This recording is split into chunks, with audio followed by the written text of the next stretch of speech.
What up, YouTube? Boom, bang, bop. Good morning, ladies and gentlemen, boys and girls. Welcome to Saturday. It's Saturday. It feels so weird when I'm saying good morning and there's no like background music. It's very, very discombobulating to me. Like I feel like there has to be music if I'm streaming now. It's very weird. Anyways, what are we doing today? Today, we're getting ready to rock. We're getting ready to rock. What we're going to be doing is we're going to be setting up our human class. So where we last left off. Last time we left off, we just made the new class and we made it so you can swap classes. Big refactoring, but now it's better. It's much better. Now that we've refactored, so right now we're the Goo Wizard. So as you can see, just standard Goo Wizard stuff. But if we go over to the human trainer, we do select class, boom, we're now a different class. But it has no abilities on it, so it's like just a copy basically. And then we go over here, select class, boom, bang. Now, one of the big things we have to do is, iChat, congratulations on first. One of the big things we gotta do is we gotta figure out how to save it. How's it going? It's going pretty good. It's going pretty good. We are, I'm ready to throw some rocks. Which is what we're gonna do for this human class here. Yeah, it's gonna be sweet. But yeah, no, I don't know how to save yet. Or we haven't gotten around to it, I should say. Saving and loading the proper class resource. Because I believe right now we are just copying or like making a new one every time, which is a little problematic. A little bit. I just killed that guy. I should have 10%. There it is. We go talk to the human trainer. Human trainer's also showing at 10%, which is not ideal. Cam, congratulations on second. So there is some overlap there, which is not good. Now, if I click select class here, I don't know where it's gone, but I lost my car's antenna. How? How does that? Yeah, now we're at 0%. 0% mastery on both. If I go back to Goo, I don't know how, I'm impressed. I'm a little impressed too. That's kind of wild. Kind of wild.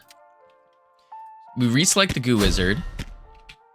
And we're back at 0. Yeah, so it's making a new one every time. It's also Wait, why is the Goo Wizard showing the human right now? That's not right. Well, that's 30 pounds. I'm not getting back. Oof. Gaming, congratulations on third. That's weird. It's showing... Oh, wait a sec. It's saying E to interact here, but I can't E to interact over here.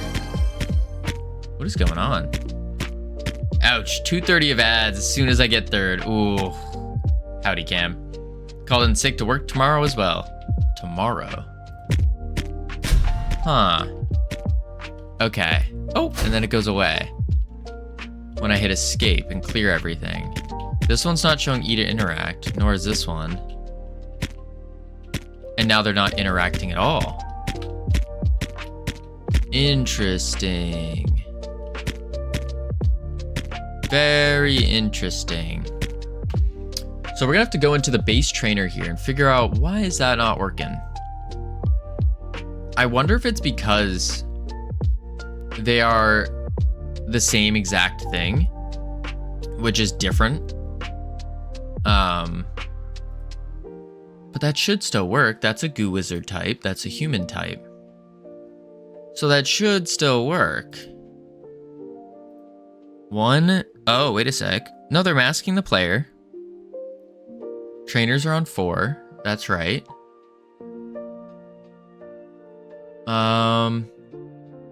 Maybe it has to do with the player UI. And it's not resetting to take into account that. Maybe that's the play. Or what's going on. This is all the class ability stuff. We don't need that. Oh, it's class trainer margin. Dialogue margin. Okay. Update class upgrades. But it calls this. The trainer calls this. Weird. Set class information. And it should call that. Yeah, under... Oh, wait a sec. Under talk to trainer in the UI. Talk to trainer. Dialogue margin. Update class upgrades. That's all it's calling. Update class upgrades. So go back to here. Update class upgrades, which is doing the set information type as well and unlocking the masteries. Interesting.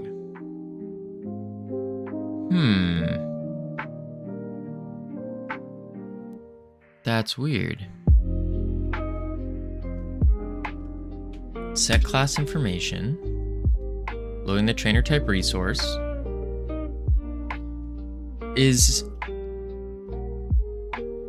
I wonder if it's like a... Yeah, I wonder if it's like a...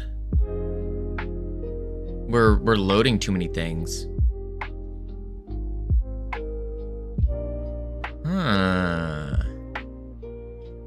I think that's what's going on. We're loading it, and so it only works the first time.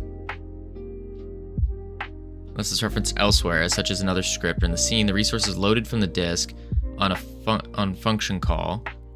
Might cause slight delay, especially loading large scenes. To avoid unnecessary delays when loading multiple times, either store the resource in a variable, which is what we're doing, or use preload.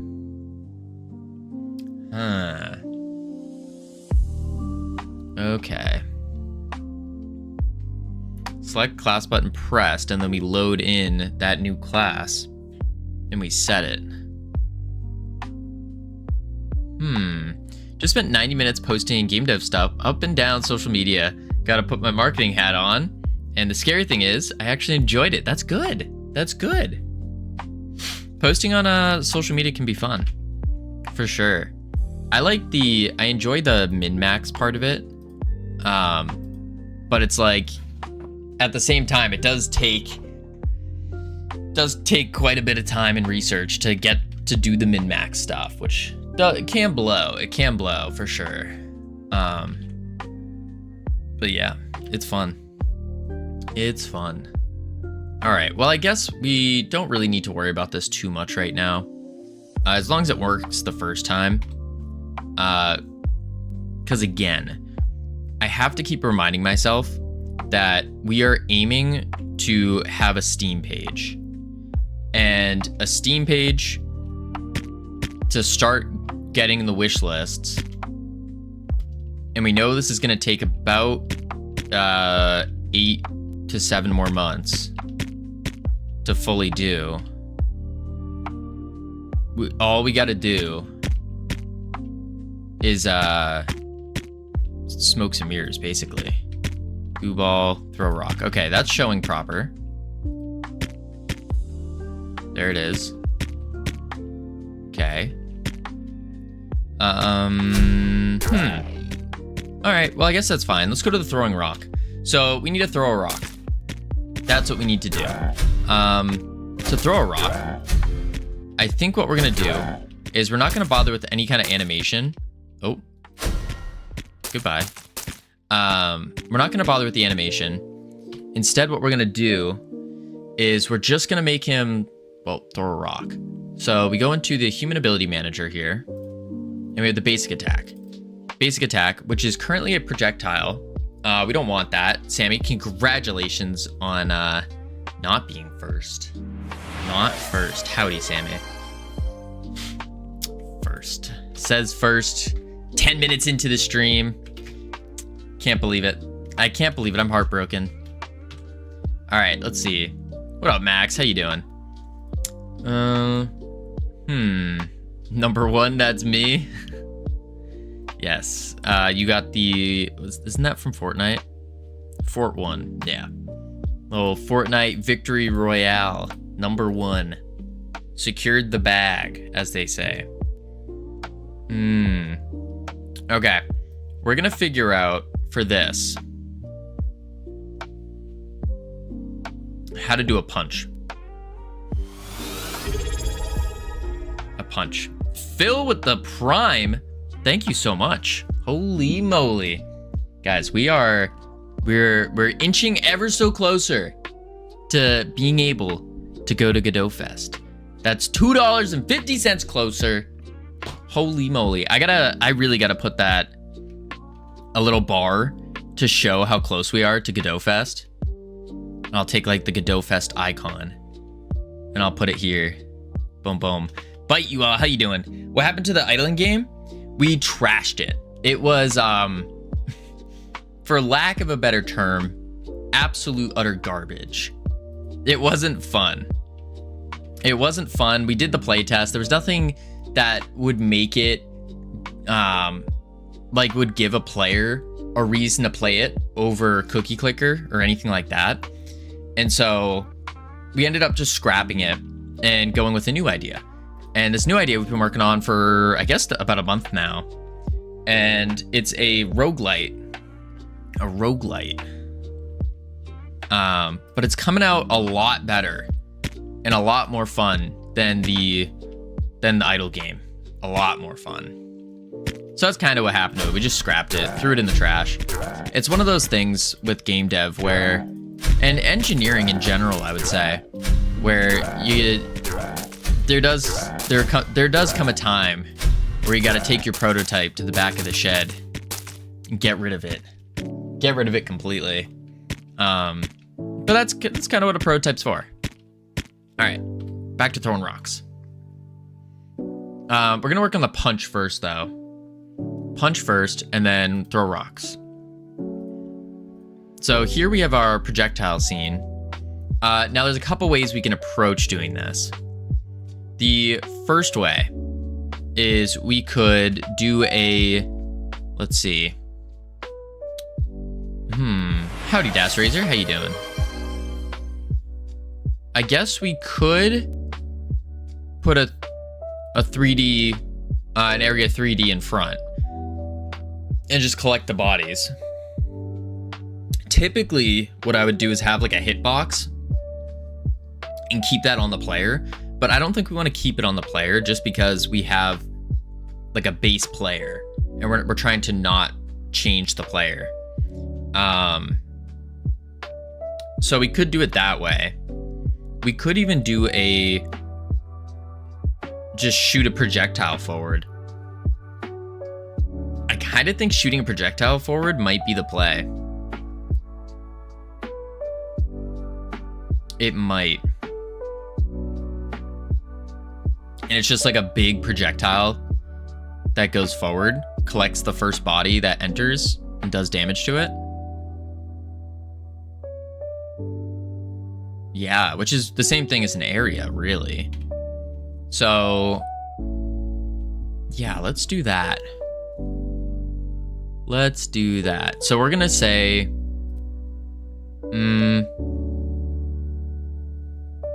3D scene, change it to an area, area 3D. We're gonna name this the human,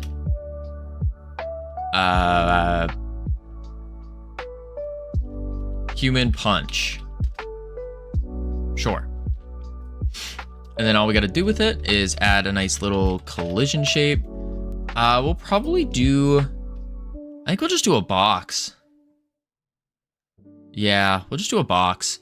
Let's add in the player though. Subathon to fund Godot Fest. That's not a bad idea, Sammy. Not a bad idea. The only problem is I don't know what I would do for the subathon. Not 100% sure yet. It's something I got to think about. I have a couple ideas in the noggin, but it would take away from working on this project, which is not ideal. Not ideal. But it could be done. It could be done. think we'll just do it this way. Which is a big box. This is our punch. And it will just boop, forward a little bit. Yeah. Delete. Boom. I do need to... Actually, let me bring the player back.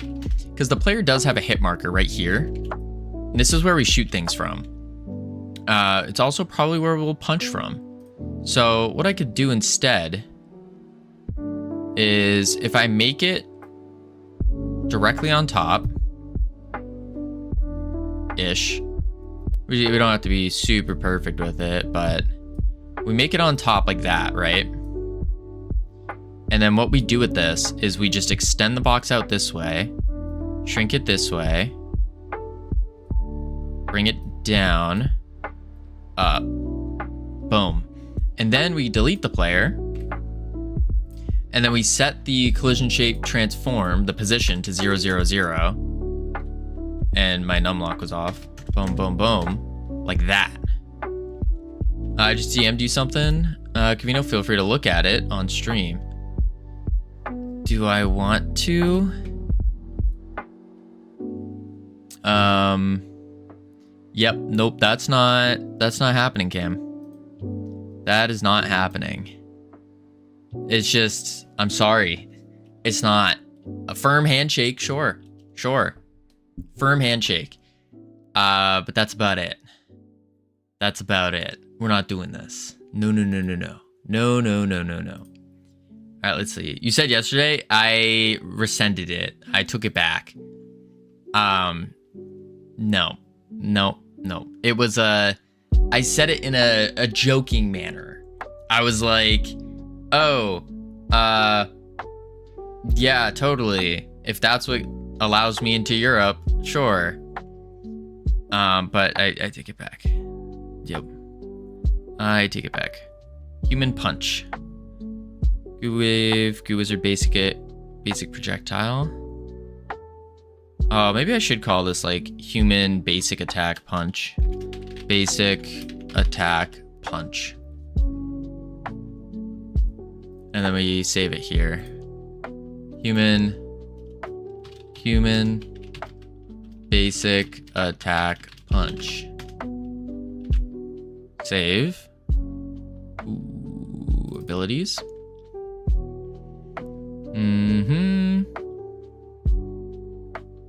Save. There we go. Class name human basic attack punch. Bam. Now all we got to do for this is collisions. It needs to not be on a layer, but it needs to check for the enemies. We could also mask the world, actually. That could be interesting. The reason we would want to do that is when it comes to level design, we definitely want to have some kind of feedback for when you hit a wall. Those are just projecting a decal on the wall. That's for the later juice stuff, though. But it's something to keep in mind. Something to keep in mind. Just, it's that little bit of juice that brings the game together more. Good morning, Derryberry. How you doing? Let's do decal on environment when attack hits. Juice feedback. Yeah, we'll do it like that. And then I'll just do this. Boop. Making use of this board here. Making use of it. Pretty good. How's it going? It's going pretty good. Going pretty good. We got a lot done yesterday. And so we're trying to keep that momentum and make a little punch attack, make a rock throw, and then hopefully we'll be able to kind of juice those up just a little bit. And then we'll have our class switching. We'll have 2 classes now. But then I think we need to jump into a third ability.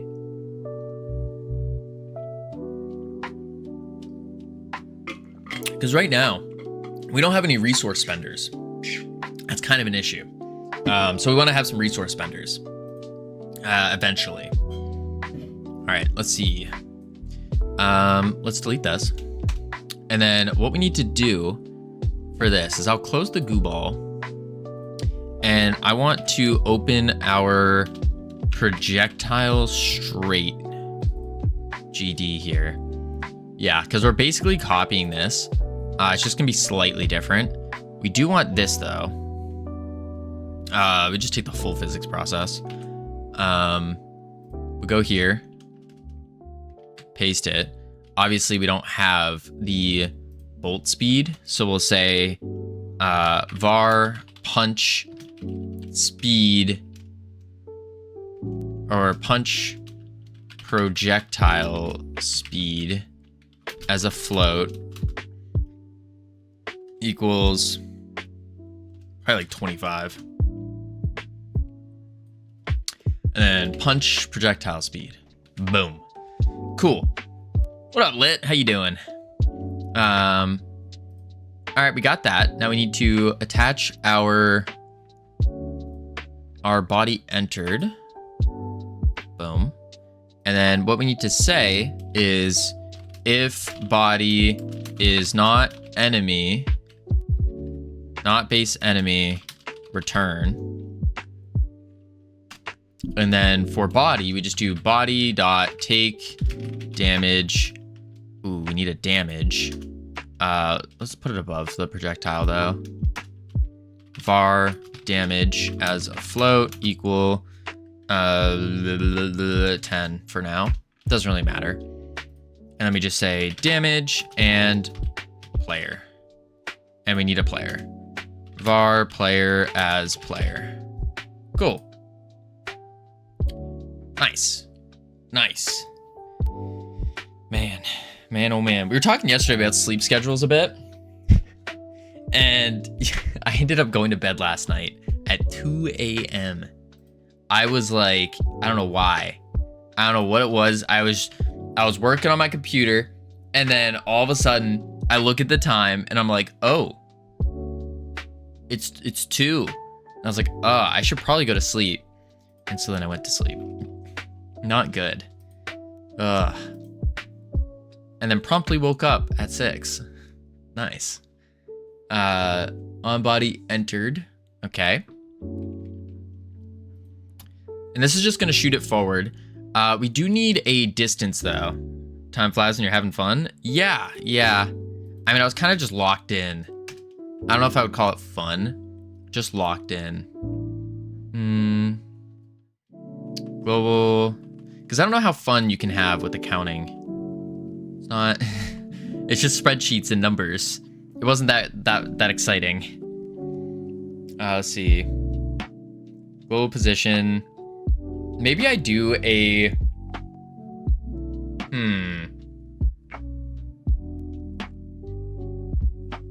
Maybe I do a punch distance.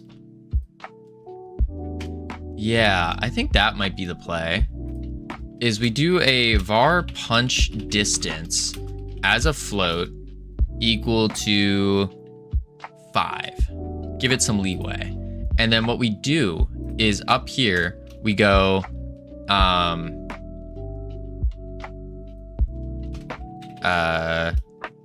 func get punch distance return. I think it returns a float. If you spend your life sitting in a cubicle passing papers, one day is bound to blend unmemorably into the next and disappear. That's why it's so important to change routines regularly and take vacations to exotic locales and have as many new experiences as possible that can serve to anchor our memories, creating new memories, stretching out psychological time, and lengthening our perception of our lives. Some words of wisdom there, Sammy. Words of wisdom. But I will make a counter argument to that. A slight counter argument. The counter argument is that is applicable to sounds like AI slop. Oh, calling her out.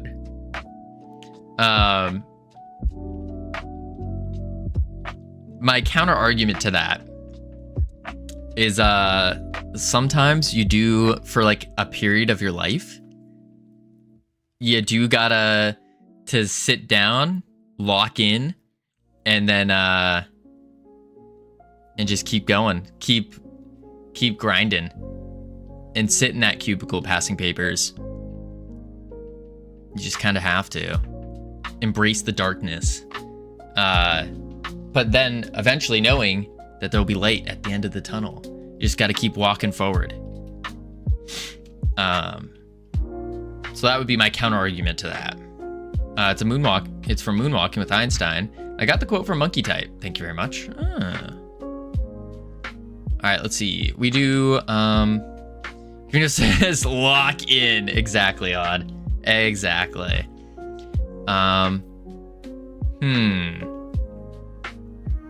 Let's see. Get punch distance. And then what we'll do is we'll do the global position dot distance to player dot global. Ooh, but the player, not the player's global position, actually. We need a starting position. Var starting position as a vector 3, like that. And then what we do is distance to starting position.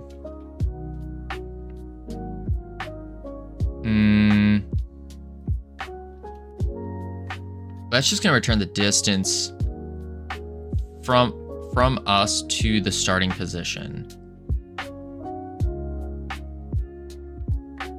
Maybe I do it the opposite way around. From starting position dot distance to our global position. And then we just say return that. Now return the float. Does this work? I think so. And then all we have to do is if get punch distance is greater than or equal to the punch distance. Let's change this to max punch distance just so we know what's going on. And then we just do Q free. Boom. I think that'll work. And then what we need is we're gonna need, just so we can see a mesh instance. Just so we can see. So we'll do like a, we could just do a box. We could just do a box. And then we'll make this box the size of our collision shape. Boom. Boom. That should be pretty good. It doesn't have to be perfect or anything like that. Howdy, North Pole. How are you doing? All right, that should be good. So now we have a little mesh to show. We got if get punch distance is greater than or equal to max punch distance, I mean Q free. Bada bing, bada boom. Take damage. Why do you kind of look like Default Man 3D model? Like you're just a guy. Because I am. I am just a guy. What can I say? Q free.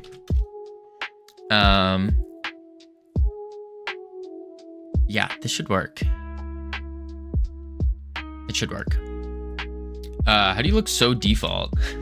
I don't understand. Well, that's the funny part about being a default person. It's like, there's nothing special about me.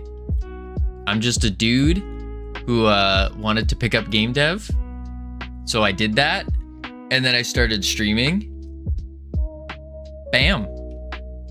That's it. There's no secret about it. So yeah. I am a default dude. Let's see. Now in the ability, human ability manager, basic attack, we're going to clear this and we're going to quick load human basic punch. Boom. And now when we do it, we're going to change projectile to punch. Just so, you know, we can be on top of all of our variables here. Boom, boom, boom, boom, boom. Boom. Punch. This needs to be projectile. There we go. You are Special Covino. Put on your shades and block out the haters. I don't think Santa's is hated. I don't think he's hated. No. Ugh. Nah. Even if he was hating, I would embrace it. I like haters. I know a lot of people aren't a fan of having haters, but in my mind, I think having haters is like a rite of passage. It means like, hey, you're doing something good. You're doing something good. Boom. I thought everyone had special looks. Nah, Santas. Damage. So we got our damage. Punch. We're creating the ray because we're shooting it to that. Then we do projectile marker. Some people say that I look special. That's awesome, Max. That's good. Good on you.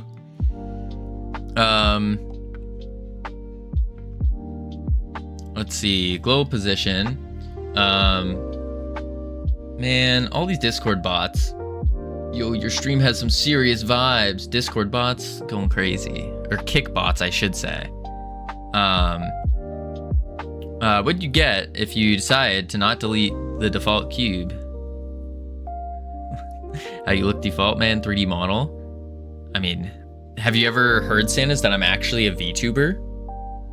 This is not what I actually look like IRL. This is a VTubing model that I created many years ago. Yeah, it's on the degrading state right now, so it's slowly degrading little by little. And it's very difficult to get the pixels right on doing that. But yeah, no, I'm a VTuber. That's why sometimes you see it glitch out. So like the hand, because my hand controller doesn't it's kind of not great, and it's hard to get the fingers because the fingers are really difficult for VTubing. And so I'm actually wearing a off camera move camera. The hand moves are so futuristic. Kind of. You can get these gloves, and the gloves 3, 4, 5. That's a glove. They have like these little nodes on them, like this, and it gets the finger bend as well. See that? And so it's just copying what I'm doing. If you look at the software itself, I can't pull up the software because every time I move the software, the camera just glitches out like crazy.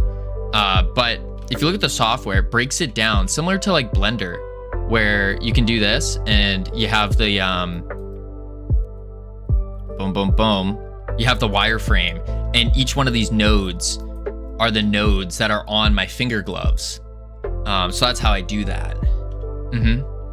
Yeah. I will say the face mask that I have to wear, it gets really, really, really hot.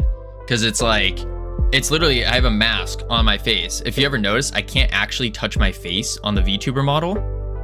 I just can't. It won't let me do that. Wild. Okay, enough. Sorry, I'm exposing too much. You're right. I'm exposing way too much. Starting position. What are we talking about here? We're talking about how I'm a VTuber. That's all. I did do a face reveal not too long ago. Let's see.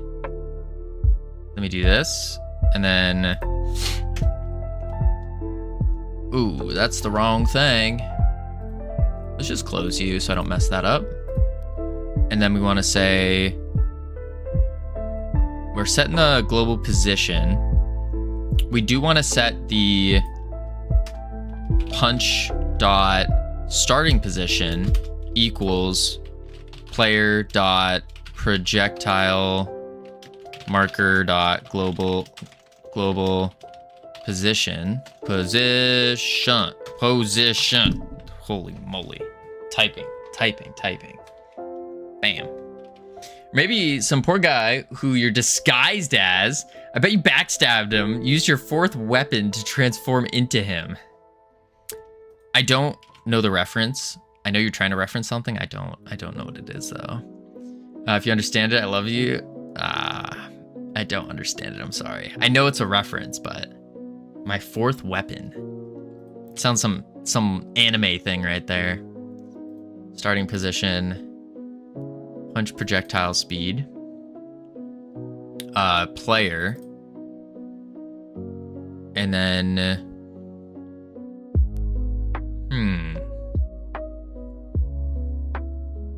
you know, what I could do actually is I probably don't even need to do starting position. Instead, the punch can just get its starting position in the ready. What? Ready, starting position equals global position. So on the ready, it will set that. And then we need player. Boom. Do I add player yet? No, I don't. So I can say punch dot player equals player. Is TF2? Yeah, not. I haven't played much TF2. Have not. Kind of left you traumatized? Not really. Yeah, not really. Punch distance. Max punch distance is what we need. So we'll go into here and then max punch distance.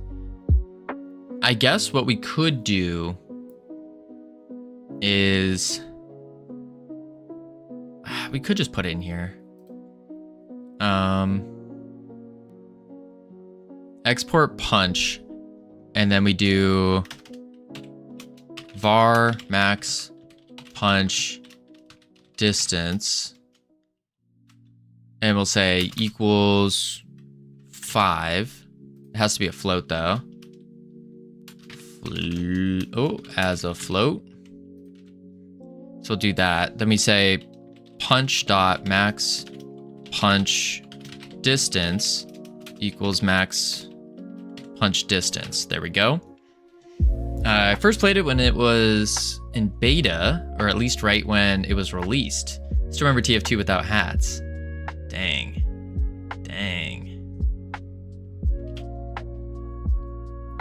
Max punch distance, check. Punch projectile speed, I think we did that already. Punch projectile speed, sweet.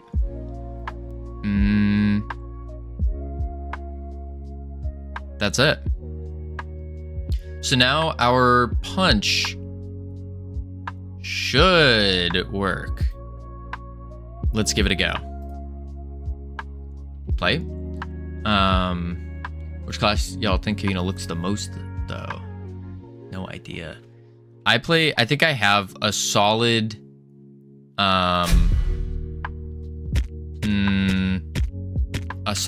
like 2 hours in TF2. Maybe.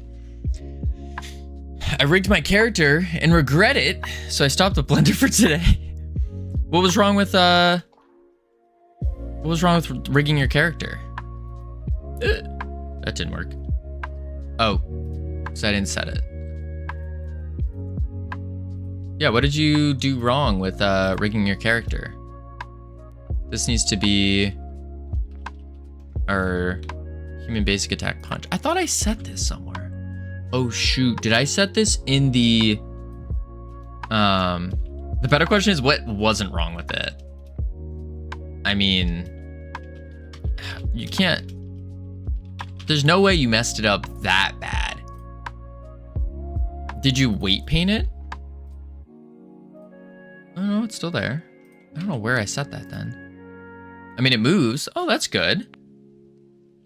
Does it do that thing where when it moves, if you like move your arm, part of the arm is like going onto the body, you're like freaking out? That's a pretty common thing that I run into, but it's super easy to fix. It's just annoying. Boom. All right, there we go. Zoop. Select class. Moment of truth. I once tried Blender and then deleted it. Ooh, we got a punch. Okay. It's not great, but we got it. But I didn't even dare touch animations. Really? See, so many people are like, it seems like they're scared to do animations, but all it is just moving a character. Like, you're just moving the bones around. If you have good rigging, I don't think the animations are that rough. I don't think so. I think it's kind of cool, kind of fun. Especially if you have I think they're called the IK rigs, where if you move, like, if this is a leg, and that's the foot, if you like move the knee upward, the whole leg will come up as well, and then the foot will pivot down. I think that is so cool. So cool. You need camera bop? What's that? What is camera bop? I think our punch attack distance is a little far. Let's try 3. Yeah, we'll try 3 on it.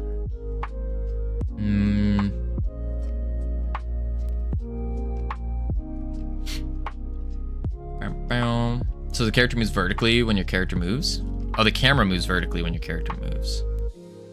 Like, the camera moves like this? Or are you saying up? Oh, like it zooms out, is what you're saying when you move.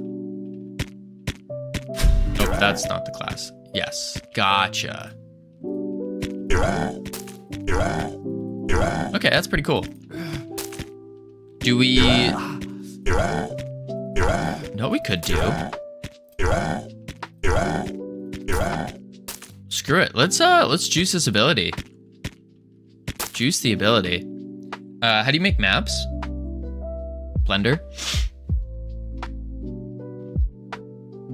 I mean, typically what people do is they'll start with like a plane, and then you can just make separate assets. So like a rock, and you put the rock there, put the rock here. Maybe you want to cut the corners off a little bit and shape it. And so you do some loop cuts and cut it. Why is everything in Blender? Because Blender's just the best for 3D modeling. I mean, you don't have to make it in Blender if you really, really don't want to. Like this map here, this was made all in Godot. Well, I shouldn't say all in Godot, mostly in Godot. We just took the K-Kit assets and slapped them all together, connected them. And the only part that's using Blender is up here on the roof, where we took, or I should say Ironic took the K-Kit walls and then made them bigger and then just added a curve to them, bent them a little bit and put them all together. And that's how we got the curved roof. But the rest is all just in Godot. I don't mind Blender, but I can't make anything look good. I mean, that's just how skills are, right? Everyone starts making garbage, and then next thing you know, they're making things that look less like garbage. And then eventually they make things that look phenomenal.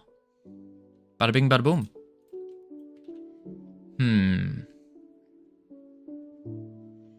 But you'll never make something good if you don't keep making the crap.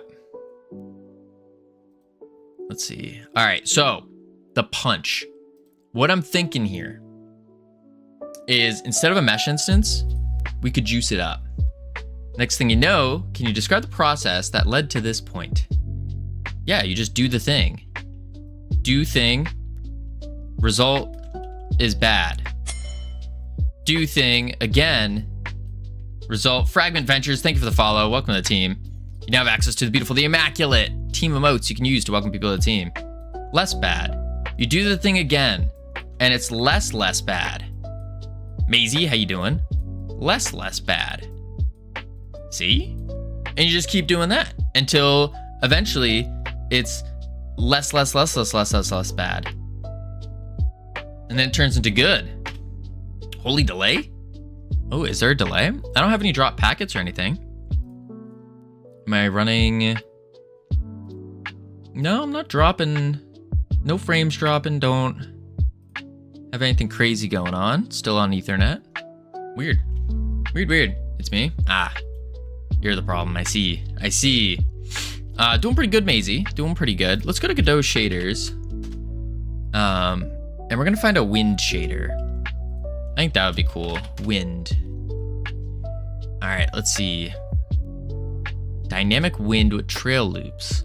That's kind of neat.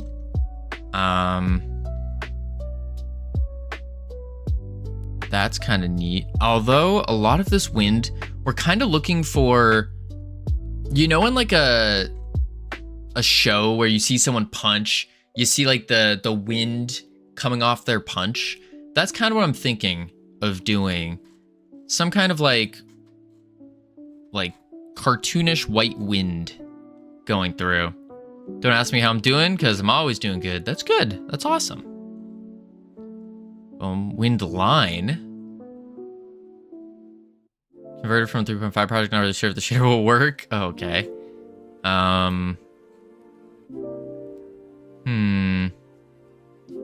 What is this one? This is spatial. I don't speak this language, but we can read what they're doing here. Vertex, wind speed. This is kind of like within making objects move, though. Yeah. Agree with the less bad approach. Minus is equal to plus. So we'll end up better at the end. Absolutely. And that's kind of what we're doing here. If you look at our code from our first game released, which was Realm Rapture, you look at that and it's like, ugh, gross. But then you look at our code now and you're like, okay, this is less gross. It's still not great, but it's definitely better. Definitely better. Dare I even say it's like at a pretty decent tier. Have you ever heard of Cabe's OS? No, I haven't. My code is also new code. Whoa, North Pole. What do you mean also? I'm saying I think my code is at the beginner level now. Ironic keeps saying that we're at the noob level, but no. I was looking at other people's code and I was doing the thing that you're not supposed to do, which is compare. And I was like, I think maybe there's some biasy here. Maybe, but I think I'm at beginner. I think. At least like the top of noob, the bottom of beginner. I think my code is like here. I think. It's a wild one. Everything runs isolated VM, so if one thing gets hacked, the rest of the system is safe. It's hardcore for sec people. Interesting.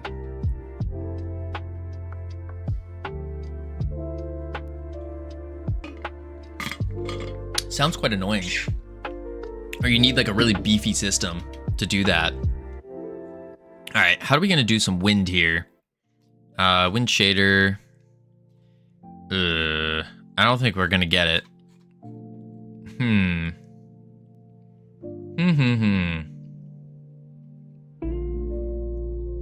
Maybe we just use like a GPU particle.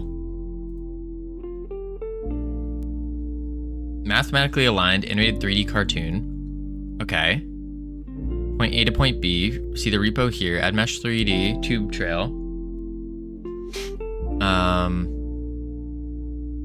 Rotate the mesh to your preference. Shader code. We'll try it out. So we're gonna add a mesh with the tube trail to it. Mesh. Tube trail. Yeah, it's definitely not daily use unless you're super into it. Tried it on a laptop and it was on light support. Yeah, it sounds about right. Howdy, Ryan. How you doing? Would you dev on Linux, Windows, Mac?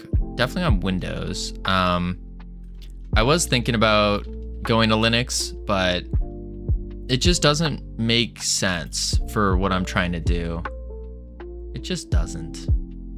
Ooh, that's going too much. I need like 12. 16? Yeah. Nah, we be noobs. All right. We be noobs. We do material, shader material, quick load. Oh, not quick load. Make a new one. And we're gonna call this wind.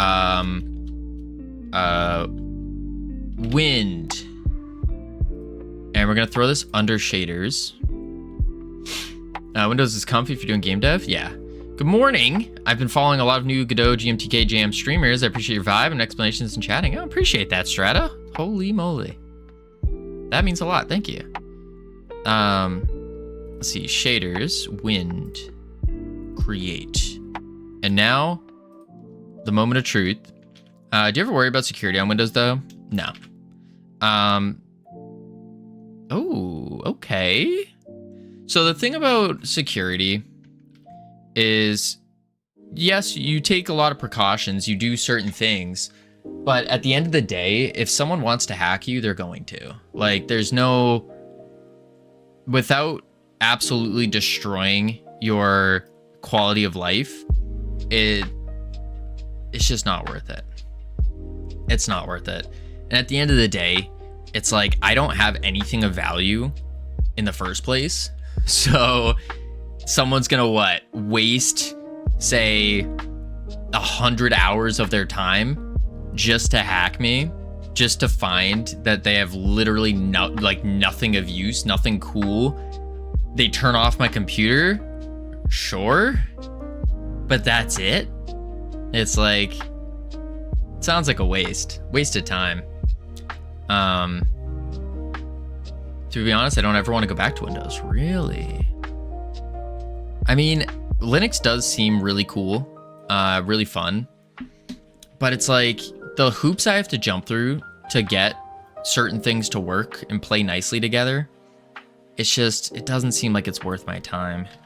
And I'd have to learn it, which is the big one. Trying to take the time to learn another thing on top of everything I'm learning, it's just too much. I've enjoyed Mac OS more. Really? I don't like Mac. I tried Mac before. It just wasn't for me. It was not for me. I hear that a lot. No system's 100% safe, but hardening stuff makes it way harder. Oh yeah, no, for sure, Maisie. That's exactly what I'm saying. Is you harden your device to a certain extent, and then bada bing, bada boom, you're all set. Let's do a couple waves. Okay, that's just gonna go. It's game over if nothing's hardened though. Yeah, absolutely. Twist.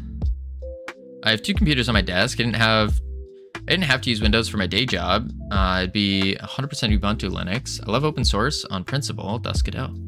Makes sense. Makes sense. Where do I affect the speed of this going though? What if I do like 0.25?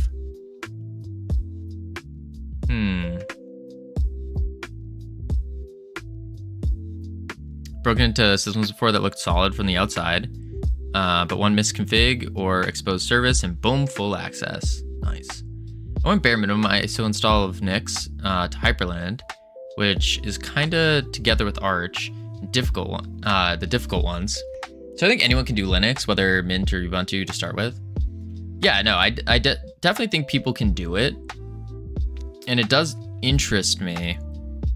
But at the same time, it doesn't play nicely unless you set things up properly. Oh, okay. With things like DaVinci Resolve, sometimes NVIDIA graphics cards. Yeah. But I do have a tablet that runs an Android tablet, and I can turn on the like desktop mode. I can't remember what it's called, Dex or something.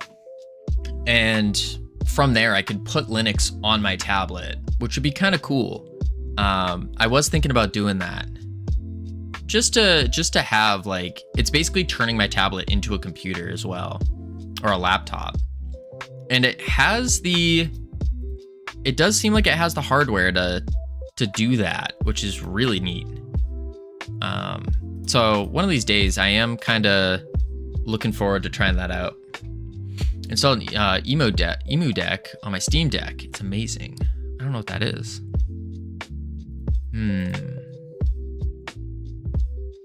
Kind of wrong though. If you're running something like Cubes or a hardened Linux distro, lockdown firewall, no exposed ports, strong password, 2FA everywhere, app sandboxing, and your backups are offline, there's nothing to hack. Even a malware will not get far at all.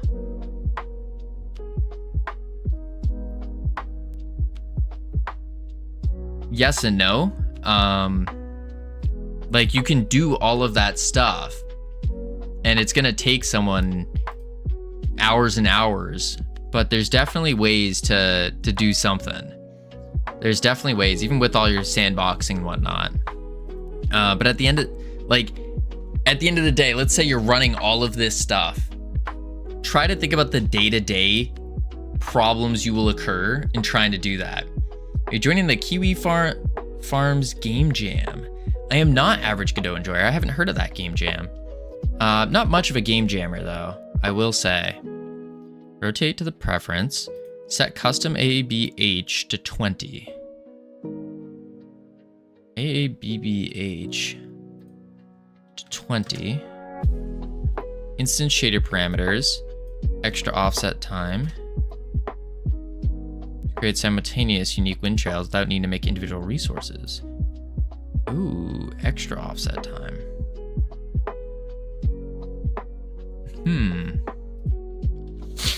Let's see.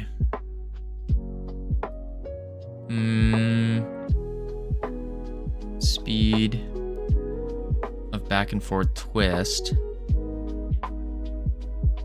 before a loop happens. How many waves of straight travel before a loop happens? Okay. Add variety from inspector, geometry, instance 3D, instance shader parameters.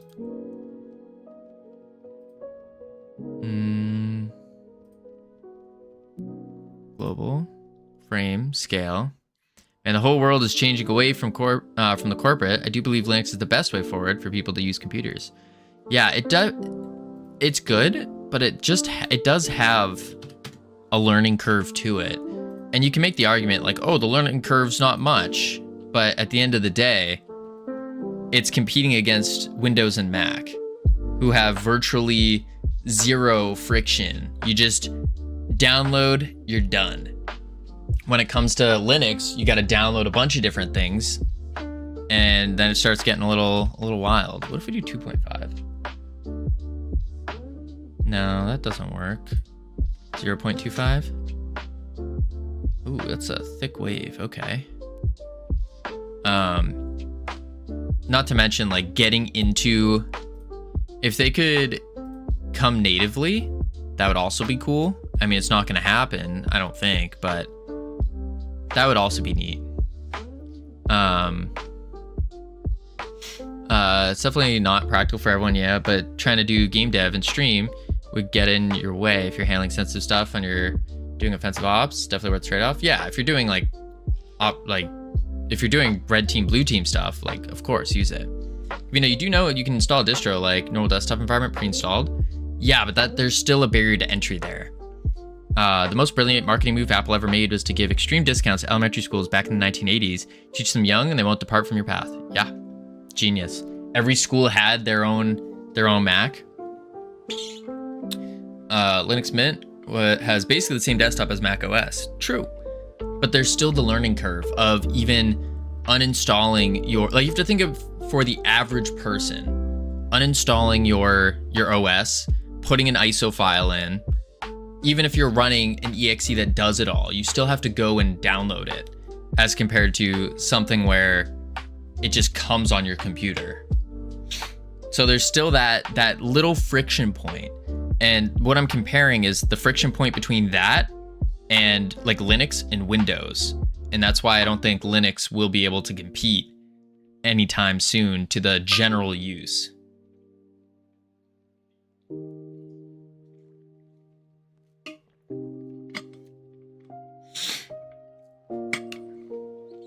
If your Windows with default settings, DevTools, maybe a few browser extensions, no network segmentation, probably more exposed than you think. Probably. So if you got creds or tokens cached anywhere, like even JS, one malicious npm package or VS Code extension with post-install scripts could pop a reverse shell if you're not watching. Probably Maisie. But like, do you really need to be that cautious? Is that gonna happen? Is that likely to happen? Boom. No. I gotta figure out how to...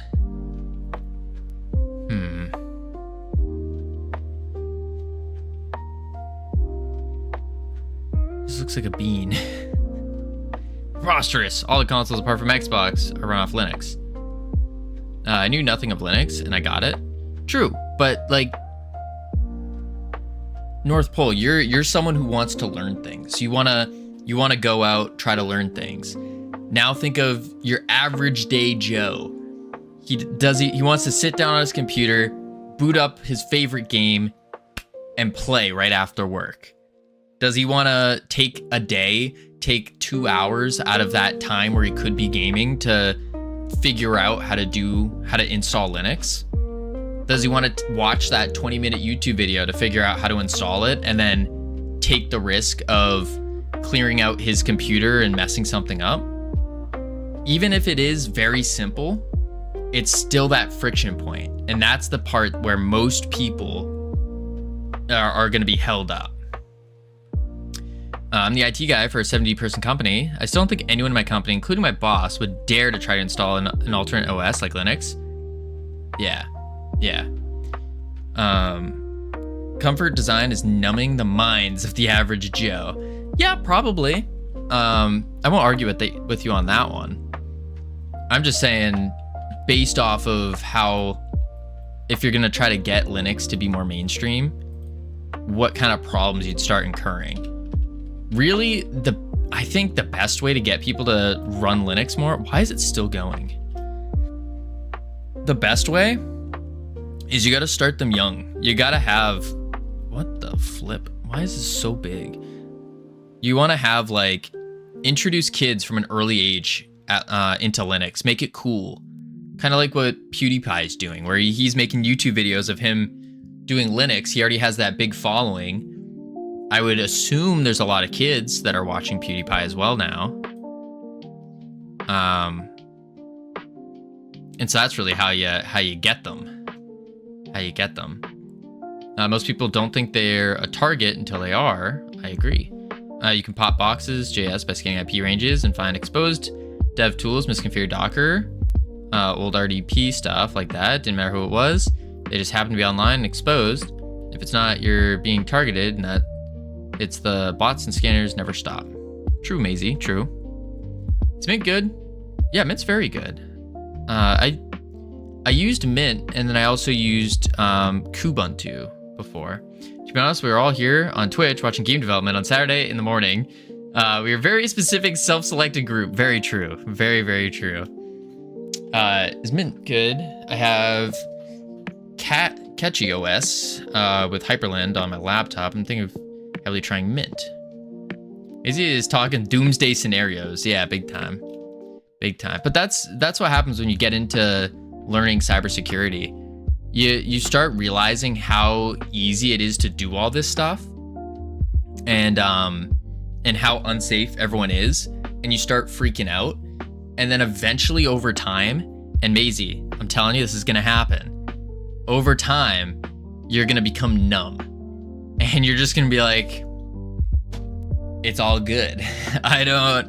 Because it's kind of like talking about a UFC fighter. You're like, whoa, this guy can punch so hard. He could beat me up. That's crazy. And then you see him on the street. What are the chances of him just, as you're walking by, turning and just clobbering you? Pretty low. They're pretty low chances. Could he do it? Absolutely. Could he get away with it? Probably. Is he going to do it? No. But then you put them into different scenarios, and let's say you get this pro fighter, and you put them in a state of needing things, and then you put a shiny object in front of them, and then maybe he's more likely to, for sure. But I am not at that shiny object. I am not that shiny object. A very dull object here. Kind of on a high level of security myself, but I even can relate that we should just do what we do, because else I'll and a lot of people will spiral. True. I'm not paranoid. I'm just realistic. For now, Maisie, for now. I've just seen too many easy wins in my life. Yeah, absolutely. I'm still saying for now. Okay, that's not going good. What if I do faster? Okay, it does go faster, which is good. So let's try like 25. Okay, that makes it go faster, but it's still going too far. I want it to go shorter.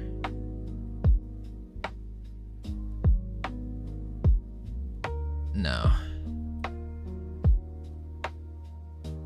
Loop count 1.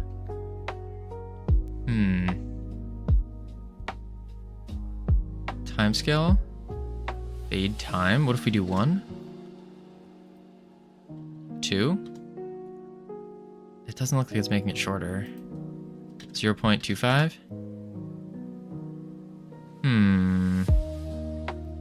How do we make this shorter? Boom, boom, boom. And all this is to say, I think cybersecurity is very important. Don't get me wrong. I think it's very important. Especially like, but if you follow the basics, your chances are you're pretty good. Yeah, but at some point in life, I'll just quit all this and go back to being regular Joe. Probably when I'm in med school or something, or finish school. I mean, why would you? If this stuff like excites you, gets you pumped, why? Why would you drop it? Twist length, frequency, scaled time. Scaled time. Time. Scale. Time scale. 3. General speed. It's a uniform though. Time scale. 25. Affects every time calculation. Covino, what are the cool laboratory undead environments in WoW called? The cool undead laboratory environments in WoW. Don't know. You could look up like alchemy stations. Look up Undercity alchemy trainer, and you'll see like the location around them. You could look up because they don't really have names. They're just background, basically. The plague quarters, yeah, you could do like the plague quarters. But if you look at places like just undead starting zones, WoW, Undercity, alchemy trainer, you go here. I don't know if it'll show a background of them. No, it doesn't. It only shows a little bit of the background, but is this what you're talking about? Like this stuff? Because this, like that stuff, you can find all throughout. And honestly, North Pole, the Apothecarium, that would be good. Not the plague quarters. What is the plague, but it's Undercity is the name, right? Yeah, that's the main city. I do think it might be a stretch, but you could actually, it probably wouldn't be a stretch. Have your sister jump on her flying mount and show you Undercity. Just ask her to be like, hey, I really want to see Undercity. And she'll fly you there and you can look at how they lay out things. Also in the starting zone, places like Brill. Brill has some pretty good laboratory-esque environments that you could check out. Kent, how you doing? Are we making WoW and Godot? No, we are not making WoW. We were just talking about it, of course. Like I still love CyberSec, but it's getting less exciting lately. Doing fewer deep dive projects, not really grinding bug bounties like before. I guess the rush just isn't hitting it like it used to. All the years of gaining skills and experience just to be dropped because I got tired of it. Seems reasonable to me. Hey, that's fair. She's doing a dungeon. She'll kill me if I ask her something. North Pole, dungeons aren't that serious. Unless she's doing some like challenge mode, because you said she's playing Mop. If she's doing a challenge mode dungeon, then leave her alone. She will kill you. But if she's just doing like a heroic or a standard dungeon, yeah. Just shout over and be like, hey, are you doing challenge mode right now? And if she says yes, don't say any other words. Back off, give her an hour. And be careful if she loses. Life is starting to get depressing the older you get, not gonna lie. Maybe. I don't know about that. I don't know about more depressing. This wave particle's not working, by the way. I don't know what I'm doing here. Loop count. Let's go back to reading this.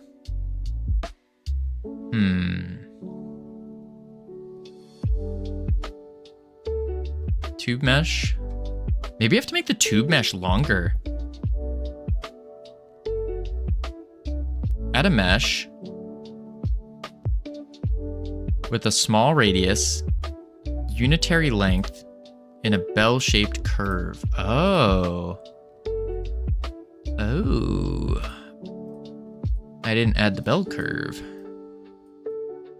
Bell curve. Boom. I don't know what unitary length means. Like 1? Let's change the speed down to 1. Okay. Yeah, do you use ChatGPT to research things? Not really. Not really. I'm making a mood board for the environment. Nice. I don't really do that. Sometimes I will. Sometimes I'll go and I'll use like ChatGPT, or actually I'll use Grok more. So I think Grok is better for what do you call it? Like more trend research type deals. I think it's much better for that. Because it has the whole ecosystem of X to look through. And so it can just take anything from there and go, which is pretty sweet. Let's try this. Maybe. Okay, that's better. Kind of looks weird, but we need a couple of these. Do you know the average global IQ is expected to drop massively due to AI? I could see it. I could see it. There is some research done though, which I think is interesting. I don't know how much I believe it, but there is some research done on IQ also being genetic to an extent. And not only that, but if you take, let's say, two people, you take a male and a female. Let's say the male has a 110 IQ, female has 96. Then, if I remember this correctly, so don't quote me on this, maybe someone else knows the proper answer, then the kid would be about like 100 on their IQ. And then it just slowly goes down.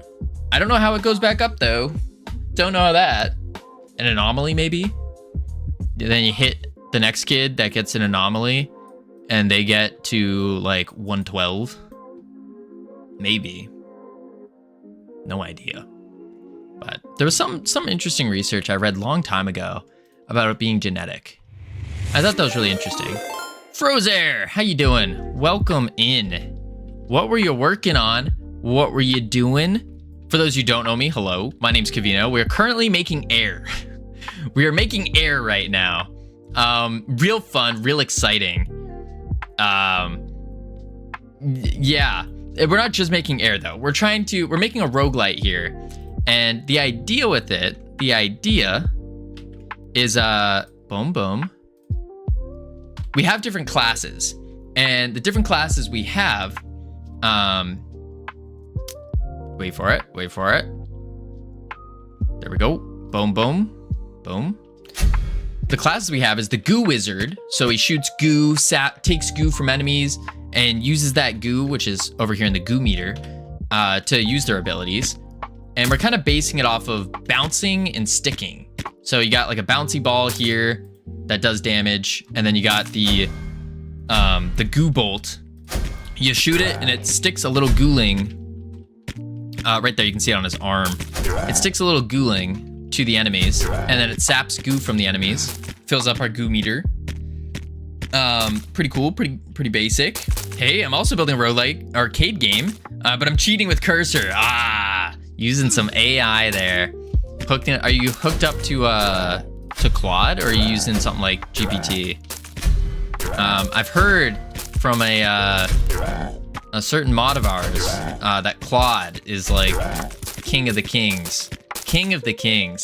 Yeah, using Claude. Yeah, that's pretty good. That's pretty good. How are you finding cursor to work? And did you have like prior programming experience beforehand? Because I do think it's really interesting using it.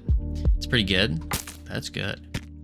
But then we also have our human class here, which is what we're working on. We're trying to do a punch, and you can see it's really gross. I just want to do like show some punch waves.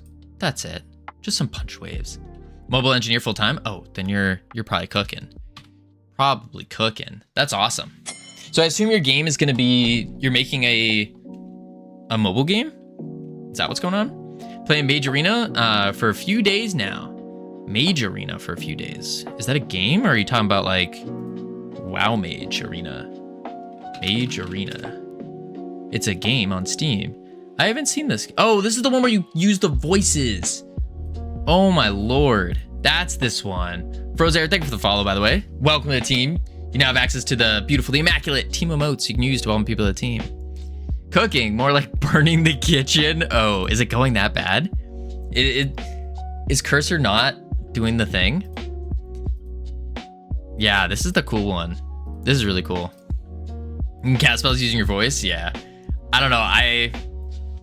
It seems like a really interesting game to play, but at the same time, I'm like, let's just start screaming Expelliarmus in my room. I don't know. Yeah, mobile game. It's a clone of Arkanoid, but endless run with permanent upgrades. Oh, that's sick. That's sick. Oh, speaking of permanent upgrades, we also have permanent upgrades here. I should mention, we haven't done our like session-based upgrades yet. But for our permanent upgrades, we're going through like a mastery system here. So you pick whatever class you want to be. You got your abilities, and then from here, as you progress through dungeons, you get more and more.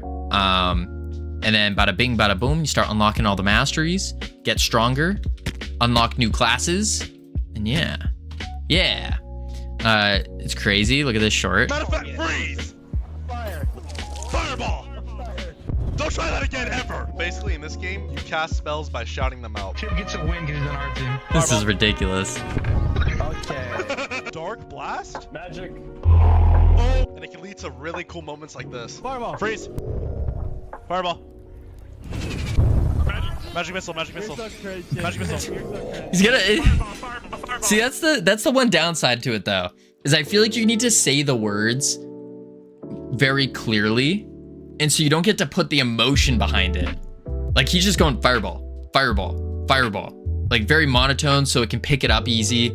It doesn't like mess it up. But I don't know, if I played a game like that, I'd want a full blown like fireball and like add some emotion to it. I don't know. I think that would be fun. Everybody screaming, yeah. Speech to text downsides, absolutely. Try playing with Russian kids. Oh, can we override fireball and say Kamehameha? That would be good. That would be really good. You gotta do it slowly though, and say it slowly. Full blown scream it at the end. That would be something. That would be something. Then you take it to the next level. You get the full mocap suit, and you gotta do the entire thing, and then you do it. Oh my lord, I think we're cooking here. Next $1 billion game. Next $1 billion game. We gotta have the Dragon Ball series to contact us immediately. Remap controls would be change the recognition word. That would be something. You change the word completely. That would be some mind games actually. You switch freeze and fireball. Whew. Early access anyway, yeah. I mean, it's a neat thing. I think it's neat. I don't know if it's gonna how it's gonna do. Okay, this shader, it's not working. It's not working. We're deleting it. We've been messing with this shader for too long. It's just not good. We need to go into our shaders, wind shader, and let's just delete it. Yeah, save. Okay, we're gonna do a new thing. I was just thinking that freeze launches a fireball. Yeah, that would be something. Mesh instance 3D. Okay.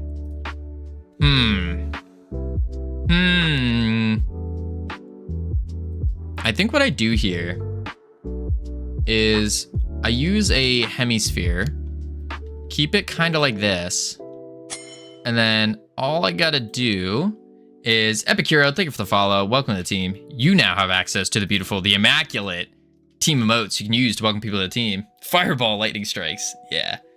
At the moment, the best game for me right now is Dark and Darker. It has a lot of potential. I've heard really good things about that game. A lot of good things. I haven't played it myself. I don't play very many games, but the games I do play, I play pretty deeply. Air or Punch Wind, we'll say. Punch Wind. Yeah. And then what I'll do is I'll do a shoot. Maybe I do a shader. Maybe I do it. Juan Mita, thank you for the follow. Welcome to the team. You now have access to the immaculate team emotes you can use to welcome people to the team. I would pay good money to hear a bunch of teenage boys having to yell Princess Buttercup instead of Magic Missile. And As You Wish for Fireball. That's good. I have to go. Nice to meet you. Nice to meet you too. Have a great one. Let's see. So what I'm going to do here is I could do a visual shader, but I'm trying to push away from visual shaders. All I'm doing here is I'm going to do a punch wind, and I'm gonna just rotate the shader, spin it around a bit, and make it see-through. I think that's the play. What's the game about? The game is currently a roguelite, unnamed. Nothing. There's really no crazy lore yet about it. I was cooking up a pretty good lore story though, pretty good one. Like for the reasoning as why you're playing this game, not just playing this game, like why you're going through these dungeons, why you're going for the bosses and all that.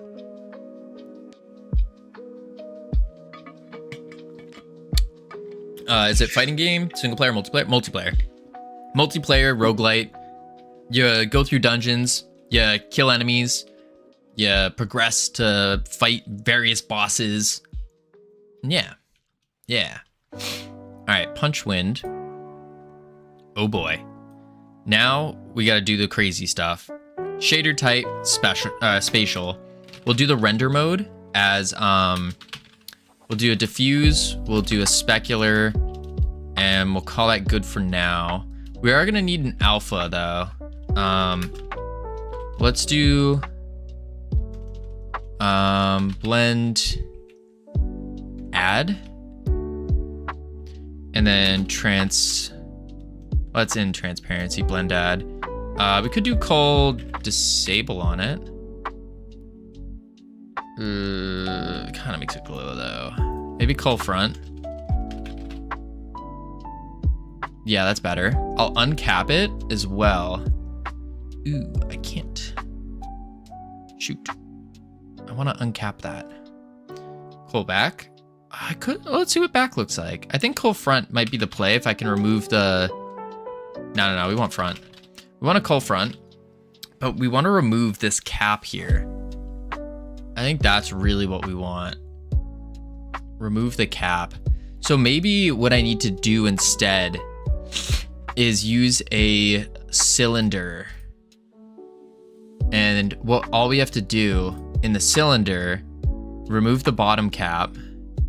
And then for the top radius, we're just gonna, I guess we have to point it a bit. Drop the height down. Bottom radius can kind of stay that way. I would like to round it more, but it's not really gonna work that way. I guess maybe this will be fine though. Yeah, maybe this will be fine. I'll do the shader. Quick load. Punch wind. Ew, now we need to call back. There we go. Okay. We're... Oh, this... No.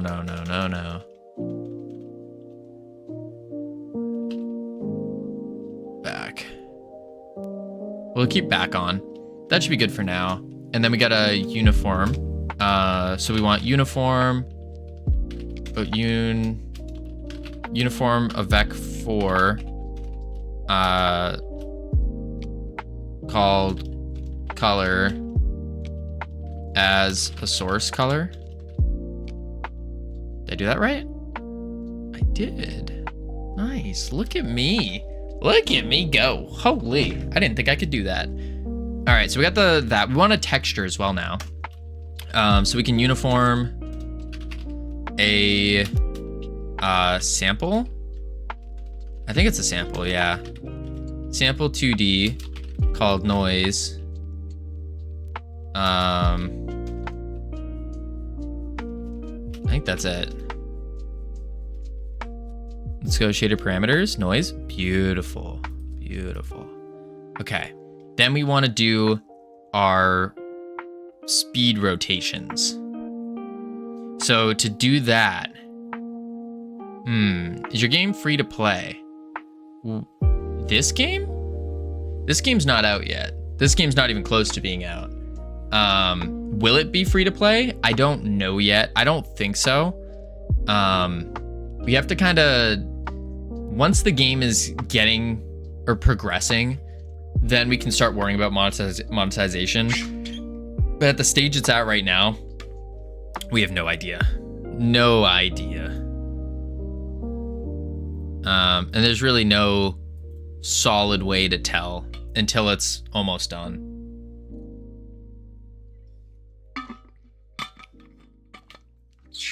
But we are aiming for around the $10 mark, I think would be nice. That would be $10 to $15 or something. We could go down the route of going free to play.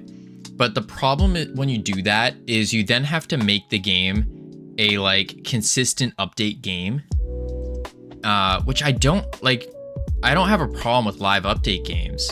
I actually prefer them, but I don't have the bandwidth to take care of a live update game or any kind of like progressive update game. I could probably like once every 6 months kind of deal. Go in and make something new to add in, but I can't do it like every week you have a new patch, every month you have a new patch, that kind of deal. I just don't have the bandwidth for that. Source color noise, we need a speed now, and this needs to be as a vector 2. So uniform, oh my lord, uniform vector 2. And we'll call this speed. Save. And then, yep, there's our speed. Perfect. Okay. Now we need to do the actual math part here. So easy win is albedo equals color dot RGB. Boom. We need to make it like gray. Yeah, that's pretty cool. And then we also need to take into account the UV. So I think we have to do UV equals noise, but it needs to be like multiplied by something. It can't just be straight noise. Yeah, because it's constant. So I need to say, oh, how do I do this? Let's look at other shaders. I'm sure we've done it somewhere else. Or we have it somewhere else, I should say. Because a lot of these shaders are just snagged.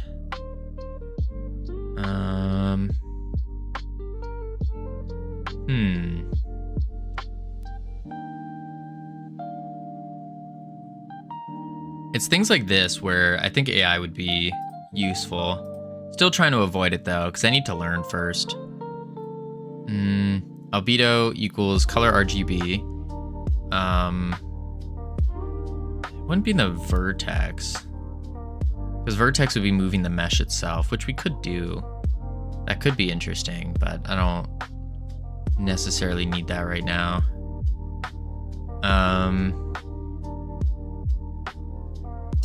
Albedo. See, the other thing is I know exactly how to do this in the visual scripting shaders. Like I could it would be done by now. But I think learning the programmatic, is that the word, GSLS, is way more beneficial in the long run. Way more beneficial. Okay. Save that as is. Because I know we're going to want to take the time and then rotate it based on all that. Maybe I could just cheat and look at something else we've done. Maybe that's the play. I think that might be the play, actually. But first, we got ads coming up, and I need to go get more water. So we're going to chuck on the words real quick. Head into level 1. Lots of fun. And then when we get back, we're going to continue making this punch wind. Punch wind. Wind of windy punch. Where is it? Boom, boom, boom. Words. Words. There we go. Bam. Chuck that on real quick, and I will be right back. And then we'll make the punch wind. Punch wind. Yeah. All right, be right back. Boop, boop.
I've returned.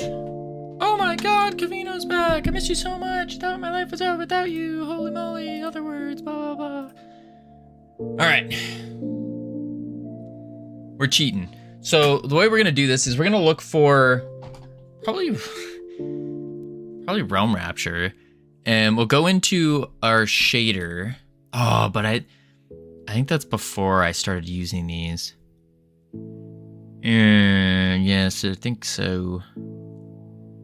Covino, did you send me a cuddly toy from the States? It's a random one just turned up at my door from the US. Yes, Cam. That was me. Most certainly. I sent you a cuddly toy. Yes. Zero clue who sent it or why. You have zero clue. Interesting. I think you got a little bit of a clue, but it was not me.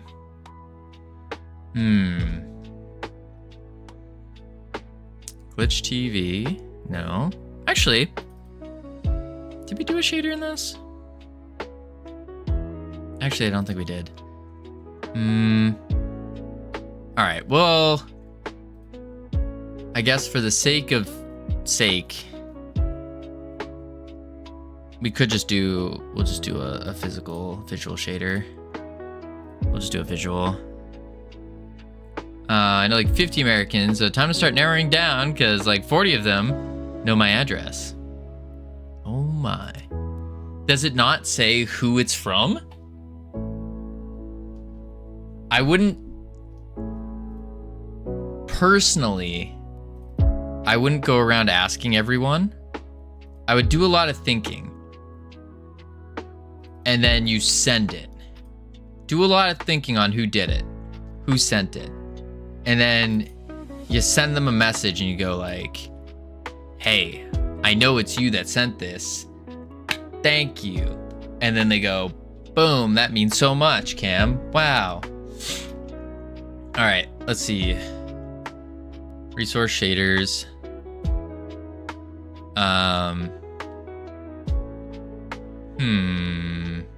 We're gonna do punch, wind, visual. Boom. Create. Okay. We're doing it the dirty way. Uniform. Oh, I can't write uniform. It's not, it's parameter. Color parameter. All right. And then we lock it in. Cam, thank you for the goose. Duck, duck, duck. You did it wrong. Should be some kind of stamp from the initial post office that might show the origin area. Yeah. Yeah. That's smart. That's smart.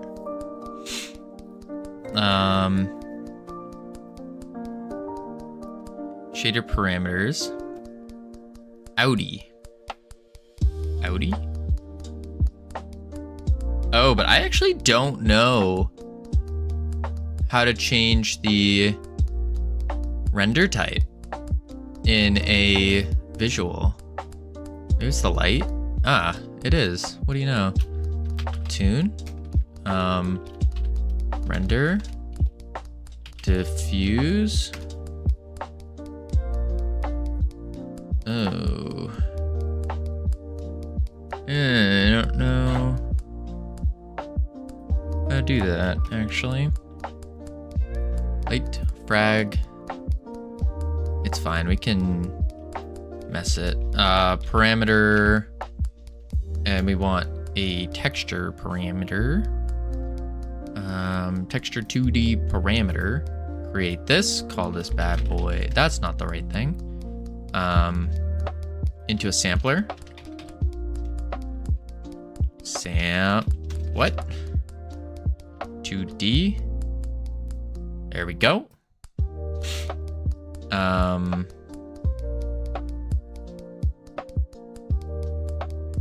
Is that right? That doesn't seem right.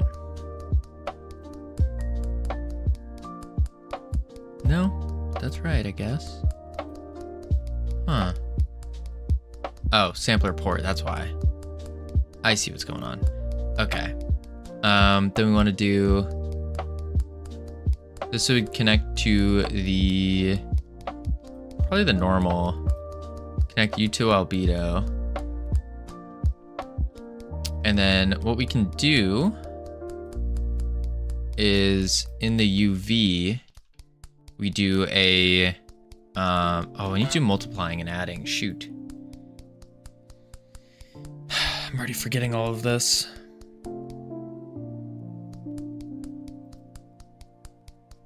I'm already forgetting it. All right, new plan. New plan.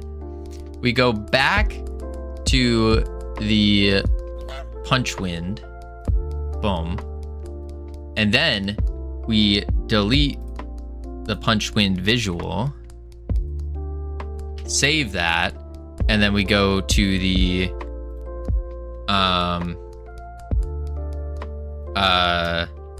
Godot GLSL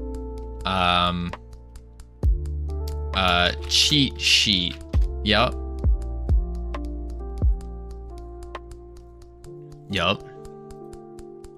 What is this? Model to world, flip camera. Okay, this is nice. This is what we need. We're looking for UV though. This is beautiful. UV. Screen texture, screen UV. Coordinates of current pixel. Let's zoom out.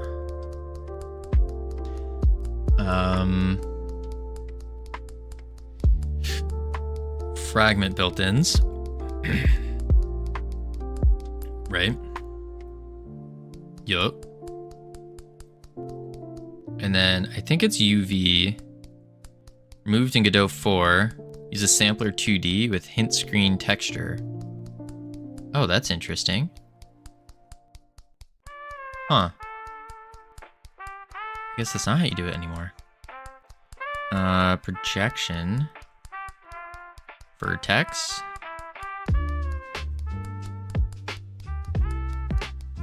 Vertex and vertex function.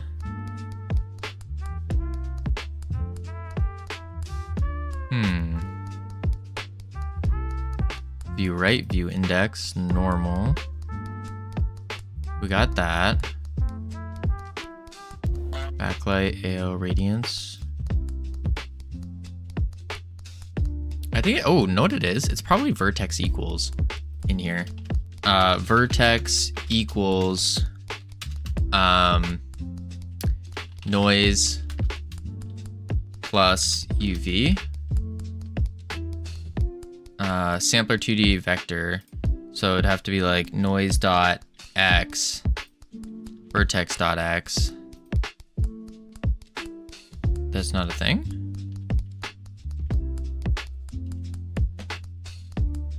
There's no XYZ on the noise. Sample 2D. I'm forgetting how to do a very basic rotation on it.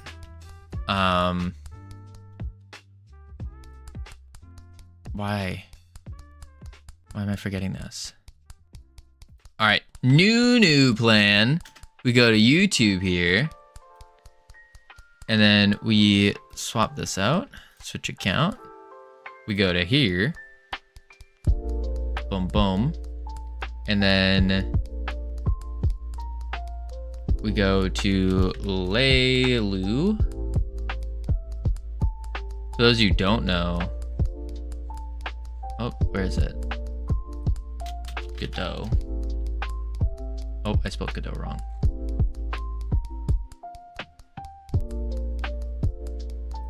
Godot shaders.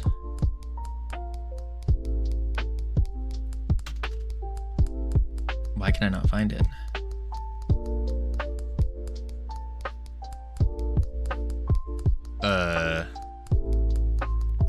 Is it not Leilu?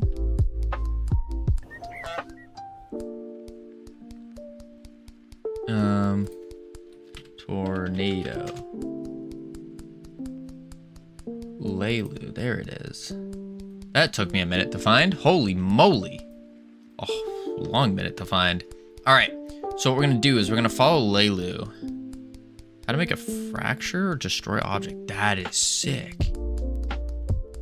I didn't even know that was a thing. Boom.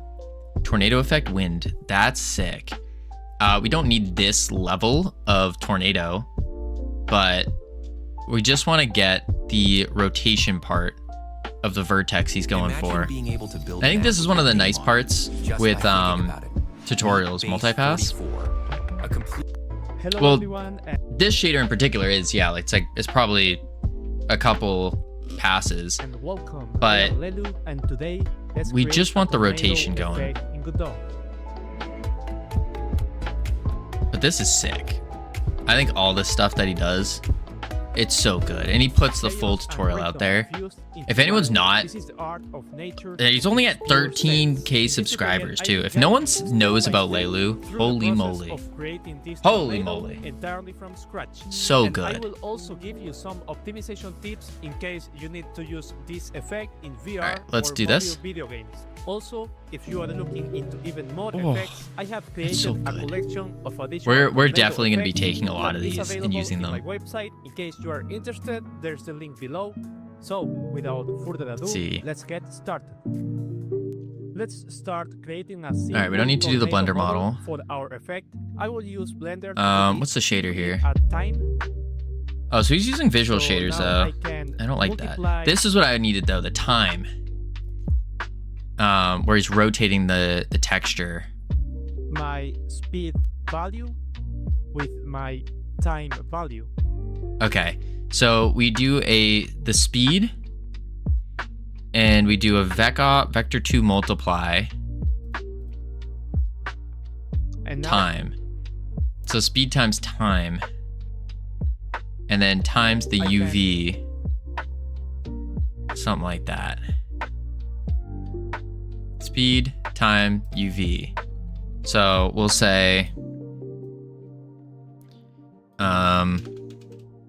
let's just write here and do I think I can do a var. No, I can't. For those interested, thank you, Strata. Funk. Oh, nope. Let's do void. And we'll say, no, let's not make it into a function. We'll just do, I think it's vertex actually. Vertex equals, and then we say the speed. Wait, did I call it speed? Yeah, speed times time,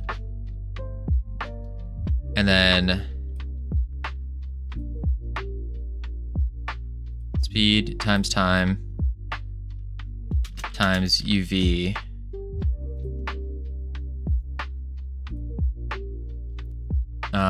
Speed times, do those first. Speed times time. And then, I gotta go full screen here. And then quality times the texture, UV plus noise, plus a vector 2 and sampler. Okay. Dot XY. Can I do times noise? No.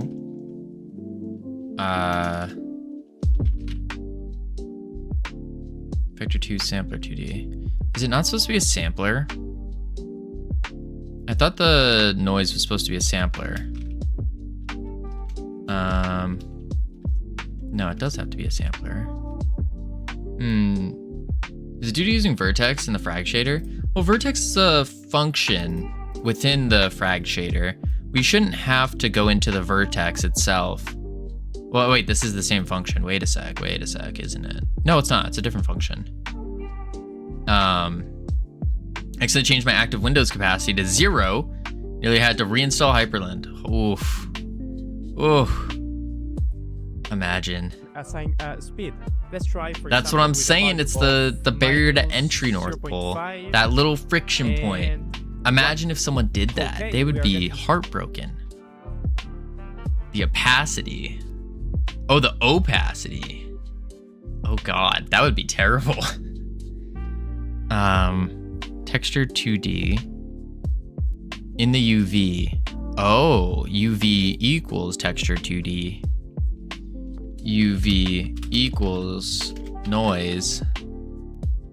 Oh, wait. Cooking. Boom. UV noise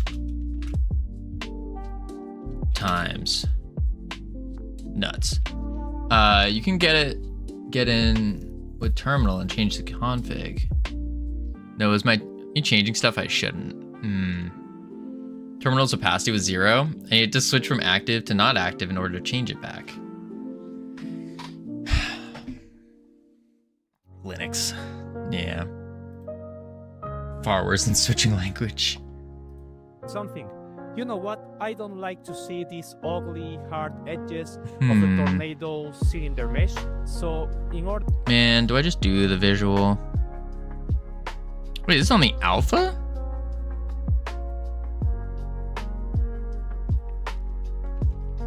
Alpha equals UV.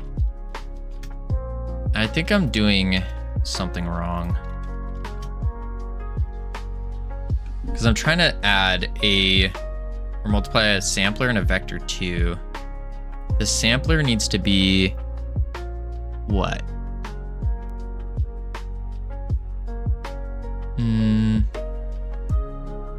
UV of the sampler. Noise dot U, no. Dot.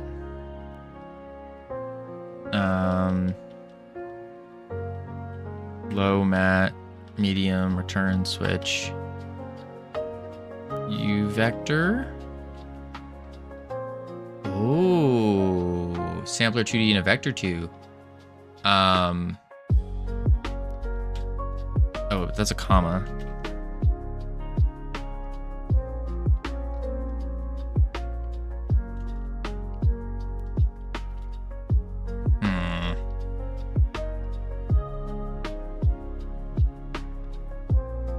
Dot R.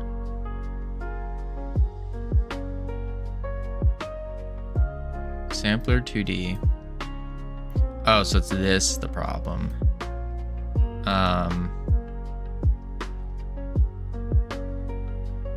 Shoot. All right.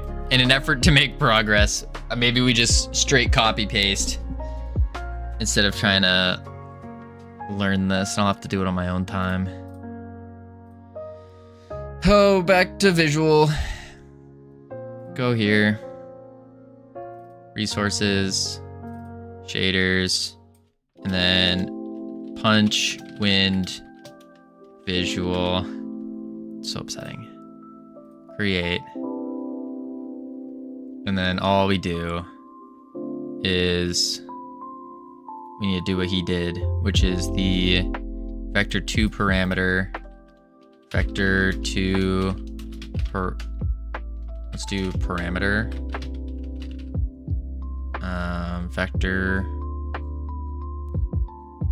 vector 2 parameter, call this speed. Let's go wind speed, like so. And then vector we need a vec op, vector op. Boom. Switch this to a 2.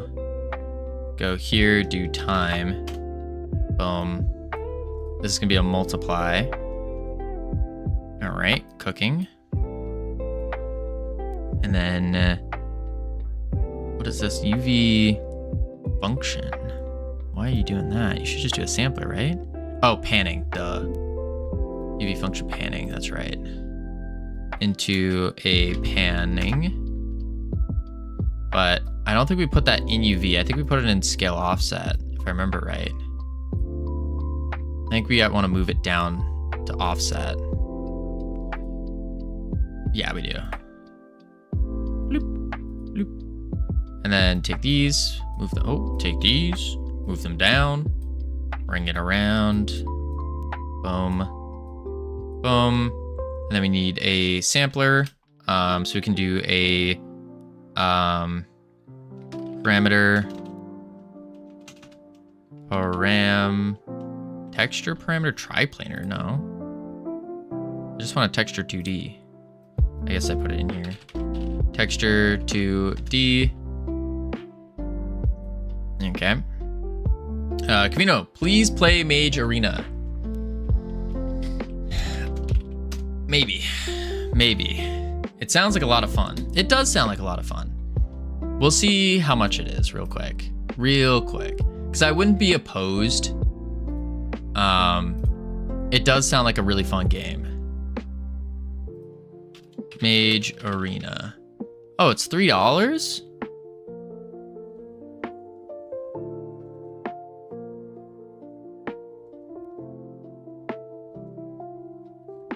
Okay, we could play that. Add to the wish list. I don't know when we'll play it. Look at the first review. First battle in public lobby was 6 days, or with 6 guys rushing each other. Everyone screaming fireball, fireball, fireball, fireball, magic missile at the top of their lungs. Turned into everyone absolutely losing their minds and laughing as hard as possible. I don't care if I never play this game again. That experience alone was worth the price of entry. Oh. Me and my friends joined a lobby, kept destroying both in-game and emotionally out of game. Oh.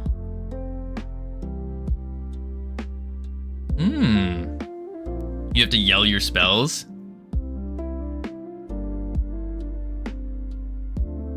I'd be down to play this with a couple people. I think that would be cool. Maybe we'll, last minute, I'll put together a little group of people and we'll just start yelling at each other. Who would be good at yelling? Who would be good for this game? Nice yelling loud for fireball. I'll have to put a little group together. I'd wait since the devs are still ironing out the bugs, but it's playable. Yeah, I think it'd be neat to still play.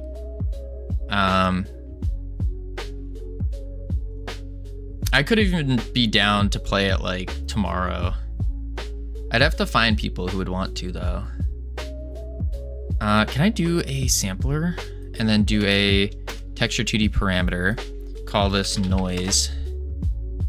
And then make this into a sampler. Boom. Like that. Yeah. And then slap that into the alpha. But he did put a... Oh, it's just a parameter within the texture 2D. Okay. And I think he went with R. Boom. There we are. Do that. Now we should have our panning for the wind. Has anyone ever heard of Firebase? I have. I'm using it for my software applications developed recently, thinking about installing GenKit, which is specially designed for AI app deployment through Firebase. Might deploy my app and save the account creation and logging in future for a future update, just to give users a reason to continue using my app. Yeah, when it comes to account creation, you can reach out to the, I don't know exactly how it works, but I know like Google has an account creation thing where you can log in using your Google account. And I'd probably recommend doing that because when it comes to the business functionality of it all, having to store usernames and passwords starts getting into the territory of like cybersecurity, where it is your responsibility as the app creator, the app owner, to protect the usernames and passwords. And so you don't want to accidentally make yourself liable for lawsuit. Yeah, I thought about it actually. Yeah, I'd highly recommend doing the Google stuff because then it's all on them. Plus, everyone already has Google account. So may as well. What is your app? Let Tommy explain that. Boom. Modes. Oh, wait, no. This is the wrong thing. There we go. And then we go modes. Call. Like we were doing front. Blend mode, add. No, we want back. Do it from the back. And then we want to diffuse, tune, and tune. There we go. Then in the noise texture, we'll do a noise. Looking good. Then we can add in our own fast noise. We'll do probably cell.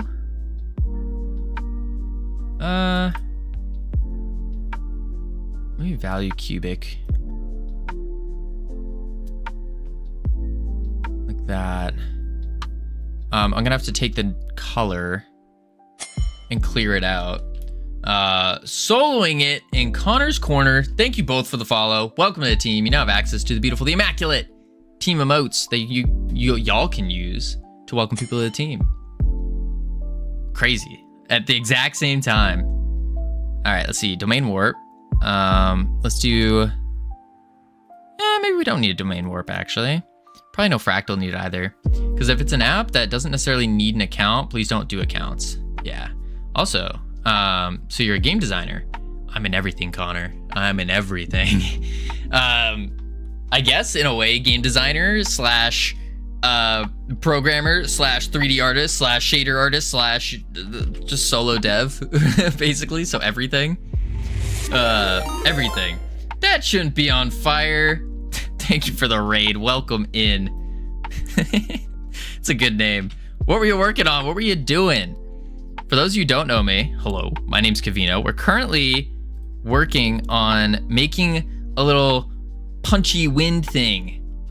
I had this pitch of a Five Nights at Freddy's game that hopefully it should be easy or hard to make. Ooh, Connor, I'd be down to hear the pitch. I'd be down to hear it.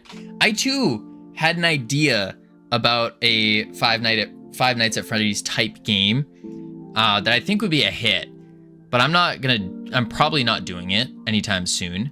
That shouldn't be on fire. What were you working on? What were you doing? Welcome in. For those who don't know me, hello, my name's Covino. We're making a roguelite right now, and specifically, we're trying to make some wind that does punchy things. That's what we're trying to do. Some punch things with our wind. So we can kind of show like this, and then we bump this up to like 2, bump this to 1.5. Yeah, wind. That looks wind-like, right?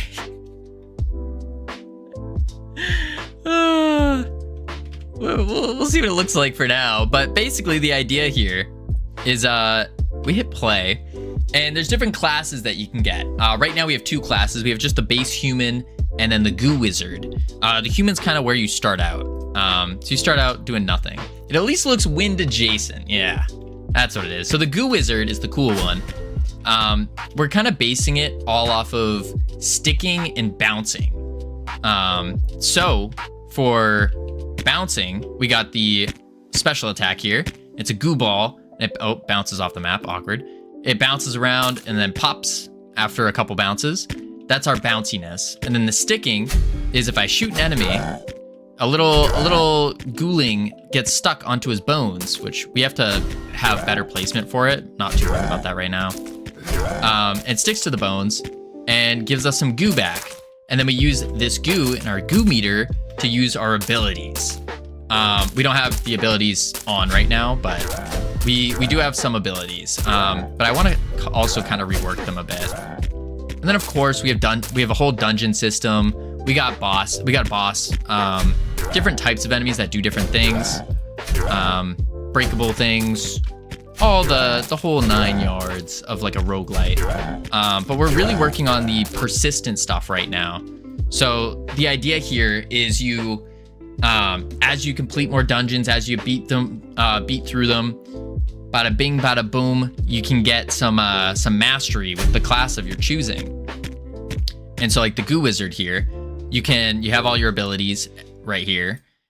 And then you unlock mastery, doing all different things like health or ranking up your abilities, adding a little flair to them, getting cosmetics, that kind of stuff. And then we have the human, which is what we're working on right now. So if I select class, this is our punch. Oh, it didn't do anything. Okay, good to know. Good to know. Maybe it's shooting too fast for us to see. But we have a little punch, and it's just shooting a projectile, really. That's the secret. It's shooting a projectile. But I'm gonna have to fix that up for sure. I think instead I'm gonna make the, where is it? Ability speed. Let's just change this to ability speed. Oh, it's at 60. Oh my lord. Let's try like 10. That would be good. Boom, boom. All right, let me read this. I was working on my rhythm RPG game, my first game developing Godot. Let's go. That's awesome. How long have you been doing development for? All right, Connor. So it takes place in New York, Niagara Falls, 1986. You play as a survivor named Andrew, and you go to the Cave of the Winds tour at night. So you were alone, and you didn't know people have been disappearing. And on the tour, you find an old photo that was a pizzeria near the falls until it got demolished and the animatronics went missing. And they ended up being found at the falls until... But yeah, that's the basic description. Oh, cool. It sounds very similar to Five Nights at Freddy's. Very, very similar. I would almost say maybe too similar. Look down the cone. It might be single-sided. That's a good point. That's a very good point. I think it is. I think it is. I think that's the problem. I think that's the problem. So to fix that, all we got to do is in our call, let's disable it. There we are. I should also be able to multiply this, I think. I'm a web dev. I worked in Unity in the industry in the past. I've only been developing Godot for less than a year. Oh, dang. Nice. Nice. So you came into it with some experience. That's good. That's really good. Been writing code for like 30 years. Holy moly. I have been writing code for a year. Not nearly as much. Technically, before I turn it into a game, I might be giving Steel Wool Studios a call and see if they can turn it into a show or a game. Sounds cool, Connor. Sounds awesome. Yes, but people love the similarity. Maybe. Yeah.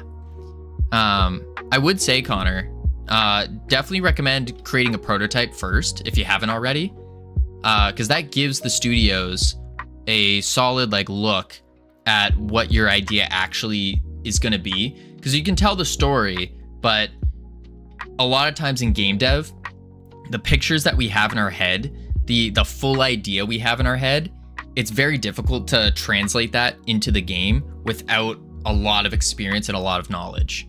It's something I learned on my first released game, Realm Rapture. I would wager you've picked up fewer bad habits than me. Ooh, that's good. I've been trying, but to be fair, I'm like very, very fortunate. We got some of the most intelligent people on all of Twitch just popping in, and they go, "Hey, Covino, you're an idiot. Don't do this. Do this. Why did you do it like this? Oh my lord!" And they've been really. That's where most of my teaching and like my learning is coming from is from Twitch. So I'm very fortunate in that aspect. And that's how I've been learning so much, I think. There we go. A little punch. I love that type of interaction. Oh, absolutely. It's been phenomenal. Okay, we got a punch. We got a punch. It goes a little far, but that's okay. It at least looks wind-like. And right now, we're just all about quick prototype, get it done, and then we can get everything else looking better. It might need to be bigger, though. Now I'm thinking about it. Yeah, might need to be bigger. Let's drop the distance as well. Drop the distance. Anyone wants to jump into my streams and tell me I suck? Please do. So long as you tell me how to not suck too. Yes, that's the important part. That's definitely the important part. Is all the secondary aspect for sure. All right, starting position, global position. What up, Infinite Coder? How you doing? Let's just make this bigger. Okay, we'll do 1.5. Boom. That's big enough. Save that. And then in our human ability manager, in the basic attack, punch distance is currently 5. Let's switch it to 3.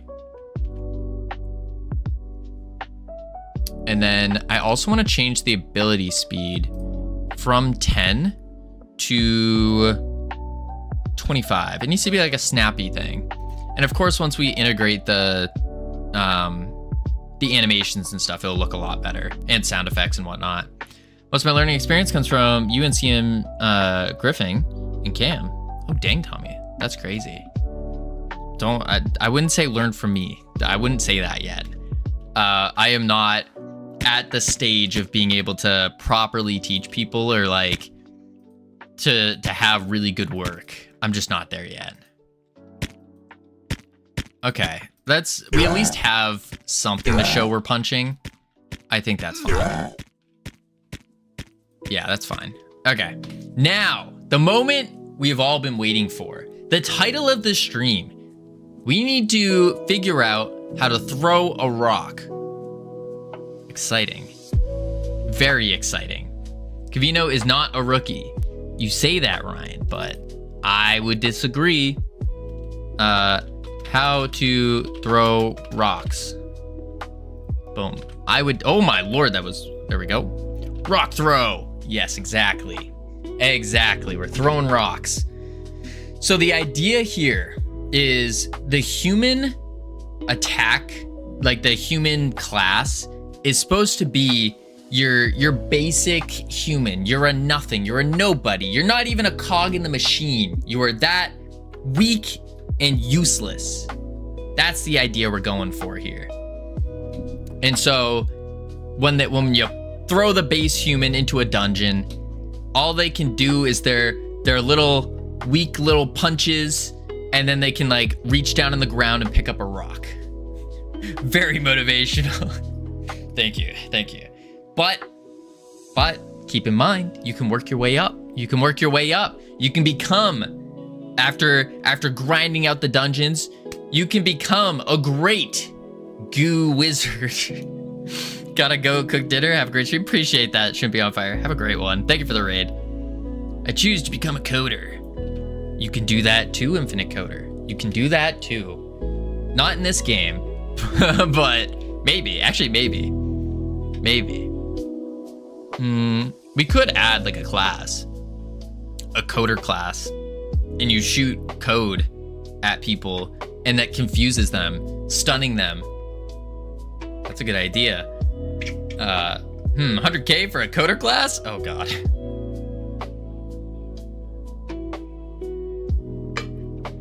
We could. We very well could. We're not at that point yet, though. We're not there yet.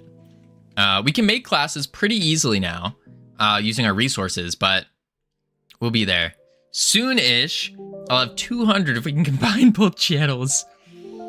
Yeah, Infinite Coder, I'll be real.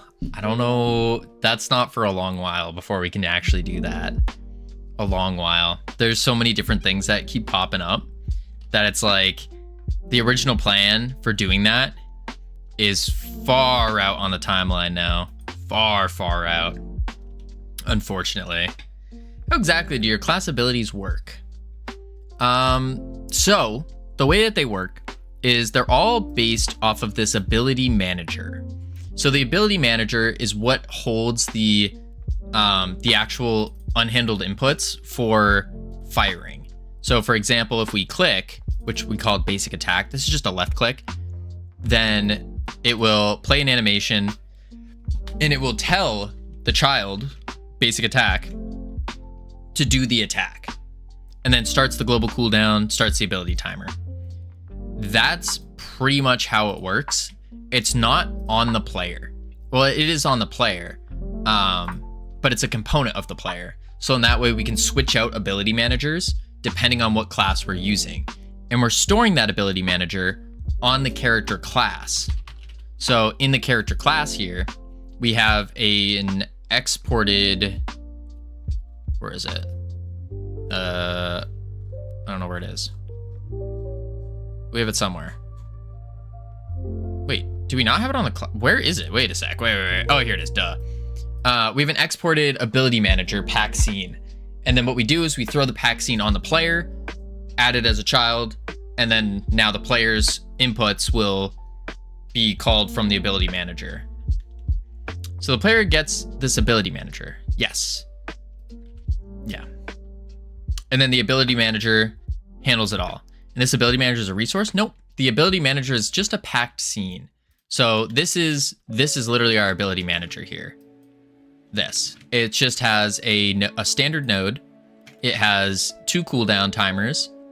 And then it has our basic attack, special attack, and dash, which are all nodes that extend our ability. Our ability is another component that is doing the actual like behind the scenes mechanics of an ability, such as the level, the speed, the damage, all that kind of stuff. It's doing the figuring out all of that and leveling up. And yeah. So we're taking a components approach to doing abilities. All components.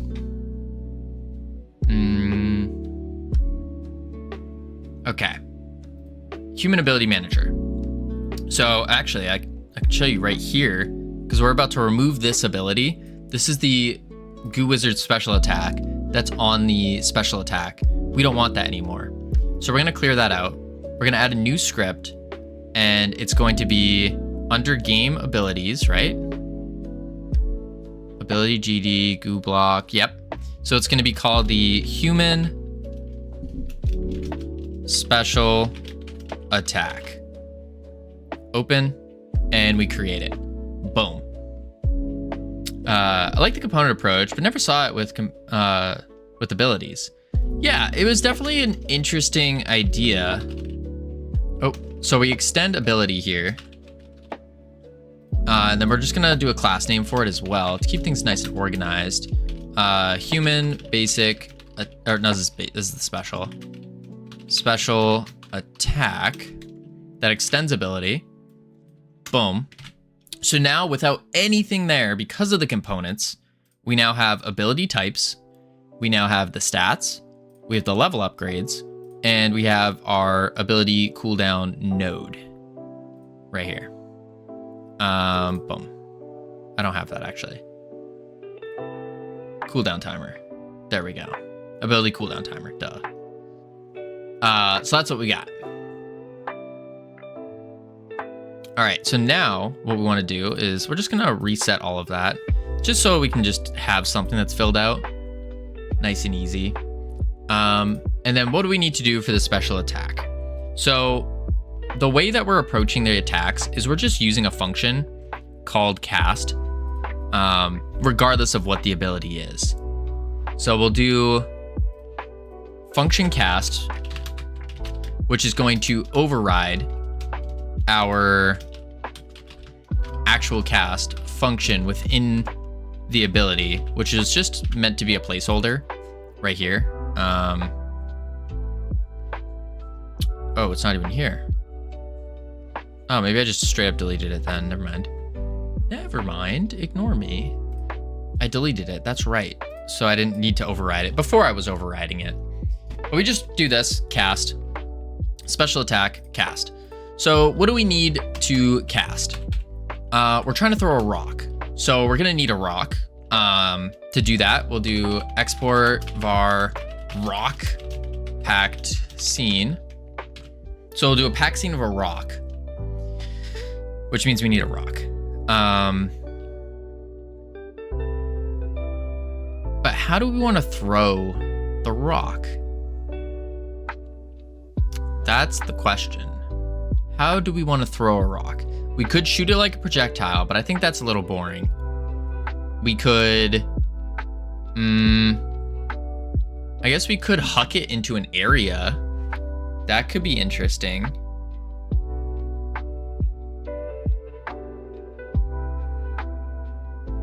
Yeah, that could be interesting. So what we'll do is similar to the hammer.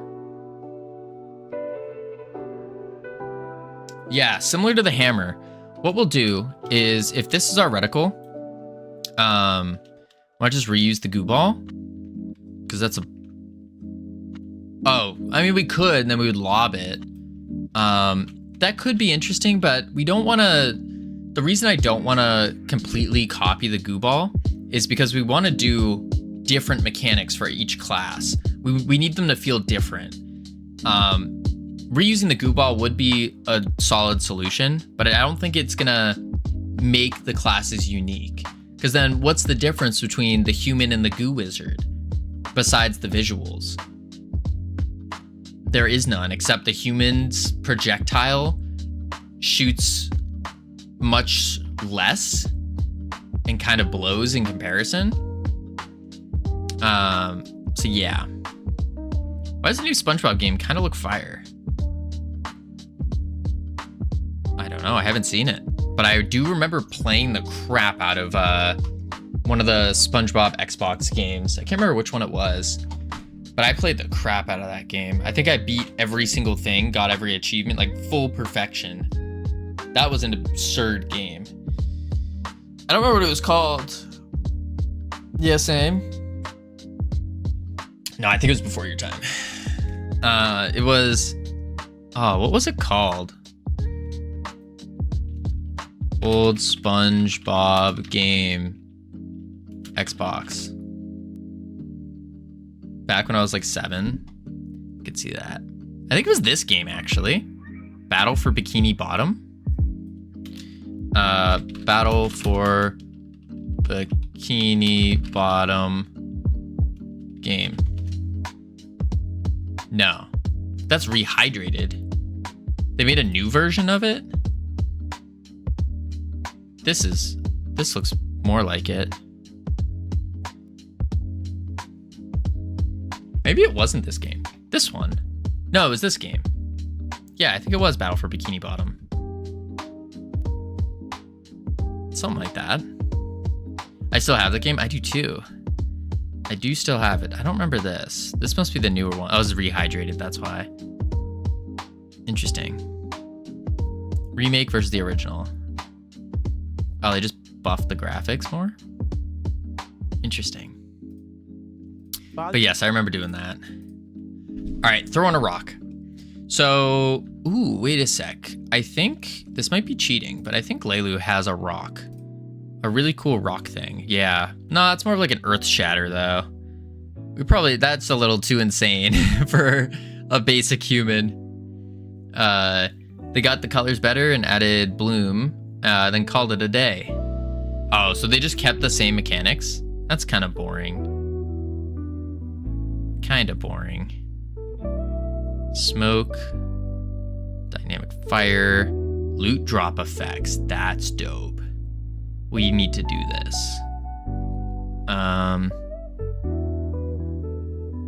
This is sick. Beams, lightning. Man, he's so good at this. This is so good. Okay, I gotta stop looking at this because if I keep looking at this, I'm gonna want to do all of these. So instead what we'll do is cast. So we'll throw a rock. What I'm thinking for the rock is we have like a little area similar to what we did with the hammer. You can't use those, they're tutorials. I think you can still use them, even if it is a tutorial. Can you? Or can you not? Does he not let you? This one analytics settings error cost a company. Does he not let you use them? Nope, not allowed Unless you be in tutorial hell. That's not quite how that works. Not quite how that works, Sammy. Yeah, maybe this is interesting. So he sells them, which makes me think that we can't just follow the tutorial. I wonder how that is. Is he like making the tutorial for people to use? Or do we have to...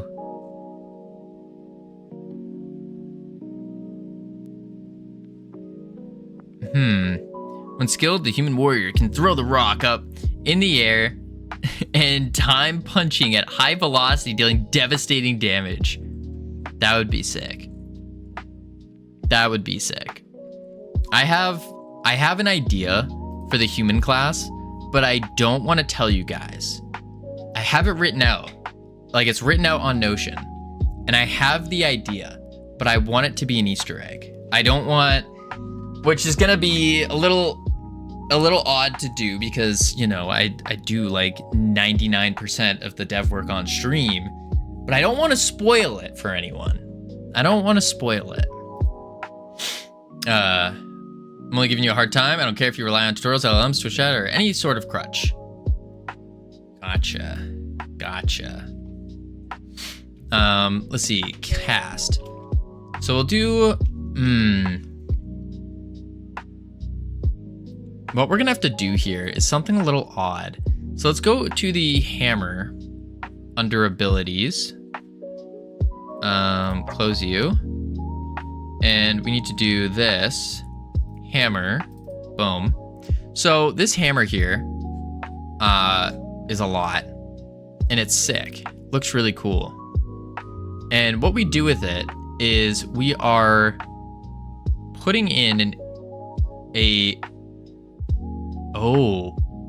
we're putting in the AoE thing. Because I remember I named it really poorly. Really poorly. And the AoE thing is what calls down this. I think it was called like AoE. Drop AoE. Here it is. Yeah, the drop AoE. It has a decal on it of a circle. And then here we go. So drop AoE. This is why most people can't use numbers or letters being taught in schools. Wait, what? People can't use numbers or letters? What do you mean? Isn't that all school is numbers and letters? Hover position.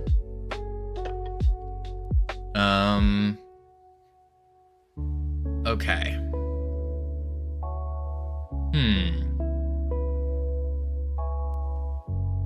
It's a reply. Oh.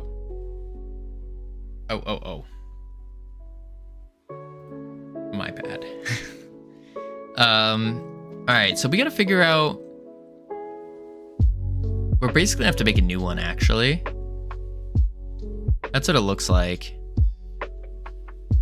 Yeah. If not activated, result, hover result, get position. But I do think we should make this a component, kind of like what we did with the drop AoE.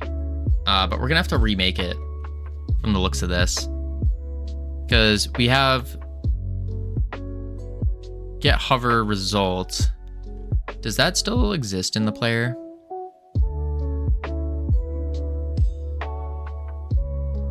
Maybe it does. Maybe that's okay.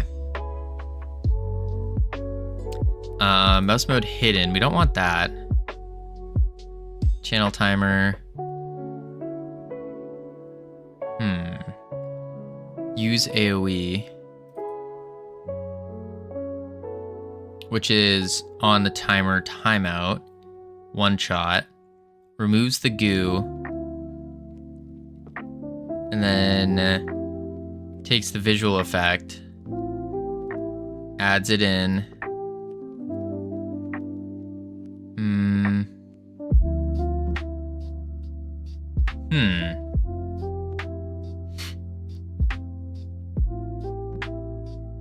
Yeah, that's not... Maybe we don't do it like this. Maybe not. Maybe it's not a drop AoE. I'm just thinking about... I would like to get it to lob, though, without lobbing. Lob without lobbing. So when we press throw, it just goes up and over, maybe? And then that way we just set it up with a an animation. So we throw it, and it has a curve to it. I think that might be the better play. Because it is just a special attack, right? Yeah. Yeah, let's do that. So we're gonna do a area 3D. And we're gonna call this human special ability rock. Yeah. And then from here, we need a rock. Do we have a rock already? I think we do. I don't see why we wouldn't. Blender files? Nope. Meshes? Maybe it's under dungeon mesh. Banners, beds, candles, boxes, coins, floor, key, pillar plate, rubble. But that's a... Oh wait, it is a rock. That's a... We're not throwing that. No. Rubble half. That's also really big. Just like one little piece. Throw a torch, throw a wall. Dang, we don't have a rock. I guess we could throw an axe, but I don't want to throw an axe. I just want a rock.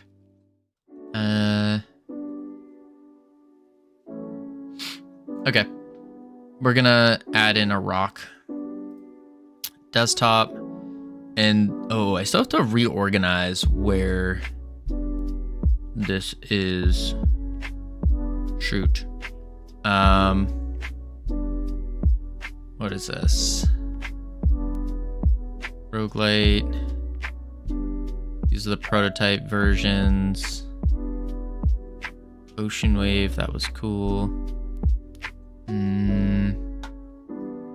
No. YouTube. VTuber. Obsidian. Realm Rapture. Jigglebone. Light. Lifeguard game. Kenny Block characters. Adventure.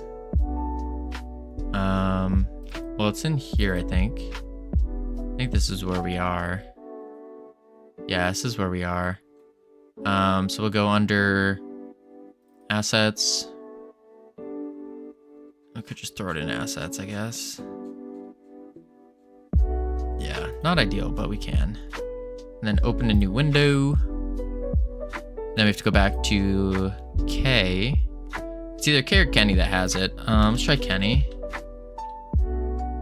Man, I do not like this search function. I just want to find the folder. A, B, C, D, E, F, G, K. Dungeon Remastered, Adventurers. Kenny Block characters. Something I was thinking about doing. It's on my list of things to do. But I would like to organize all assets that we have.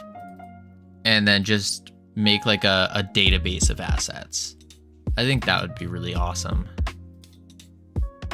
Let's do FBX. Blades. Nah. None of those.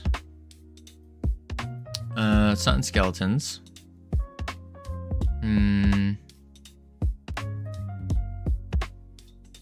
Models? No, these are players. Kenny food? We could throw food.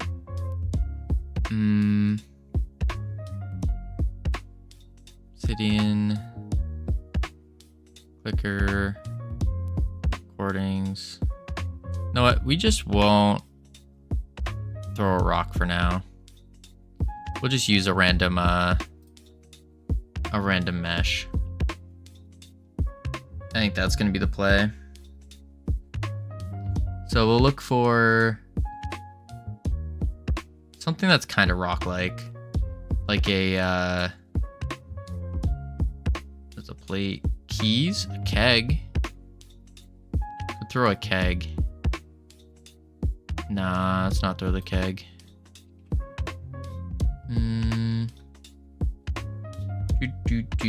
Chair, coin. All right, we're throwing a coin. That'll be the play. We throw the coin. For the coin, what we can do is transform 0, 0, and then we add in a good old collision shape, and we do a sphere. Let's make the coin a little bit bigger. Big coin. Collision shape. And zoom it down. Ooh. Ooh, ooh, ooh. Let's do a cylinder. And zoom it down. Down. A little bit inside. Because that's the trick. There we go. Beautiful.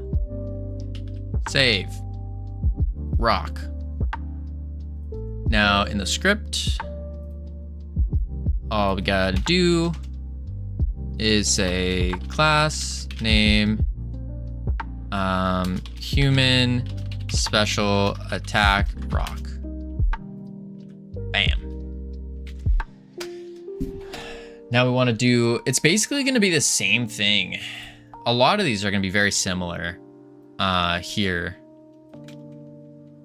Just different variable names. And then we're going to do some slightly different functionality depending on what we're cooking, what we're working with here. That's the idea. All right, let's see here. Human special attack rock. We can do projectile speed. We don't need a max distance. We don't need the starting position. We don't need any of this. We can do node, body entered, connect, boom. And then get punch distance, don't need that. Projectile speed, delete you. That's really it. Pretty simple for now. And then we'll worry about lobbing it. Save. I do want to look at the goo though, because I think that could be interesting. But then again, now I'm thinking about it. If we do lob the rock, it's gonna be really difficult to aim. Like you know you're pointing at the thing, but visually you're seeing the rock go up and then hit. I think that could be a little confusing for players. So we could just rotate the mesh so it looks like it's doing a rock thing. Yeah, I think that has to be the play. How are we gonna rotate the mesh? I guess we could just rotate the my drawing. How are you doing? Welcome in. I think we're just rotating the Z. Yeah, let's rotate the Z. What were you working on? What were you up to? Welcome in. For those who don't know me, hello. My name's Covino. We're learning how to throw rocks. Learning how to throw rocks right now. Real exciting and crazy stuff going on here. Real exciting and crazy. Var rock as a mesh instance. Boom. And then what we're doing is we're making a roguelite, and specifically we're making the human class. The human class. So it's supposed to be like your bare bones basic class. It's what you start off as. You start off as a basic human. You're worthless. You're garbage. You're less than garbage. Not even a cog in the machine. Like, you are just a guinea pig. Like, we throw you into something and test to see if it works. That's the idea of the human class here. And then eventually get more powerful, and then bam, you can become the illustrious goo wizard. An illustrious goo wizard. Rotation. But we're trying to get a rock throw, because the idea here is your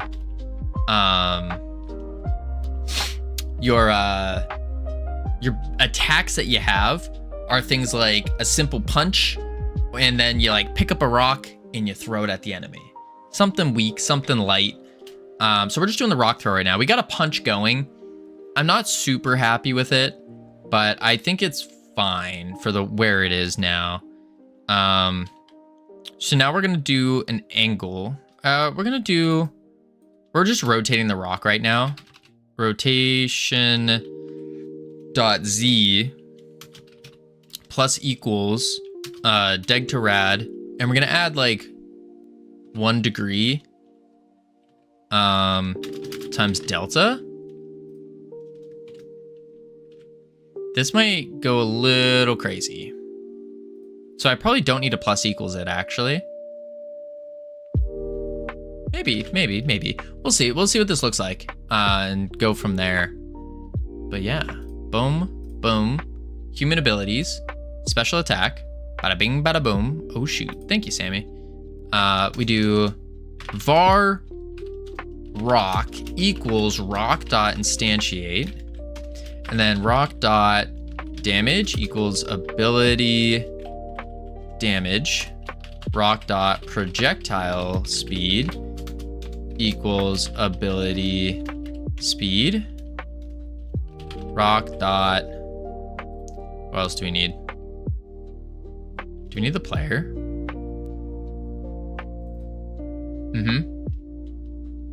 We need rock dot player now. Boom. And we do rock dot player equals player. Bada bing, bada boom. And then add. Do we want to do an add child? Or do we want to do an add sibling? No, I'm thinking about it. We might want to do an add sibling. No, I guess we could do child. Oh, it's player. We add it to the player. That makes sense. Player. Yeah. Then we want these rays as well. Copy. And the reason we want the rays is because this makes it so we're shooting at the right location. Boom. Boom. Bop. Pow. There we go. Boom. Boom. Bada bing, bada boom. Looking pretty good. Looking pretty good. Rock player, and then we need to do the last one, which is going to be player dot add child. Go back to our basic attack. And we can do look at. Cop. Oh, we should probably do both these lines, actually. This is after we add child. Yeah. After we add child. Back to special. Delete, delete. Boom, boom, boom, bang. And tab it over. Tab it back. Grab punch. Rock. Save. Done. So now we just need to quick load in the rock. Human special ability. Ah, shoot. I meant to call it attack. Special ability. You're not an ability.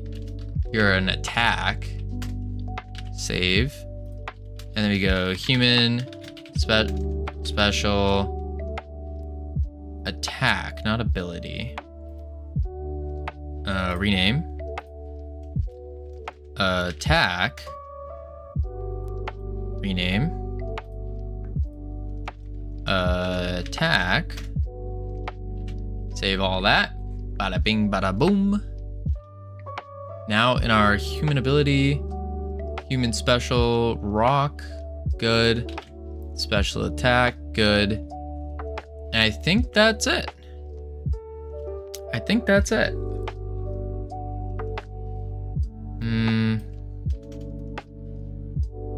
Oh, cooldown, special attack cast. Cast, does the ray, instantiates the rock, sets the damage, sets the speed, sets the player, adds the rock. Global cooldown, or global position. Projectile marker, look at. I think I need to make this top level. I think that's the next step. Because I don't think I made any of them top level. But we're going to try it out. See what goes on here.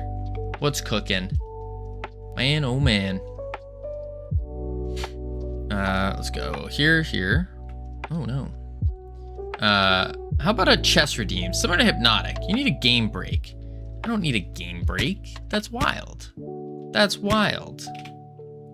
Boom. Boom.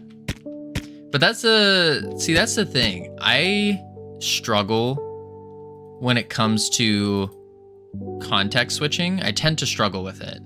So if I were to take a game break, it wouldn't go very well for me. We all need a game break every now and then. I mean, that's not true. There it is. Oh. Okay. So yes, it needs to be top level. Also, it's rotating the wrong way. Rotating the wrong way.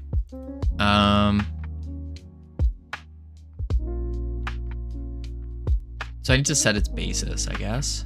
And then also make you top level. But yeah, the biggest reason why I don't do that is it just throws me off. It throws me off too much. I get into the groove of like doing something and then trying to switch back.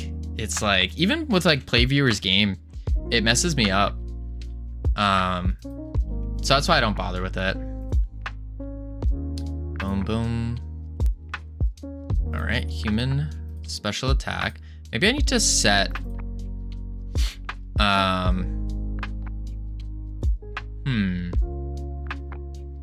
maybe I could just do the Y. Try that out. Boom. Bang. But I do think we will be doing I wasn't gonna say it yet, but on the 17th, we're joining up with one of my buddies, Koa, for her streamathon, along with Jake Creates and someone named Slime, who I haven't met yet. And we're gonna be playing some Peak on a Wednesday evening. And so I don't know if I'm gonna be. I think I'm gonna be streaming. I might do like a bonus stream type deal for it. All depends. It's for a big subathon that she's doing. So there's the game break. There's the game break you're looking for, Sammy. Does this do damage? Interesting. A rock rotation is not working. Maybe it's because it's only 1 degree. Let's try 10 degrees. Oop. Do 10 degrees, and let's go back to the Z. I think the Z's the play.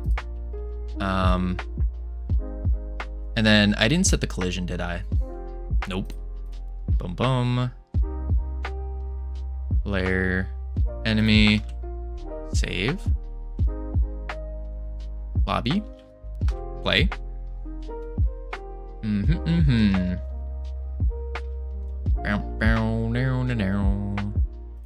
Output. Whoop. There we go.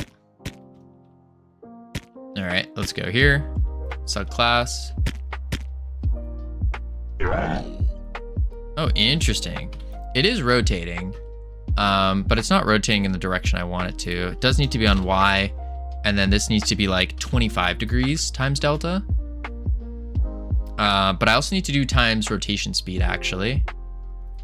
So let's do like, just for the sake of trying something, we're gonna do a magic number. We're gonna put it in parentheses, go to the lobby, play it, just so it kind of looks more like it's getting hurled out, you know?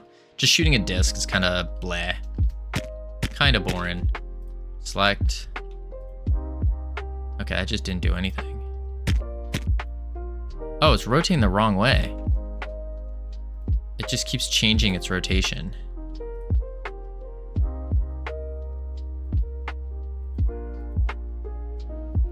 Huh. It's spinning along the sides. Oh, because that's... I didn't switch it to back to Z. Oh my lord. Boom. Now let's check it out. This should be pretty good.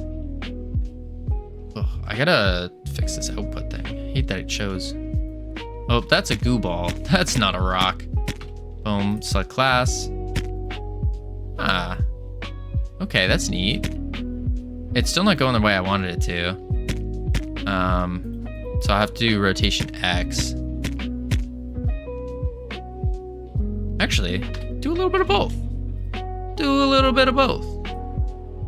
Copy that, paste it, hit it on the X, and we can swap this down to 8 times delta.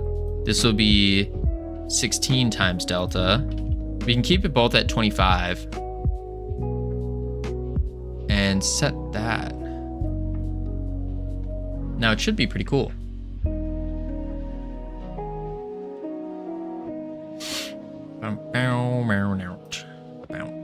There we go. Boom, select class. It's just wiggles.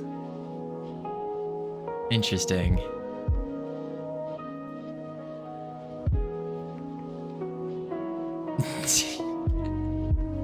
It looks weird. It looks weird.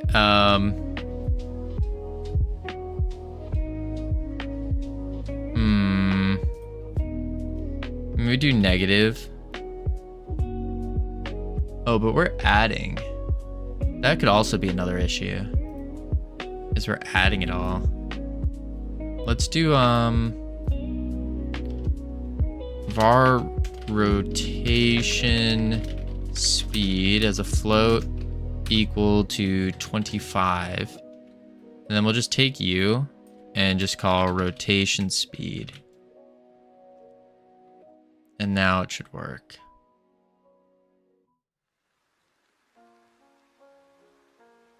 But also, I wonder if we remove the plus, oops, what will happen? Because we're no longer adding it. Now it would just go based off delta, which isn't increasing, but it doesn't increase by much. That's why we're multiplying it. Select class. Yeah, it doesn't go by much.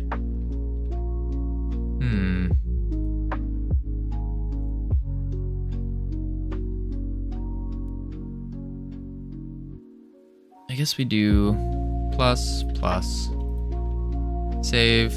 Rotation speed. 50. Lobby. Play.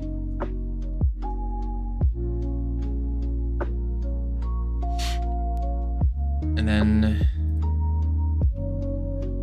oh, boom, select class.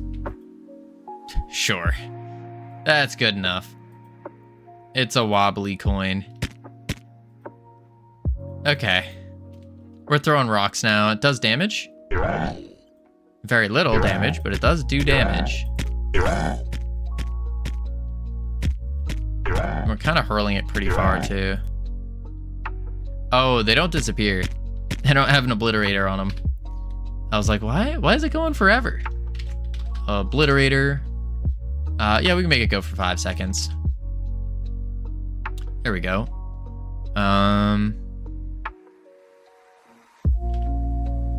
Yes. Perfect. Perfect, perfect. All right, so now we have the throwing a rock. We have the punch thing. And now we got to incorporate what? Oh, we need to get the resources too. The human resources. So to do the human resource, I guess we could do the basic attack to do it. Yeah. So we'll say, go to this one. Basic attack. Open scene. And then attach Gooling. Goo gain.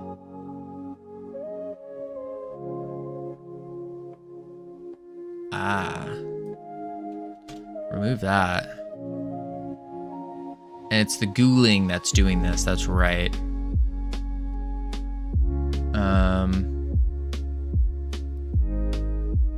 Gooling, open scene, return goo, returning goo.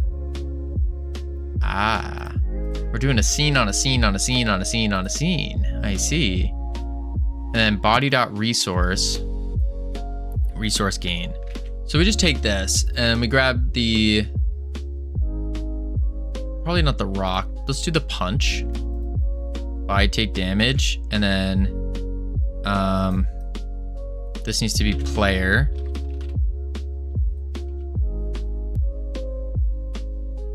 Resource gain. Yeah.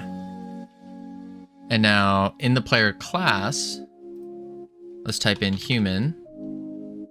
Trez. Resource, sweat and tears. Resource gain 25. Works for me. Close you. Close you. Close you. Close you. Play the lobby.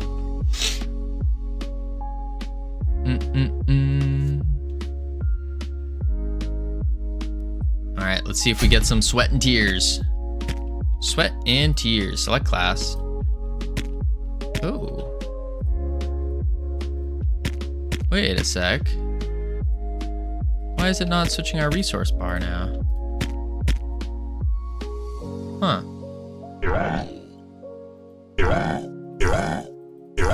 I'm doing 0 damage as well.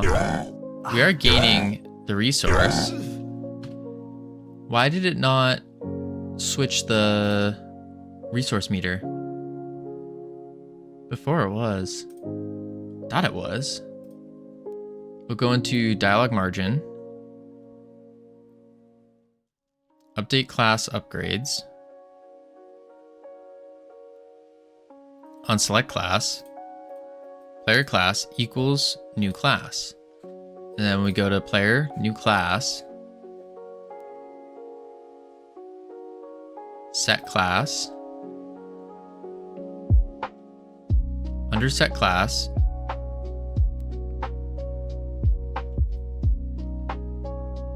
we are removing the ability manager, adding a new one. Oh.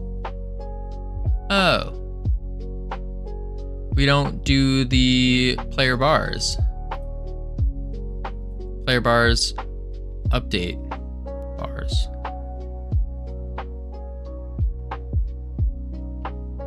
That's why. Update bars is what we need. So, do we have a player bars?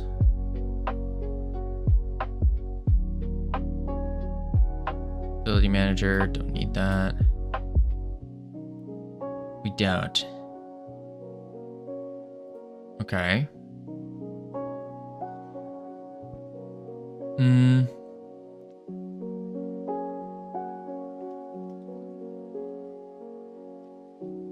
Player bars. I guess we'll just snag that. Current nodes.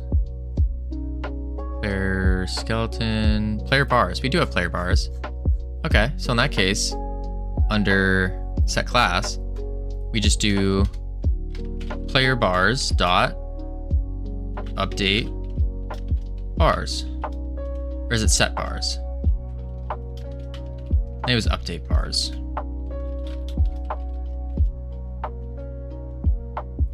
Update bars, perfect. Now, when we switch classes, it should switch the bars for us.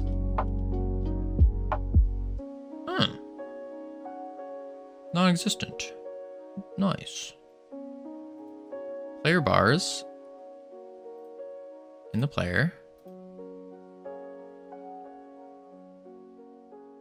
Player bars. Update bars. Why is it saying that doesn't exist? Update underscore bars. Update underscore bars.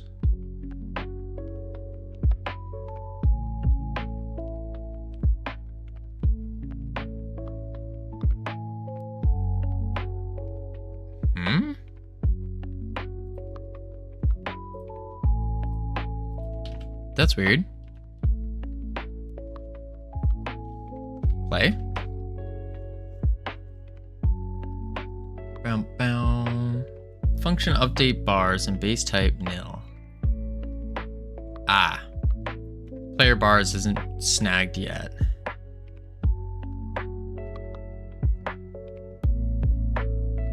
Yeah. Okay. So we'll have to fix that. First, we got words coming up. So we're gonna, or ads playing. So we're gonna check on the words, head into level 1, lots of fun. And when we get back, we are going to kick butt, take names, and start doing the rest of the human stuff. So I'll be right back. I'm gonna go grab some water, and then we'll do it. Boop, boop.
I have returned. Holy moly. All right. Let's do be right back off, webcam on. Bam. Let's Pull this soundtrack back as well. Autopilot off. Bada bing. Bada boom. All right. We'll finish out these words and then we'll figure out why our update bars isn't working. I have a slight sneaking suspicion why. Slight one. But I'm still not 100% sure on it yet. Boom.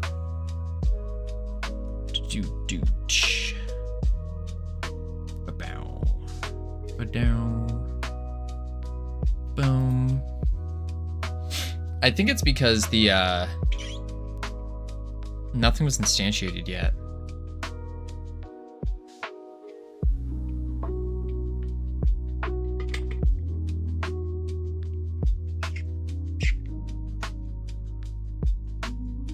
Think so. All right, not too bad. All right, let's turn off these words. Boop. There we go. So what's going on here is when we go to set class, it's trying to run and tell the bars to update before the bars even exist, which is a problem. So what I think we could do is we could do a signal. We could do here.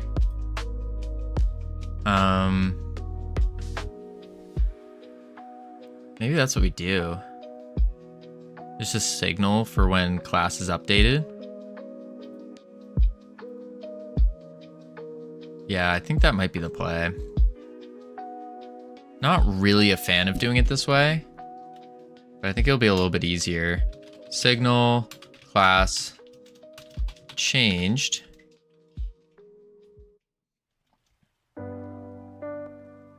Yeah, and then here, class changed emit.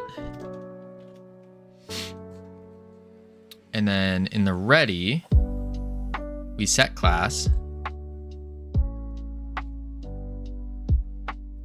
And then we can do class change dot.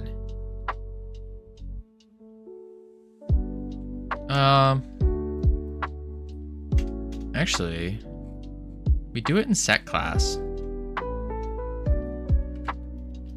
Do it in set class. That would be better. Set class. And we just say class change dot emit. There we go. Now in the UI, we go here, and in the ready, we do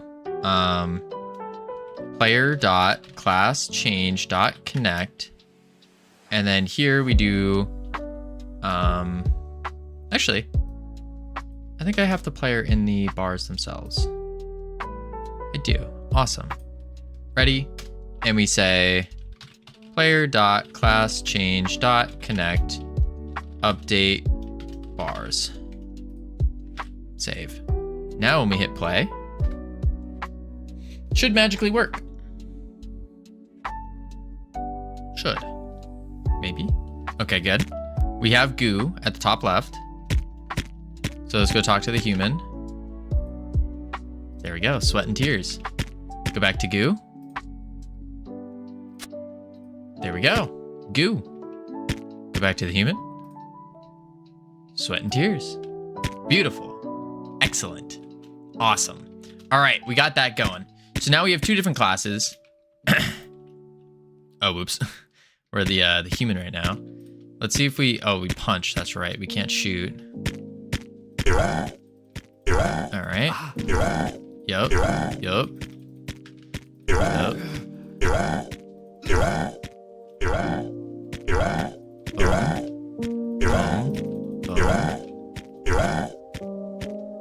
We do have a dash. I don't like that though. We're gonna have to change that.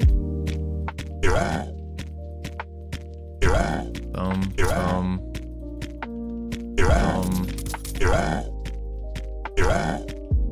I think I might remove the Yeah, I'm gonna remove the global cooldown on the punch, I think.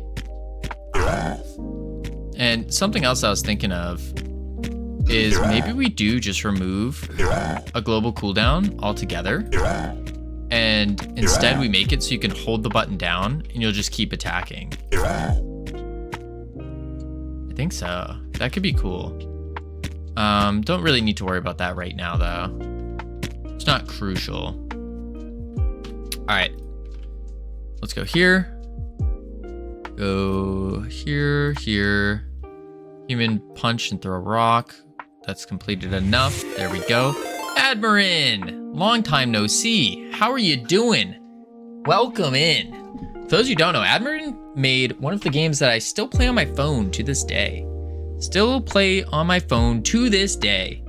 How are you doing? What were you working on? Wait, let me pull it up. Dino. Do it. Right here. Splice dinos. Bam. Oh, you can't see it. Splice dinos. Wait, really? Yeah. I still pop in every now and then. Now I don't play it every day. I will say that much. I don't play it every day, but I do play it quite a bit.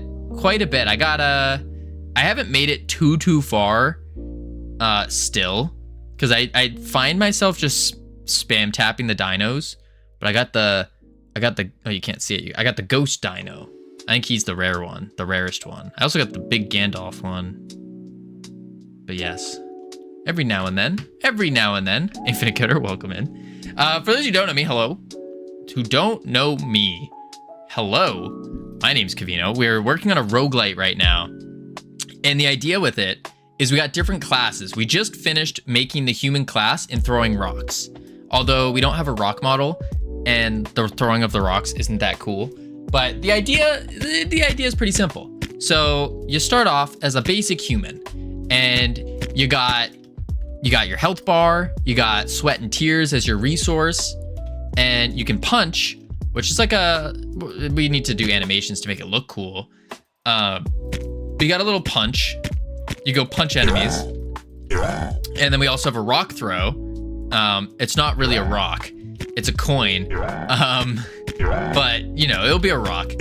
I want to figure out a more fun way to incorporate the rock, because it's a little boring just having like a point and click thing. But the idea here is once you get stronger, you can eventually, which is through going through all the dungeons and stuff, you can eventually become a goo wizard. And the goo wizard is that's the cool one. The goo wizard is all about bouncing and sticking and throwing your goo. Good. I'm glad you like it. Today we worked on GMTK Jam. Lots of stuff done today. That's awesome. One more day, but I think we have a quality game. That is awesome to hear. Holy. The GMTK Jam does sound pretty cool. I was tempted in trying it. I will say, tempted. But then I was like, nah, I gotta focus on this project. But the Goo Wizard has probably the coolest ability I think I've ever made. And that is this. You lob a goo ball and it bounces off of walls and stuff and jiggles and all that fun stuff. So it's pretty cool. And then of course, that's the bouncy part of the goo. Then we have sticking, where when you shoot an enemy, this little ghouling, you can't see him too well. This little green guy there on the hand sticks to the enemies and then gives you goo. And then you use that goo for your abilities. We don't have any abilities in yet, which maybe that's something I should do, is set up the abilities next to spend our resources. That's probably a good idea, actually, so we can actually, you know, spend our resources. That would be cool. But the idea here is we got progression. So you have your class, and as you beat enemies, you gain mastery experience. That mastery will then unlock your different mastery upgrades, whether it's like straight stats or a rank up to your abilities. 3D skills are looking really good. Oh, these are not my models. That guy is my model. These are not my models. These are all K-Kit. Oh, that's a problem with the goo. If we're maxed out, it just stays on us. Hey, Arya, how you doing? Welcome in. Although I did make the goo ball. Oh, why is it flying? Wait, what is going on right now? What the? It's not lobbing or what? What happened here? It still bounces, but it... I'm so confused. I think it's because the game's glitching out because of how many goo things I have on me. I think so. Huh. Interesting. I need to fix that. Let me go to returning goo. I never noticed that. If body is player. Are they stink clouds? No, they're just goo. They're goo. They're not supposed to be that many though. So we add the resource. So I guess we need to say if body dot resource is greater than or equal to body dot max resource. Oh shoot. Player class dot max resources, then we just queue free like that. Queue free return. No, just queue free. I think that would work. Yeah. So that should prevent all that goo from happening. And I think that's why it was getting messed with the bouncy effect, the lobbing, is because it was like colliding with other things and then bouncing straight up. I think that's what was going on. Let's try it again. Boom. Get a bunch of goo going. Because right now, the way it works is these little goolings that get attached on, they just pick a random bone and they sit on that bone, which I'd like to put it on like their heads or some more visible surface than just the bones. Okay, that works. Now they queue free and we're chilling. Cool. Does it mess with my bounce? Nope. Awesome. Awesome, awesome. But yeah, once we kill them, we'll get mastery, and then we use that mastery to get stronger. A little progression, RPG-like type thing. Boom. Go here, and never see 20%. Cool. Cool. All right, now the next thing we gotta do. We got the abilities, we got the throwing of the rock. Human, basic, plus special, done. Actually, no. Humans now throw rocks. There we go. Push. What I think we want to do is work on the spenders. So we're aiming for 4 buttons altogether. 4 buttons altogether. And the idea with that is we're trying to keep the button count low because we're aiming for controller support. Very nice. I'll lurk for a while. Absolutely. But yeah, we're aiming for controller support. And so we want to keep the button count pretty low. Got like jumping, dashing. Then you got like your basic, your special, ability 1, maybe another one. Something like that. But yeah, that's the intention. That's the intention. Wow, I have not held a controller in a while. It feels weird. Boom, boom. All right. Abilities. So for the Goo Wizard, we're gonna open up the Goo Wizard Ability Manager because we're going with components here. Dash. Dash dot dash, that's fine. Special attack ended. That's just a signal. And I guess we need to do ability 1. Yeah, ability 1 is first. So project settings, let's go to our input map and see what we got going. We got ability 1 on 1, 2, 3. Okay. So let's do ability 1.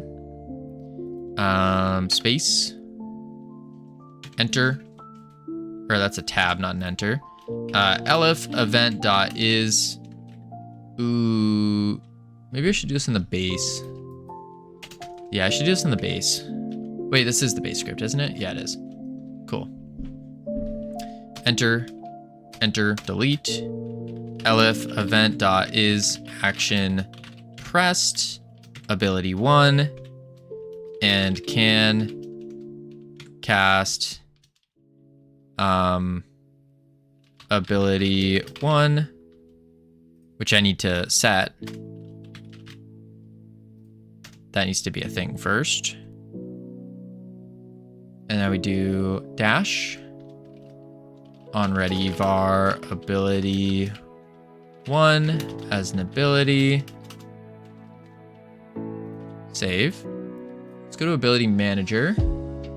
So this is the base version of it. We're just gonna add an ability. Boom. Call this ability 1.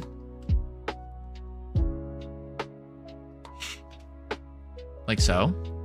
We're gonna set it as an ability 1. Save. And now it should, it won't work that way. Shoot. Shoot. That's fine.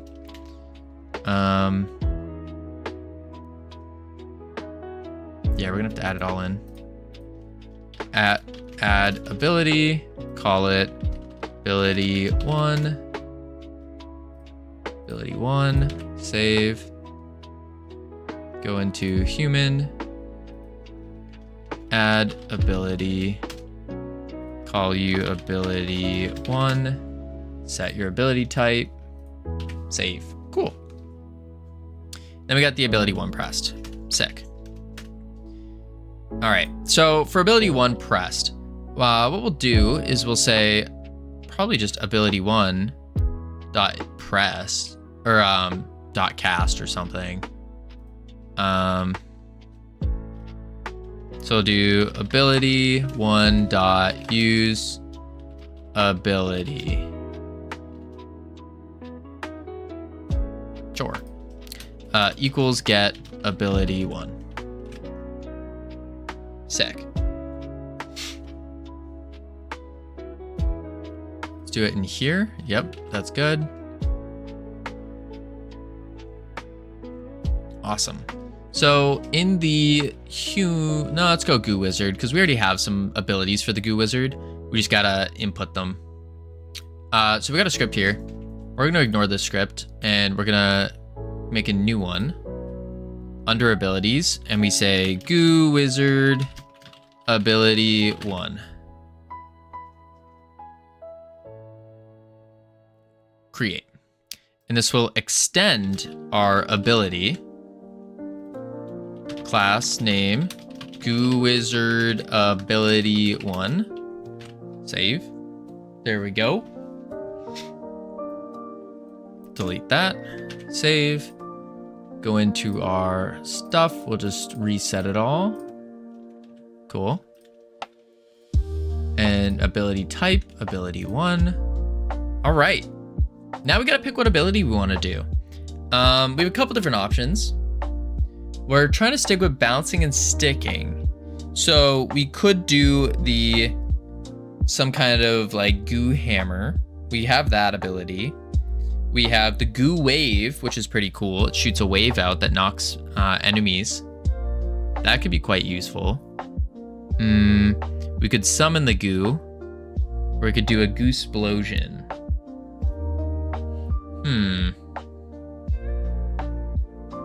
I think we might do the goo wave.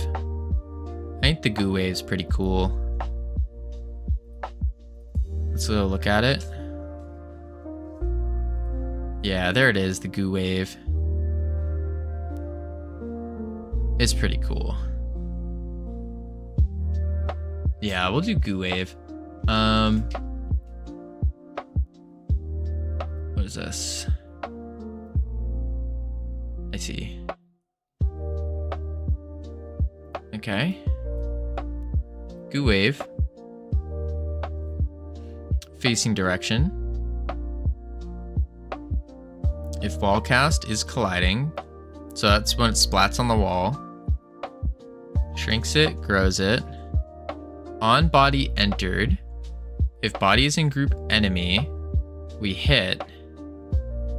If it has a method knockback, then we knock it back. Then we also say body, take damage, and player. And then we need the player.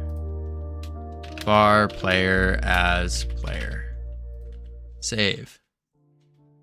Goo wave. It is masking the enemies. Cool. Easy as that. And then we just instantiate it and shoot it forward. And then I think we're good. So we'll do ability manager. ability 1, Goo Wizard ability 1, export var Goo Wave as a packed scene. Cool. And then func use ability void, and then we say var Goo Wave equals Goo Wave dot instantiate Goo Wave dot, what are the parameters? Damage, attack speed. Yeah, we don't need an attack speed modifier. Wave speed. We just do wave speed. Yeah. Ability dot wave speed equals ability speed. Goo Wave dot damage equals ability damage. Goo Wave dot player equals player.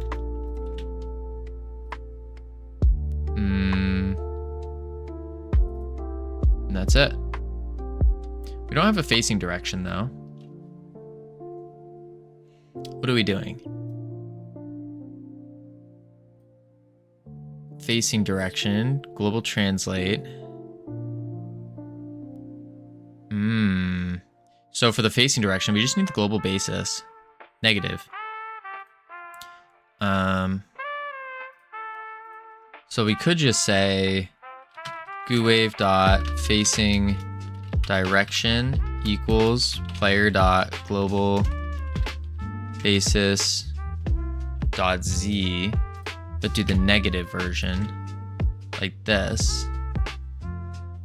Goo Wave facing direction, and that looks good. I think that's it.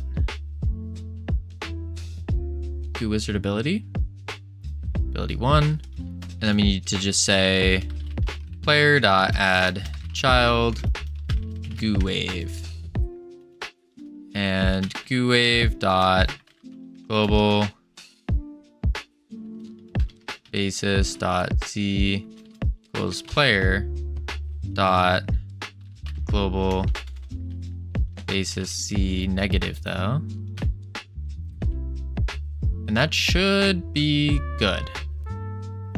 Quick load, Goo Wave, save, ability manager, ability 1 usability, ability 1 dot ability timer start. Cool. Let's give it a go. So now when we press 1, we should shoot a Goo Wave. Should.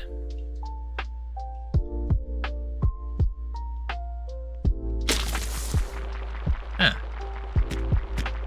Nice.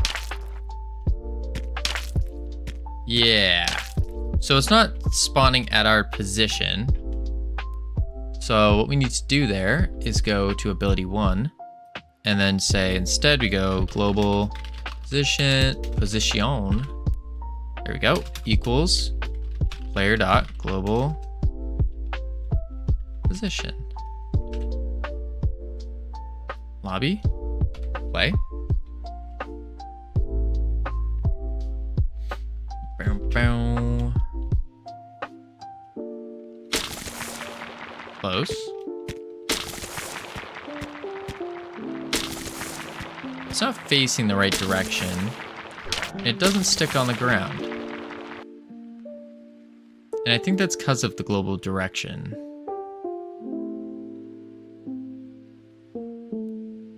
Facing direction. Where did we do this? Let's match case and look for it.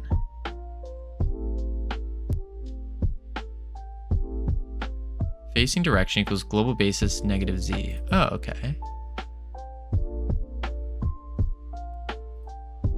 Facing direction. Oh, wait, no, that's what I just wrote. Oh, no, that is right.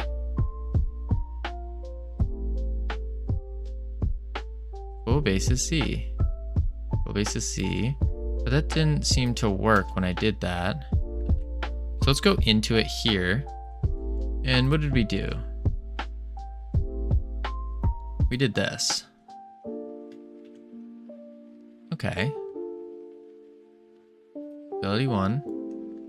After we add child, we just do player. And try that out.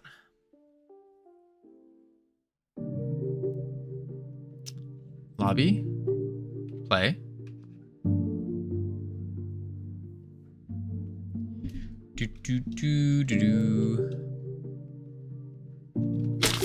There we go. Although it does go up in the air when we jump, which is not great. So we need to just make it go on the floor. The way we make it go on the floor, yeah, is gonna be, How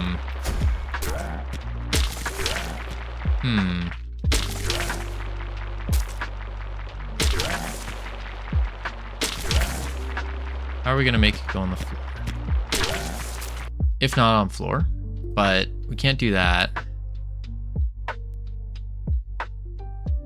So when I set the position,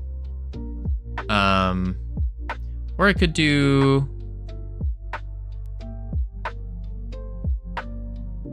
a ray cast to look at the floor.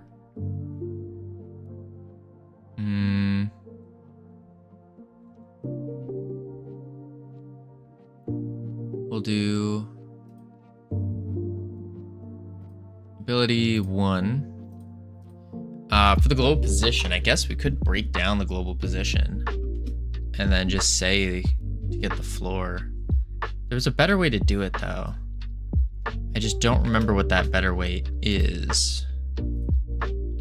Vector 3, global position, X, vector 3 dot, no, this needs to be 0, 0, and then player global position dot Z. That should set it to the floor. No matter what. But if our floor is not at 0, then we're running into issues. Okay, looking good.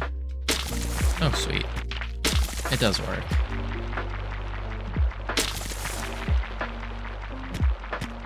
All right, cool.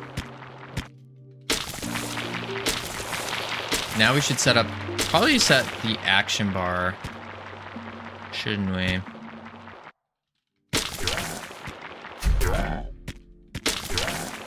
Go. Ah, you can't knock them up when they're doing that. Interesting. I also don't know if Goo Wave is sticky enough though. Sticky or bouncy. I guess it's bouncy. Yeah, I guess that counts as bounce. That makes sense. Especially because it's knocking them. Which I'd like to fix the knockback though. In the base enemy. Base enemy. And then let's fix knockback.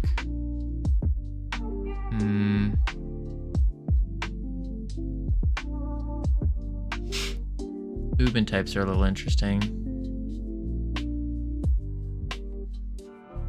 Move. Component. Where are ya? Die. Take damage. Can attack. Knockback.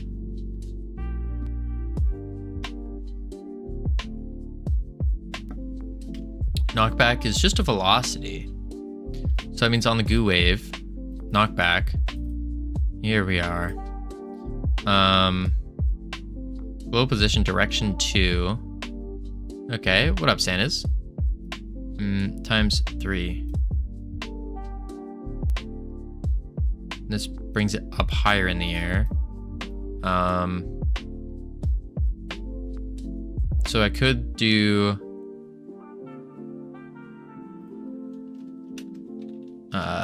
knock back stats, and then var knock back height as a float equal to 10.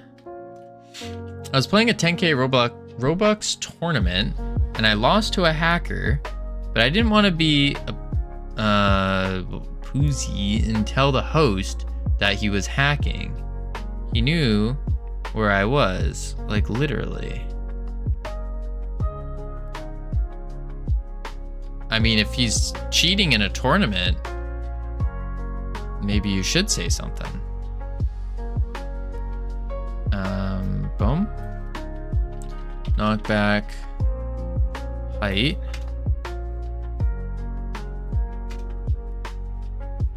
There we go. And then we can do knockback power. Var knock back power. Host is my friend. Oh, that's why I would want to burn Roblox with fire. Burn Roblox with fire.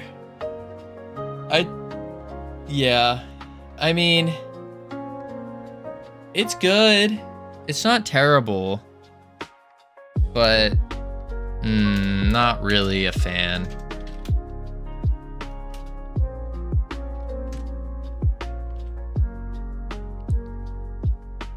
Why should an 8-year-old have VC?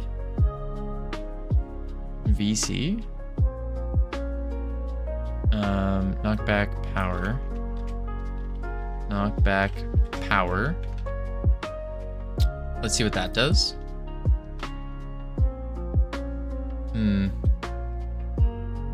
I have been interested in potentially making a Roblox game just because of how simple it seems, but I don't like the monetization. That's the big one. Ah, wait a sec. You don't have a knockback. There we go.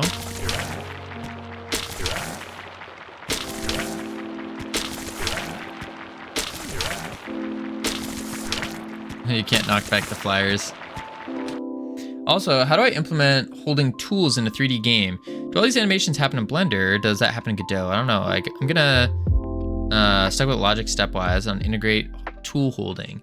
So there's a couple different ways you can approach it. The initial way, and mind you, I'm not an expert at this yet, but things like tool holding, so like holding a wand, for example. Typically, what we do is you use one of these bone attachments in Godot. You use a bone attachment, and then on that bone attachment is where you put your mesh. So you can have separate items, separate pieces of gear. This is also what we did for putting on armor on the characters. So you make the armor in Blender, or make the tool in Blender, bring it over as a mesh instance, use a bone attachment, bada bing, bada boom. And with the bone attachment, for example, on the hand here, basically you just attach it to whatever bone you want. Oh, that's literally a thing. Yeah. Bone attachment 2D, or 3D, sorry, not 2D. Don't be gross. Skeleton.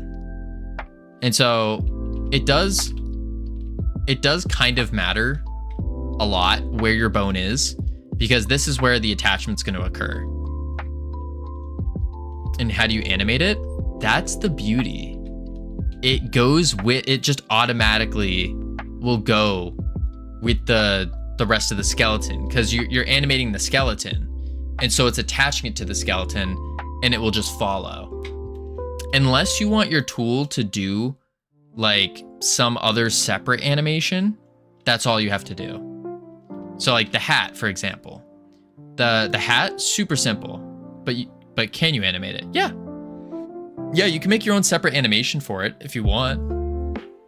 So for example, if you're holding, I guess, with the wand, if we want, we could make the wand like wiggle in different ways while it's being held and going up and down. So it's going up and down from the player's rig, and then we could add our own animation to the item itself if we wanted to.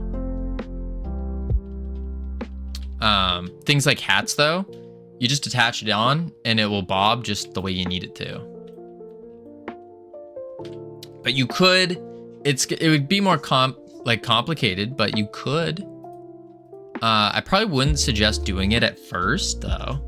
I'd probably suggest get them attached, and then if you think it needs more juice, you can go ahead and add it.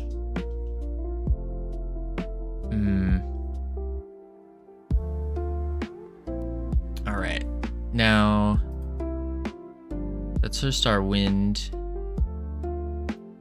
ability manager. So now we have a ability.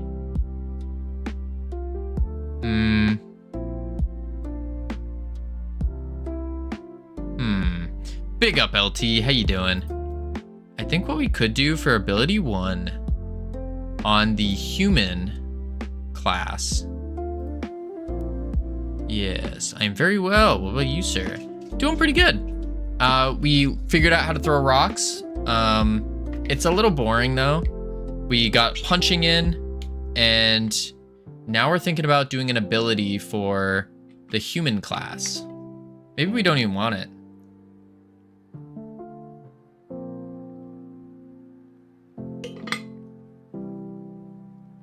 Yeah, I don't think we even want an ability 1 on the human class now I'm thinking about it. So for example, say I want my character to shovel something. How do I do this? You would do the animation for shoveling. That would probably be step 1.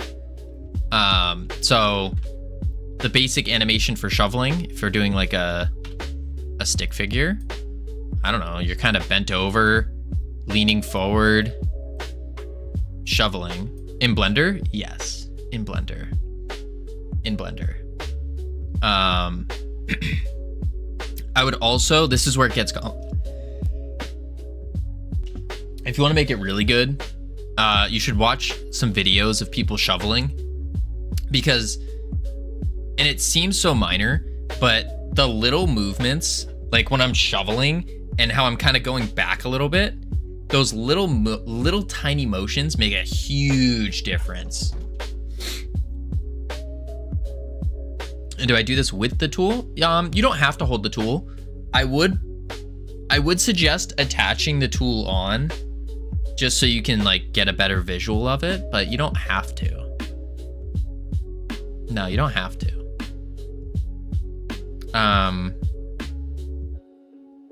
Yeah, you don't have to. Boom. Now, putting on a tool in Blender, I'm not 100% sure how to do that. I just know in Godot. Easiest way to find out though, grab like K-Kit or something and open it with Blender. And then you'll see exactly what she does for it, and then you're golden. Actually, I might even have it. Like, I can't get the complete picture in my head on how to make animations in Blender with the tools separate and integrate them into Godot, because I also don't know how to get the tool in Blender with the character than if I made it in a different file. Well, if you made it from a different file, you just open in Blender. Let's see if I have an example to show. Not really. Yeah, I don't really have anything. You would just, in Blender, you just open new file at the top left, and then you just import it in. There's like a import button, and then you have multiple models in your Blender file. On how to make the animation in Blender, like the physically how to make it. Trying to think if there's anything I need to animate right now. Not really. Not really. Someone who, which I think he might be on later, think maybe, let me see here. See if he has his schedule up. Oh, perfect. North Pole, I want you to, this might work. This might. I don't know if he'll be able to help, but oh my lord, why does that break like that? But Plobby's online right now. Plobby is an amazing 3D artist. And he's not as confident with the animation stuff, but he can still rig stuff on. Yeah, I saw Plobby was on. Yeah, Plobby's really good. For all Blender questions. You could also go to, I don't think Jedham's on. I don't think Mezu's on. But you could definitely talk to them and they would know a lot. I'm trying to think of anyone else that would know a lot about that. Yeah, I don't see anyone else that I know for a fact would be good. Yeah. No, Mezu with Mags today. Oh, that's right. They were meeting up IRL or something, right? They co-streamed with Stefan and Simbi. Oh, that's great. That's really cool.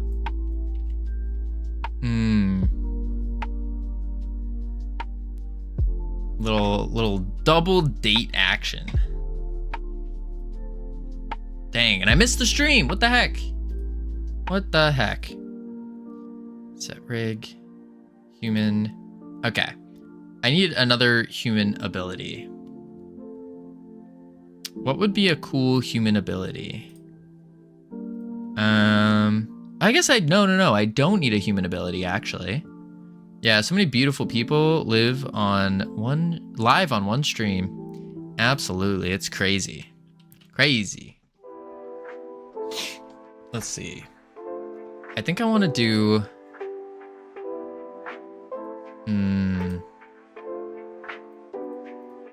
wait for the Godot Fest stream. That's gonna be big. I'm gonna try to get an image of, or like a little clip of all of us, and then I'll leave the frame. Bam. Perfect. Turn goo wave. Boom. All right, I think. Shoot. I mean, I think that's basically the class stuff that I need to do. We need to juice it up, of course, but that's really it. Besides juicing it up, do we juice it up, get the characters? I do need to do the action bars.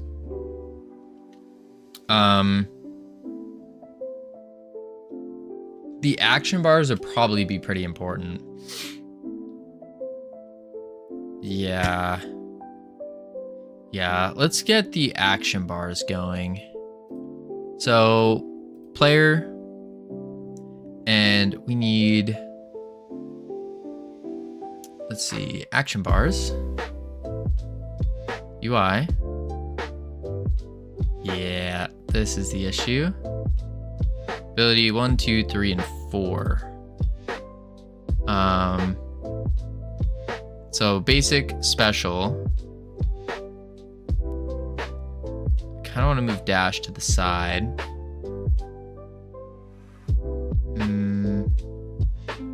Talent, highlight, close dialogue, channel bar, keys, debug,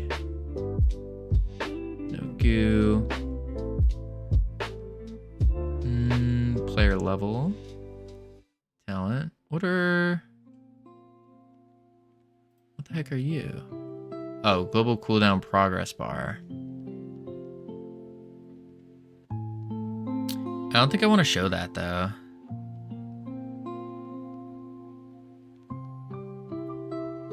Yeah, I don't think I want to show it. I'm gonna hide that because I want to show it on the abilities themselves. I think that would be cool. Basic attack, and I need to refix like how to make a good ability bar.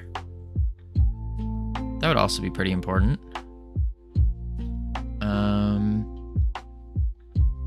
We have ability, basic, ability 1, 2. We need the dash in there as well. And that's where I was thinking we put it on the left side, is the dash.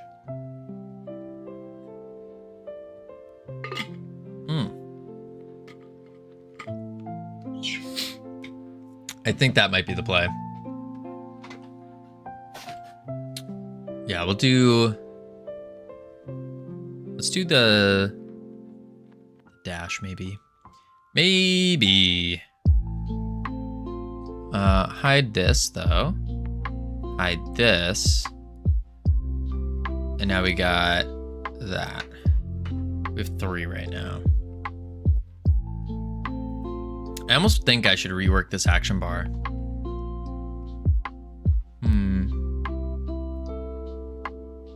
Button. Action bar container. Special attack. Yeah, I probably should. Action bars.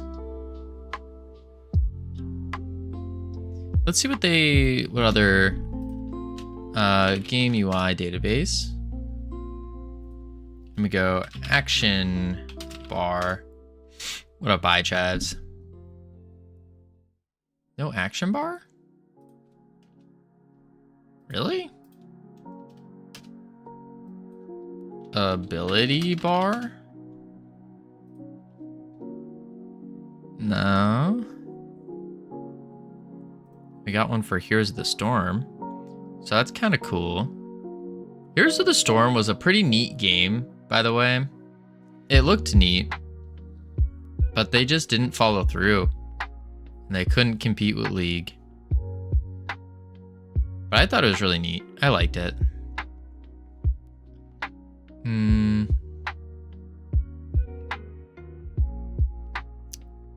Okay, so we have abilities here. Let's look at the Hades 2 ability bar.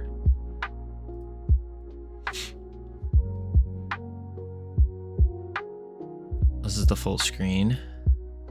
Oh, that's right. It only shows that. WoW ability bar. Yeah, it's a little much. Now this is what I go with.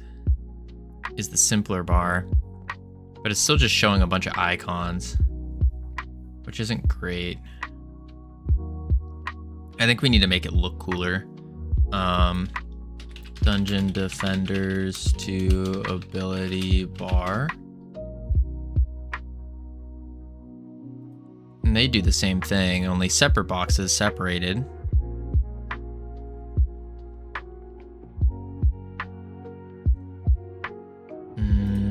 No, it goes like this. Yeah, because you have they use 2 different things like that. One for towers, one for the abilities. Alright.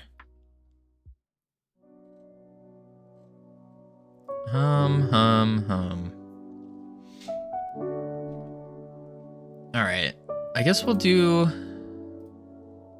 leave it as is, but we need to figure out a better way to change up all of the abilities. So here we have the 4i in 2. And what this is doing is progress bar texture. Okay, so it gets the first 2. Unlink that. That's right. Player abilities timers is not set. That was the issue. So that's in our ability manager now.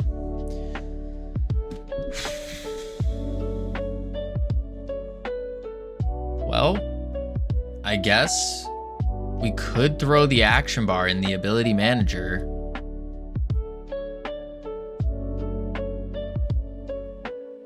We could do that. Ability manager. Then we add a canvas layer to it.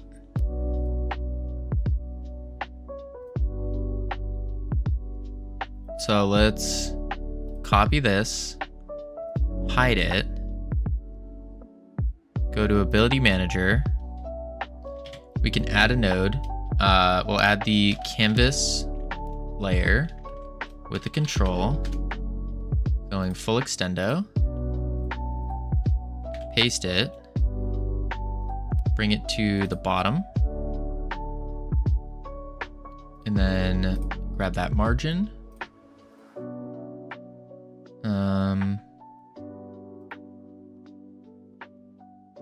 This margin.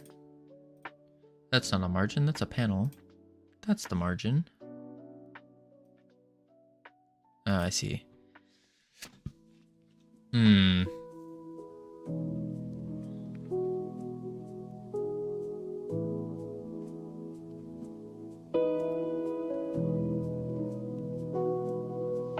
know how I feel about this though. What is this? Resource pack scene, condition, common parent. Which means I need to copy. Go to here. Paste.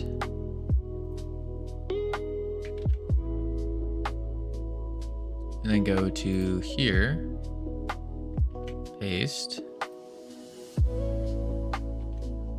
What is this? Not common parent is true. Continuing. I'm not sure what that means.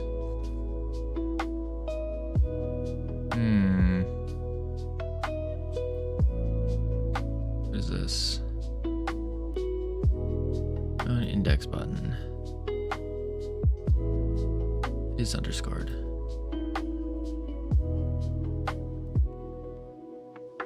Why? Bone index button is declared but never used. Oh, that's fine. Delta, never used. Underscore. Okay. Let's see if this worked. We're hiding the action bar right now. And so we should see it when we hit play.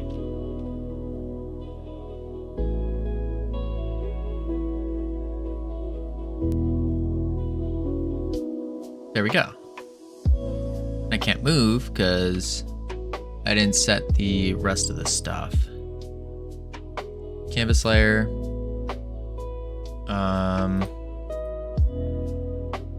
Control. Mouse. Ignore. Save. Show that. Control. Mouse. Ignore. Control. Layout. Or mouse. Ignore. Now, with having the canvas layer like this on it, because it's a separate ability manager every time, we could just manually set them all. And no need to do it through code. Could do that since it's no longer on the player, but I don't like the idea of the action bar being on the ability manager. I don't like that. But I don't know a better way to get everything that we need.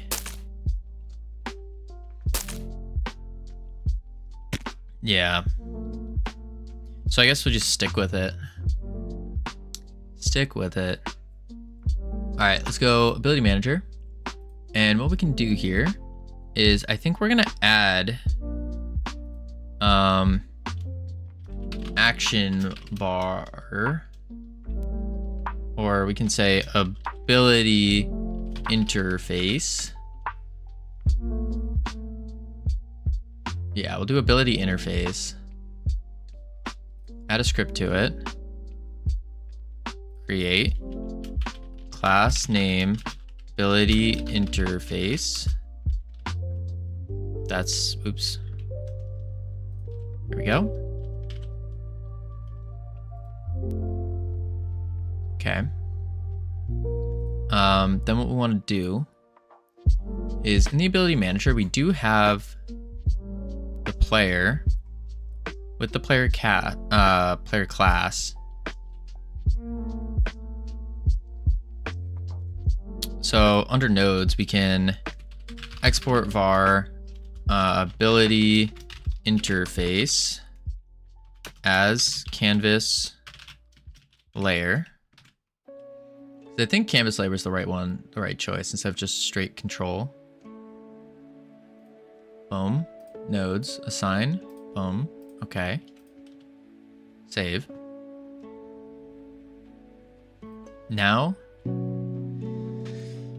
yeah, we could just do this custom for everyone.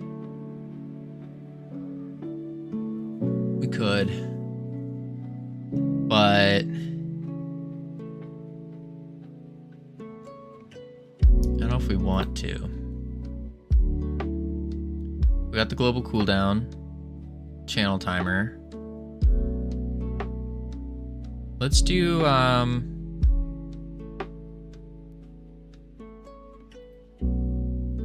ready. No, we can't do on ready because we have to await the player to set the player on the ability interface.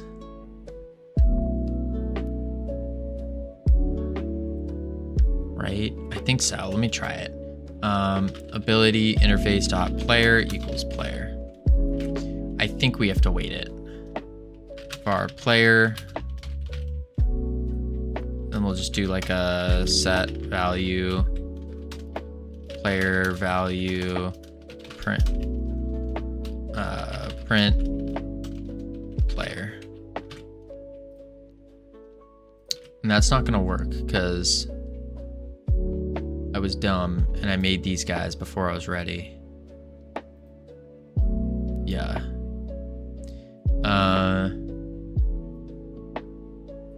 Do this, do that, do that. Save.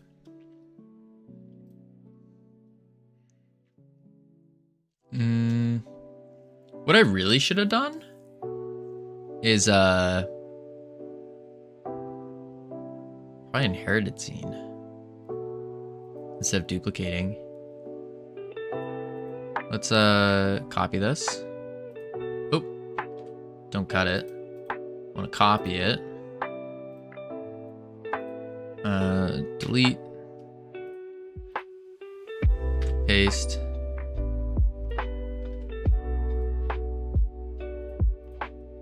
Delete. Paste. Ability interface. Ability manager. Nodes. Assign. Save. Assign. Save. Good. Alright, so let's see if it gets the player. Play? I don't think it will, though. I have a sneaking suspicion that it's not going to get the player. If so, I'm going to be pleasantly surprised. Oh, it did! Cool. Cool, cool, cool. So, now that that works, Ability Manager, we go into the ability interface here, delete the setter, save, delete this, and then we can do a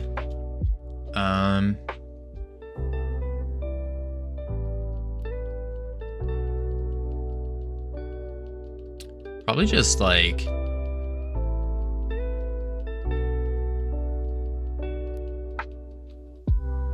I'm almost thinking we just make the a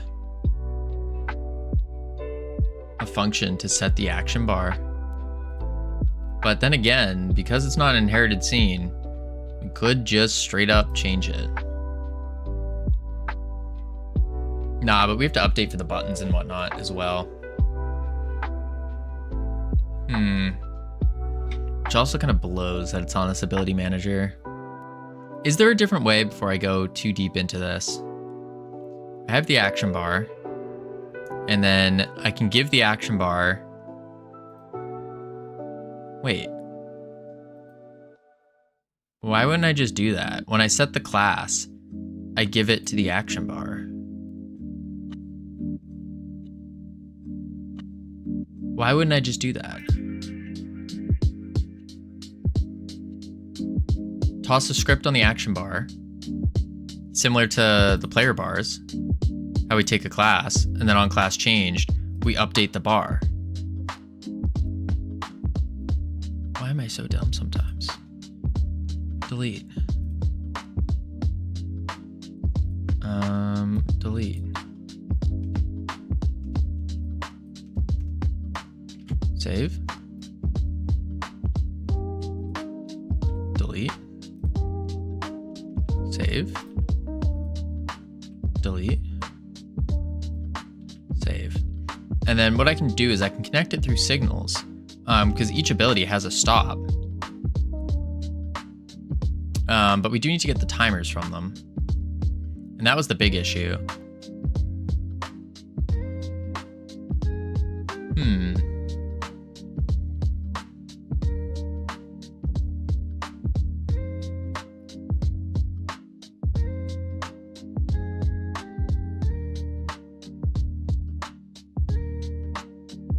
I guess that's not a big deal though.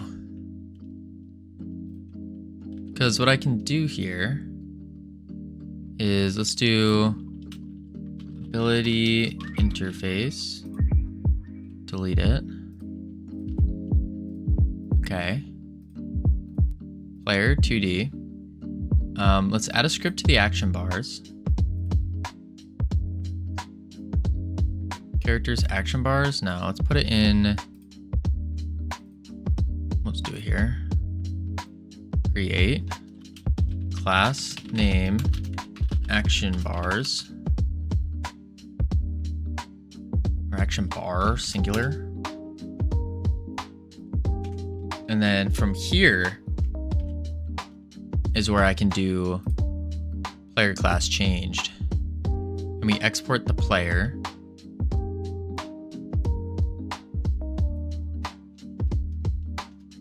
Export var player as a player. And then function update action bar. Action bar.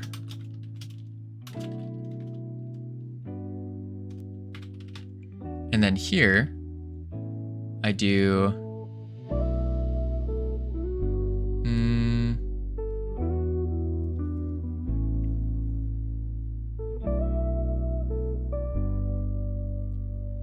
I probably don't want to do moving of the abilities. Probably not. But instead, what up, Munglo?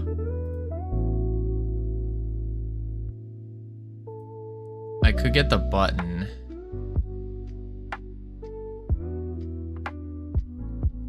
And then go through it. Let's go to the character class.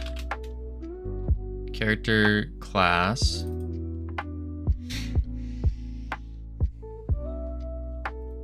Has the ability manager on it. We got the class info. Stat modifier abilities as ability info. Okay.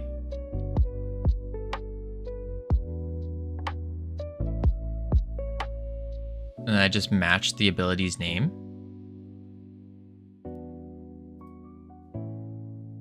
I think so.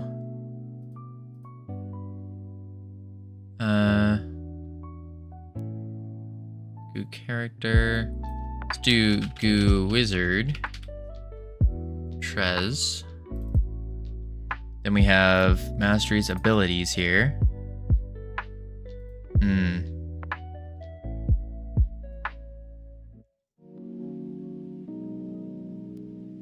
And then we want to say ability, Goo Wizard, basic attack info.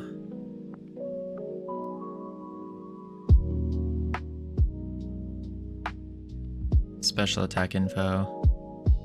Ability 1 info. Okay. They're called infos. So we say,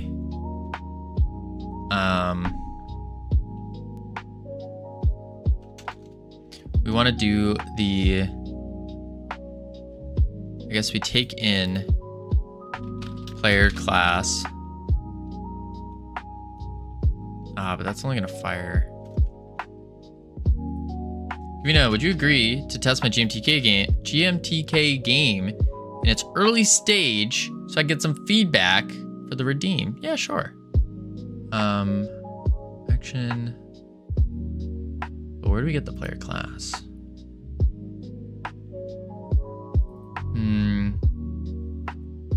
Oh, player.player class. Okay. So we're just simply grabbing the player class.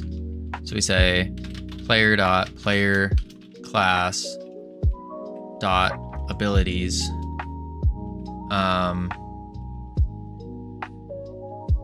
And then we say 0. This would be the index. But we don't want to get the index. I almost want to base it off of the name.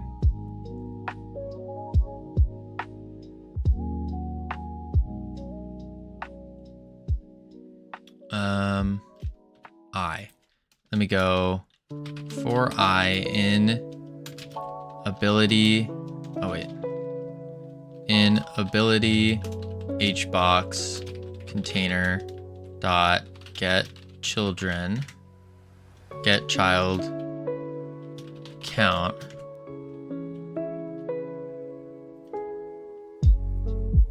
And it gets the ability I, which is all the info. Burning out from game dev. What should I do? Well, bread monsters. Step 1 is don't think about burnout. It's kind of false. Doesn't exist. CSLR, congratulations on first. The real truth of the matter is, or at least this is what I found to be true, is this. You got your good old mountain, let's say. It's a nice mountain and it's orange. And I call this the snowball method. So basically what happens is when you start off with game dev or anything in particular, you do, boom, you have a little thing. And as you keep going, your snowball is getting bigger and bigger and bigger. But eventually your snowball would indeed crash. By the way, why wouldn't you add First Bash to by Bad Cop? What do you mean, Infinite Coder? I'm using that. I'll show you in a sec. But this is basically your progress doing anything. And eventually you will crash into a tree and your snowball will explode. And the snowball size correlates to the amount of work that you're putting in. So at the end of the day, really what happens is you need to, once your snowball crashes, you need to climb back up to the top of the mountain and make a new snowball. Now, tangibly, how do you climb back up that mountain? Really, the way that I found it is you gotta white knuckle it. You gotta just go based off of self-discipline, or really another way. Oh, it deleted the thing. Yuck. Whoop. There we go. Willpower is another word to put. Willpower. So you just have to power yourself through to get to the top and form the next snowball. What does this look like though? I really want to make a simple game, but I got no idea what I should make. Okay, so I'll weave into it. So what this looks like tangibly is to pack your snowball, you need to do the smallest thing possible that will progress you forward in game dev. The biggest one, or the easiest, most tangible thing you can do is straight up open the game engine. That's step 1, and that starts your snowball. Step 2, maybe it's add your character. Boom. Step 3, make your character move. And you slowly do that, taking on more and more complex things as you're going. but you start so small that it almost feels dumb. Like that's how small you should start. So when it comes to you want to make a simple game, but no idea what to make, that's step one of your snowball. You said you're feeling burnt out. You crashed into this tree here. If you want to make a really small game, step one. Your step one is start planning out the game. Open up a notepad, whether it's Obsidian, Notion, a piece of paper, and start looking at ideas. Some of the ideas you can do for doing that would be something like you can look at the 20 games challenge. 20 games challenge has very basic games all the way up to more complex games, starting off with things like Pong and all that kind of stuff. And then you just continue making the snowball. Should I join game jams? That's up to you. You can if you want, if you enjoy them. Sure, they're game jams are great to join if you want to get a project done in a set period of time. But you're never going to escape this cycle here. Like that's an inescapable cycle. At least so that's how I found it. But I hope that helped you. It's really the TLDR is start super stupidly small and then slowly increase the difficulty with whatever you're doing. Game dev, trying to think of a game idea, and so forth. Yeah. I usually get inspired by what I'm currently playing. Yeah, me too, for sure. For sure. I often get inspired by YouTube. Yeah, YouTube's another great one to do. YouTube, play games. But the thing about playing games is you have to be careful about that, because at least what I found is I'll get too deep into the game itself, and I won't actually I won't take anything from it, or I'll extrapolate things here and there, but not as much. It takes too much time. I love game jams. You need to enjoy them though. You need to keep your games very small to make them good. True. You need to if you want to do game jams. Yeah, for sure. For sure. Play viewers game. What is this? Red Monsters Laundry Ball. Let me switch it here. Play viewers game. Red Monsters. Boom. Boop. There we go. All right, let's see. Welcome to my game called Laundry Ball. And the game is that you are a ball that tries to go to the water to bathe after being in the washing machine. WSD to move the planks. That's it. Good luck. Sounds cool. Godot engine. Godot engine. So what are you looking for, Bread Monsters? You looking for feedback? You just want me to try it? What's the idea here? Godot spotted. I would hope so. Oh, what the?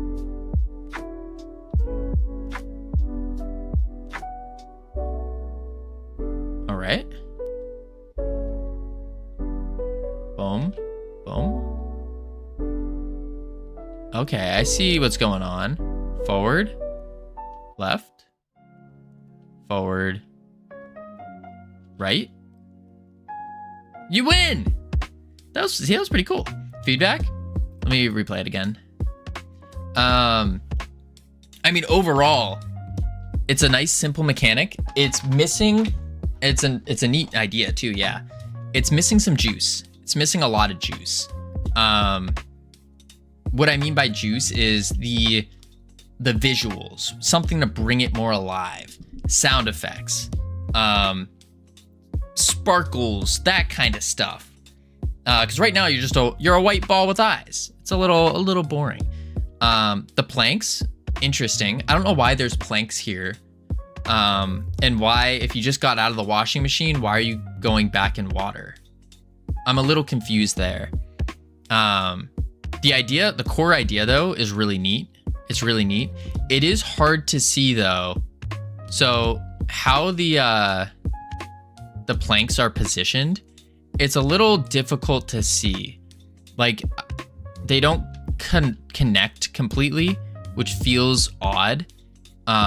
Like I feel like I'm gonna get stuck when I'm moving here. Like I think I'm gonna get stuck here.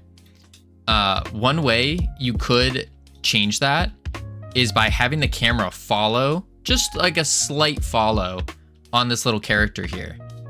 I think that would be neat. Just a slight follow, because trying to aim that. When it comes to juice, easy, simplest win you can do is when you get the little guy into the bucket. First off, I make the area a little bit smaller and make it so you have to actually put him in the water. But when he enters the water, make a little GPU particle that's gonna pop. So it looks like he splashed into the water. Add a sound effect to it. Boom, immediate juice. Second one is a gray room. Probably add something to the room. Have the washing machine on somewhere. Just the very basic juice to make it come alive is what I would say. I do think a camera following would be very helpful. Maybe some more difficult levels, of course. Level selector so you can get some progression going in. Depends on how far you want to take this game. But stuff like that would probably be pretty good. Plus for into the bucket instead of touching it. Yeah. Into the bucket would be really good. Speaking of juice, what perfect timing. Mr. Elliptic, the king juicer, the king of juicing games. We're just playing Viewer's Game here, talking about how we would juice up Bread Monster's game here. What were y'all up to? I saw you guys were working on the GMTK jam. Did you finish your jam entry? Because holy moly, it's pretty late there, isn't it? Boom. Bang. Bop. By the way, Bread Monsters, if you really want to learn how to juice things up in Godot, Mr. Elliptic has a course. For juicing. A juicing course. 10 p.m. here? Ooh, that's past my bedtime. Holy moly. What was the game you guys made? And how did it go? CodeCuber, how you doing? Welcome in. Free course? No. It's like a high quality, big time course. High quality. Boom, boom, bang. But yeah, that's probably what I would do. I do use my link so I get most of the money and not Udemy. Ooh, good idea. Feel free to post the link, by the way. Feel free to post it. I think I have, do I have the link there? Or do I just have, no, I just have Hyperslice link. By the way, guys, wishlist Hyperslice, demo available. Planned release date, 2025, this year. If you want to talk about a juiced game, holy moly. Yes, go wishlist Hyperslice now. Amazing. But for those of you who don't know me, hello, my name's Covino. We are currently working. Promo code might still be working. Give it a try. Ooh, there we go. Hot summer coupon code. Yes, very juiced. Absolutely. But what we're working on now is we're currently working on the. Let me switch this out. Boom, boom. Wait. Change the goal. Action bars. So we're making a roguelite. And the idea with this roguelite is you start off. You're a basic human. Nick, shout out, need to go eat some? Absolutely. Might catch you later. Sounds good. Appreciate the raid. Enjoy your food. For everyone else. So you're a human. You're just a basic human. Not even a cog in the machine. You're worthless. You don't do anything. You can just do a little punch. All the assets are placeholders, by the way. See you tomorrow, Covino. I'm going out as well. Sounds good, North Pole. Enjoy your evening. Sleep well. And thank you for being here. I ain't no human, I'm bread. Okay, well, in this game, you're a human. You're basic. You're nothing. You got sweat and tears. You got health. And so the idea here is you just do a little punch. You throw a rock, which is currently a coin. And you damage the enemies. So we go through here. Boom. And we got a full, dungeon thing going on. We got a boss fight as well. This is gonna take me a bit to clear them out because of how weak we are. But we also have a boss fight. And then I'll just skip ahead. Eventually, you'll be able to... Boop. You'll be able to get a new class. And this is where the fun really starts kicking in. So, we've planned a bunch of different classes. Right now, we only have one class called the Goo Wizard. The Goo Wizard's all about goo. Sticky goo, bouncy goo. Those are the two main goo types. So you got your bouncy goo, which is this lobbed goo ball, and it bounces around. Looks really cool. This is probably one of my favorite abilities so far. And it just bounces, explodes on impact, all that kind of stuff. Boop. There we go. And then we got the sticky goo, which is you shoot a little goo bolt and it adds, you can see it on his foot there if you look really closely, a little gooling onto the enemy. And then they produce goo and they give it to you, filling up your goo meter right here.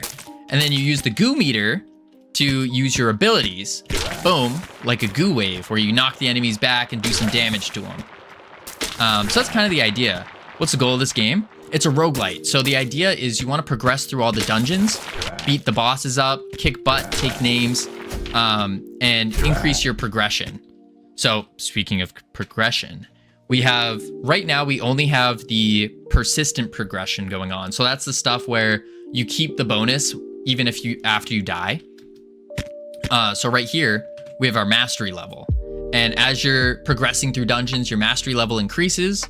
That will, and we of course have the abilities here just listed. As you level up, you unlock different things, such as increasing your health, increasing the rank of your abilities. So what this means is they get stronger, they get, they change slightly change, get a little bit better. Damage, speed, all that stuff. And it goes on for, did not mean to press that button. It goes on for quite a bit. Crosshair texture is weird, isn't it? Yes, it is. Yeah. Everything is a placeholder here.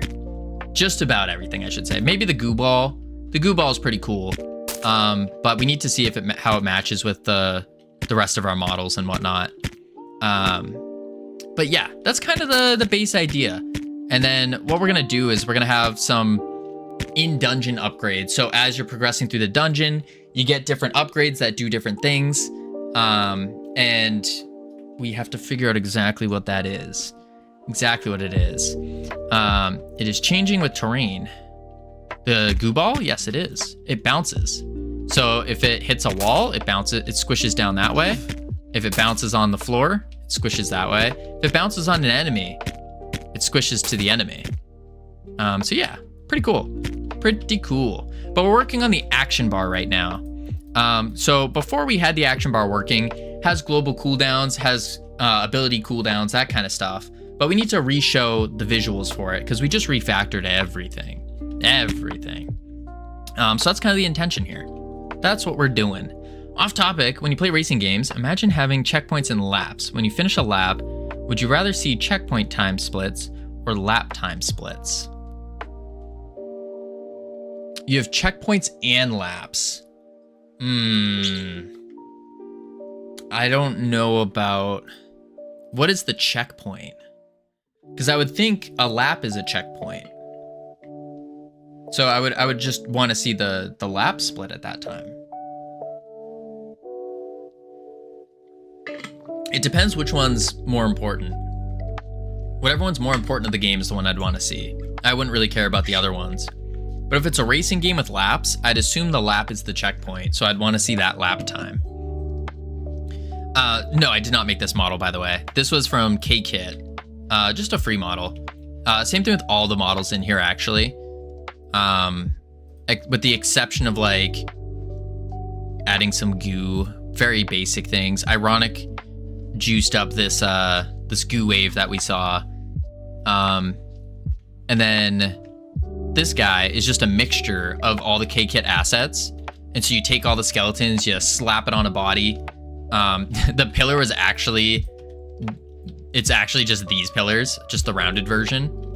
An axe is from another K-Kit thing. So you can kind of add them all together. And this is actually a decoration that's meant for K-Kit. But you can slap things together and make some really cool assets by doing this. But yeah, they're all placeholders. Ironic made this. Yeah, they're all placeholders. These are all just K-Kit. With the exception of with this, which is a really neat idea if you're prototyping. Ironic took the K-Kit asset, and then all he did was he added in a lower jaw and then added in a sword. And it just brings it to life ever so slightly more. Oh, also with the eyes.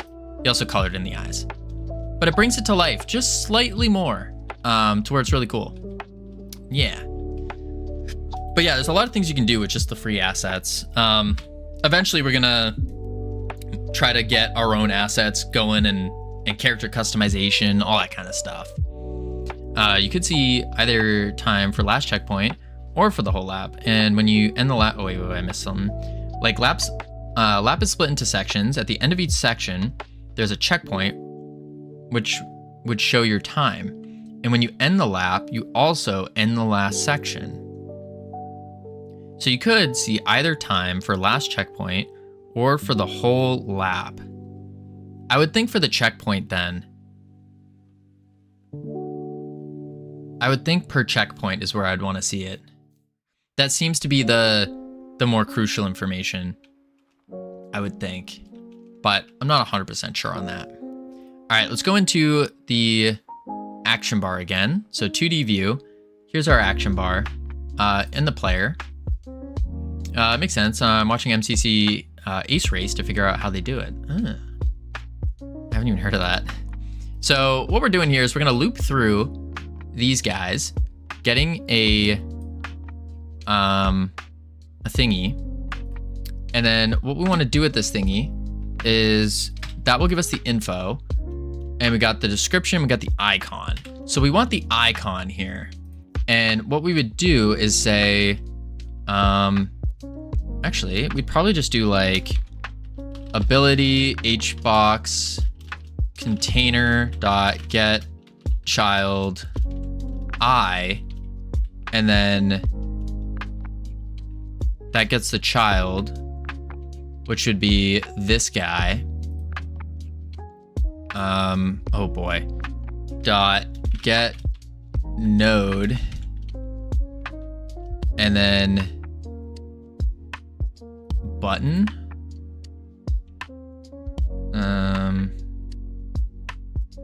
Copy node path. It's gonna be a big one, but I can just do this button.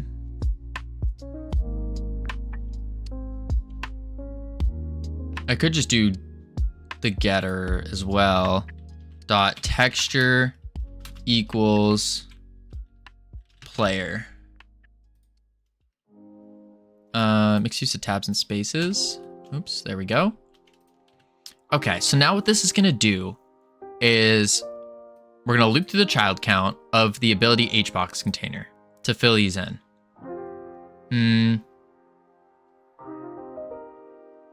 Yeah. And then we loop through the player class abilities info dot icon, and we set the icon there. Yeah. Get child and node. Okay. And then we need to say here, copy, and we just do if I is not null.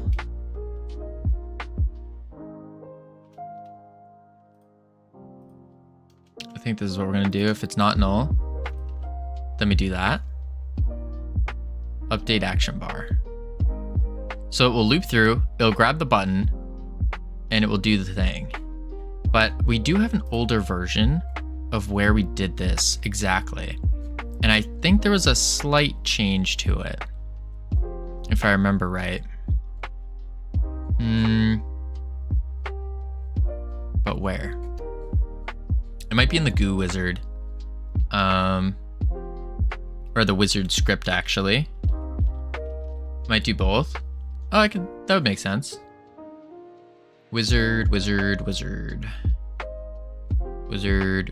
Trez, wizard. Here we go. All this garbage. That's can't afford. Oh, I just cut it, didn't I? I did. Shoot. Go back to player. Go.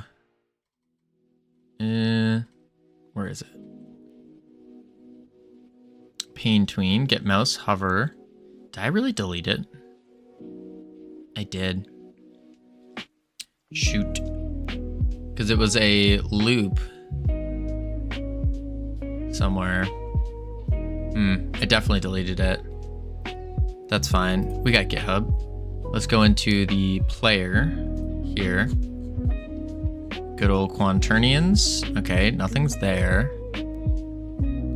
Unless it's in the user interface. Ah, it is. There we go. Get child count. Var progress bar. Oh, I see. I see.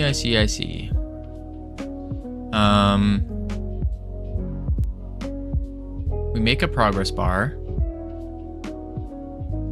equal to get child, get node, buttons, cooldown progress. The Flying Eye, thank you for the follow. Welcome to the team. You now have access to the beautiful, the immaculate team emotes you can use to welcome people to the team. It's in the process. Interesting.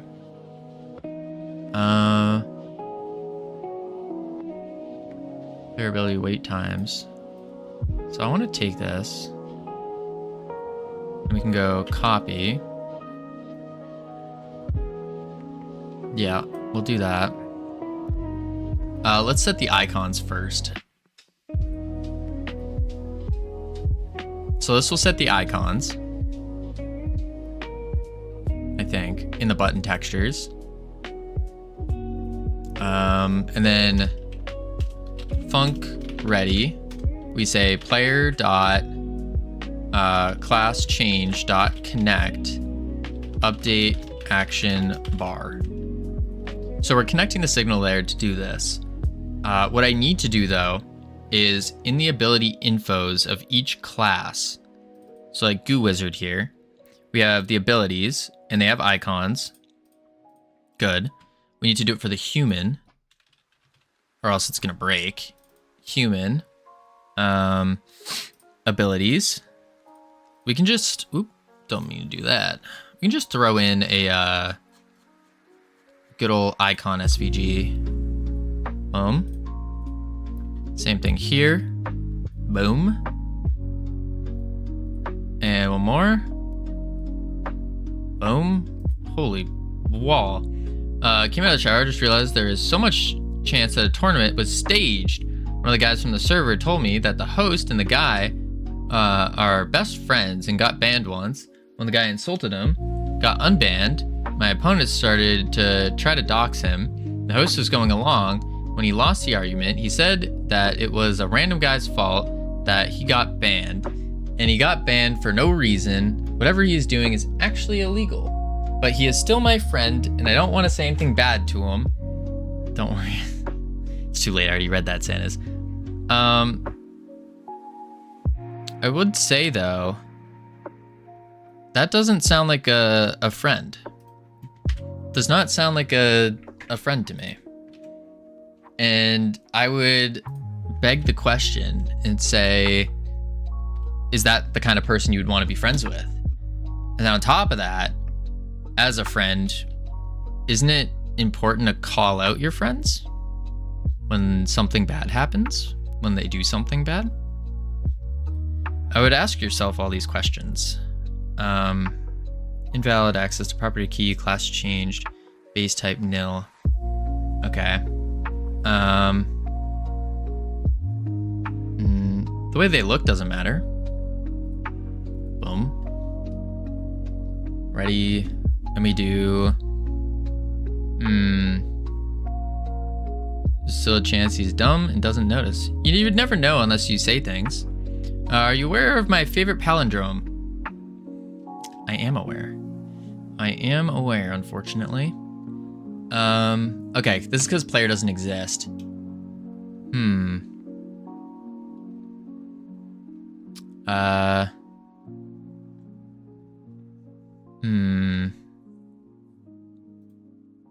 I need to figure out, where did I do this? I did another await thing before in here.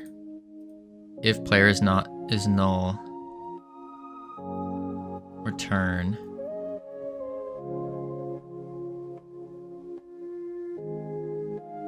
Yeah.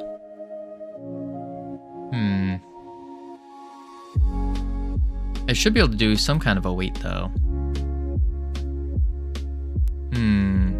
Less tournaments for rig though. I mean, at the end of the day, if you're looking for information, it doesn't hurt to ask. Does not hurt to ask. Await.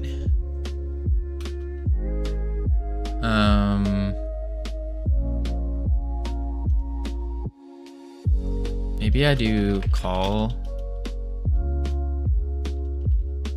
deferred. Player.class changed. I don't know if that makes sense though to call defer a signal.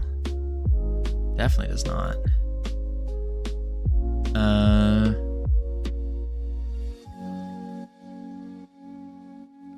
Export var player. So why wouldn't that work though? Let's see, it said, what was the error it said again? Boom, boom.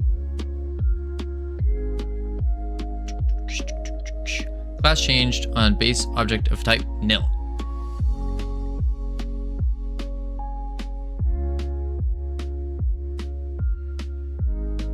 So it's not getting the player.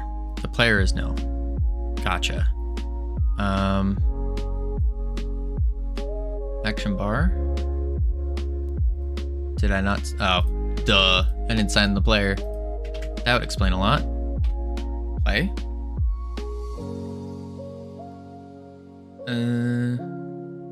Ooh. Texture. On base object of null instance.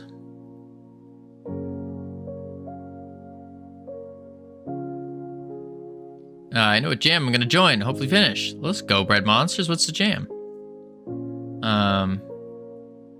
Did you assign the player anywhere in the export variable? I did not, Iffy. I did not. I fixed it though. I fixed it. Now it's to Bog Jam Summer. This is the jam. Sounds cool. Sounds cool. Suspicions open from August 1st. Oh, a little cursor. How fancy. 14 days. Get started. Get started. It started. Oh boy. Sounds cool though. Keep it small. Definitely keep it small though. All right, we need to do property or key texture with the value of type compressed on a base of null instance. So it's getting, this is not, it's not getting this. Dot get child, and then we say 0.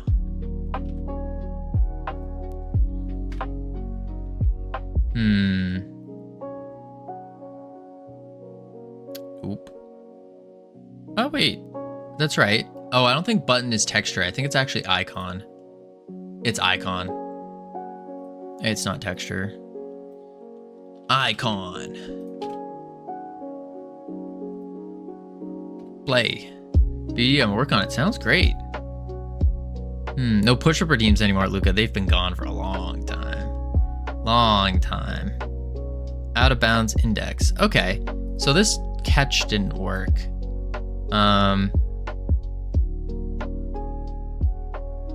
Let's do...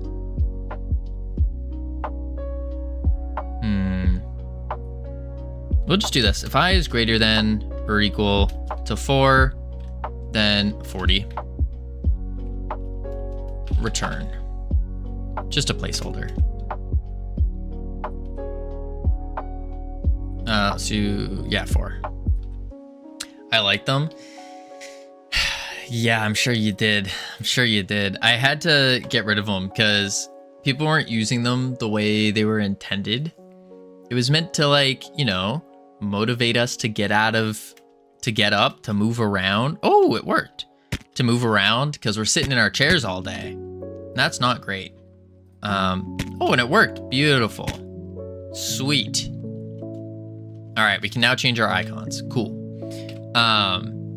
People, yeah. And so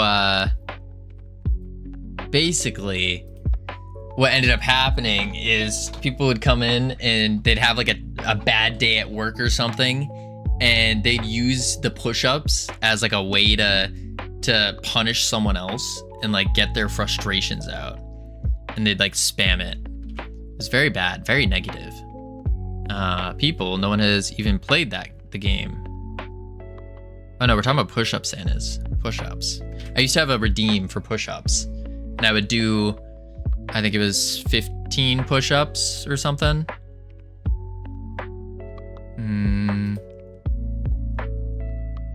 Let's see.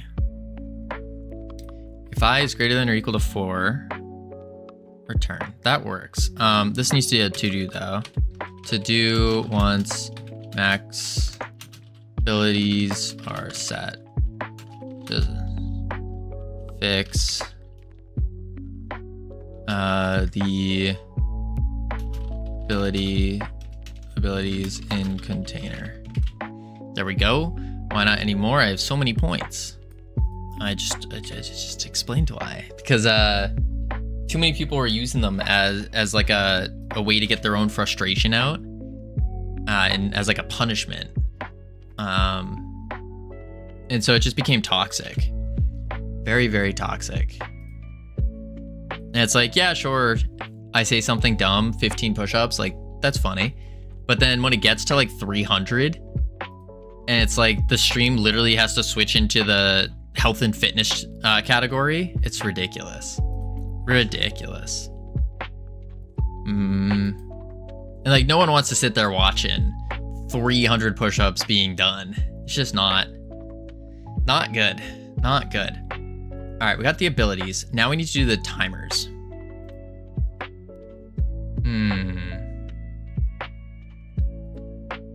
Let's see. Ciao, Covino. Ciao, Irad. How you doing? Let's see. We want to do... Maybe we just do this in the process. But this could cause issues.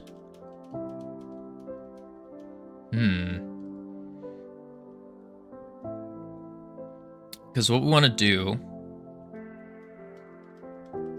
is...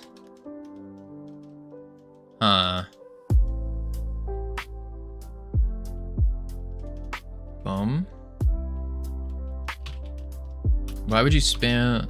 I wouldn't worry about it, honestly, Santas. I wouldn't worry. Like, if your Roblox debacle is bothering you that much, just reach out to the server owner. You said you knew him? You said you were friends with him? Just be like, yo, man, what's going on? Why? I thought that it seems like this guy's hacking. How did he win? Maybe there's information that you don't know. Maybe he wasn't hacking. You never know. Maybe he's just really cracked at the game. That could be a potential. But I would always say ask and talk before going to violence.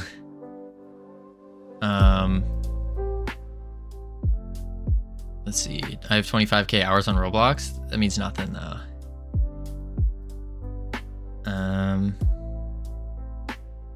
Process. Delta. And the reason I know 25k hours doesn't mean anything is because I have... That's what 25k hours is like 2 years, isn't it? I don't think you got 25k hours. That's ridiculous. How many hours are in a year, actually? How many hours in a year? Ain't no way. No. That's older than you. You do not have 2.8 years of playtime in Roblox. That's just no way. That's no way. I'm gonna call cap there. I have about 3 years playtime in World of Warcraft.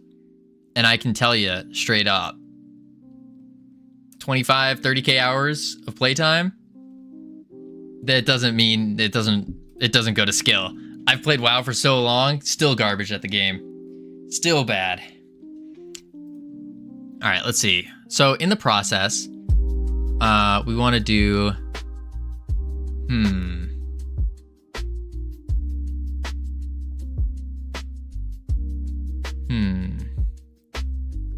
Every day I used to play 13 hours per day. Used to play 13 hours per day every day. Let's see. Process delta.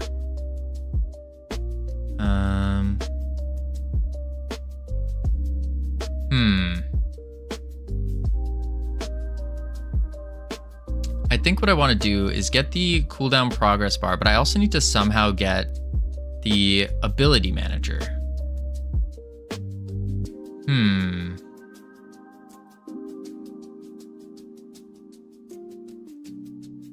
I somehow have to get the ability manager.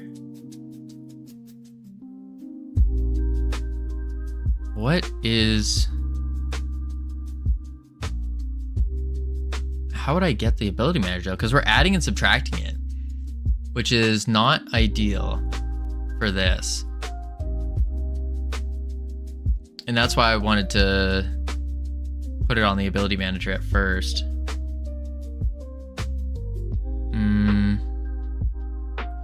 Update action bar. Let's actually rename this to update action bar icons, just so we know.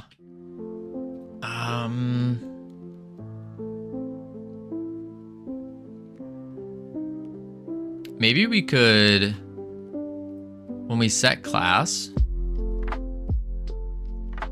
because we need to link up the timers to it as well.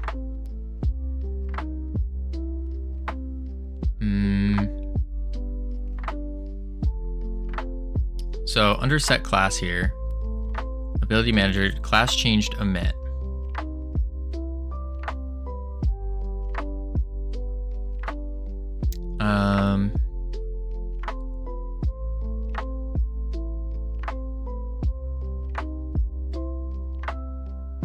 I wonder if I could get the ability manager. Actually.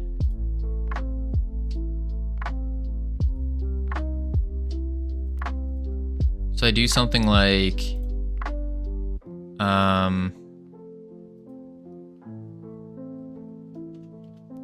get tree dot get node. Oh, I can't do that. Can I get, well, getting node wouldn't be, because I need the path. And that wouldn't work. I want to get the ability manager. I think that's step one. Oh, so I could just do player.ability manager actually. Because we do set that, right?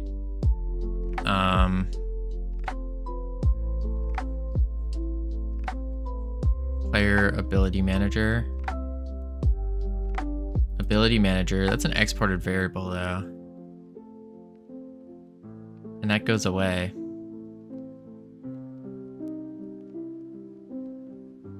Let's see if it goes away actually. So we could do print player.ability manager. Like that. Play.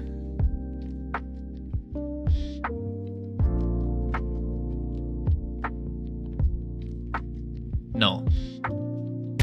If we change? No. Okay, so that's always going to be null. Which means player ability manager isn't a useful thing at all. No, it is. var ability manager stage8 dot player. Nope, it's not useful. Delete. I could say, oh, okay, wait. I could do a variable.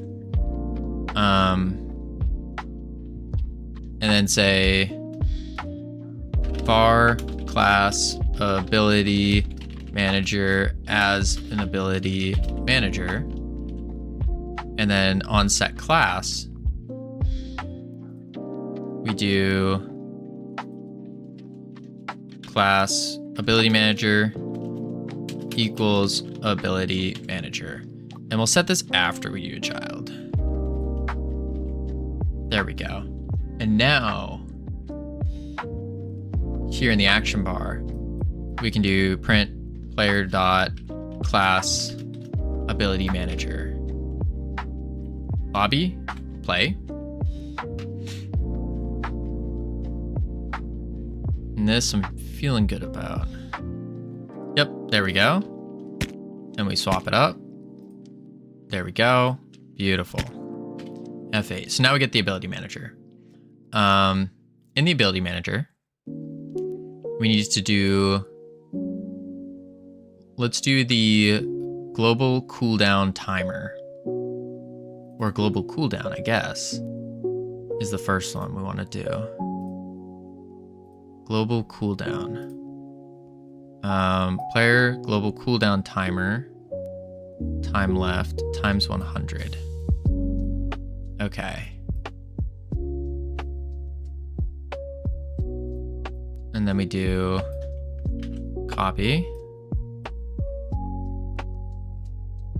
We go action bar. And then in the physics process, or not the physics, sorry, just the normal process here, we want to do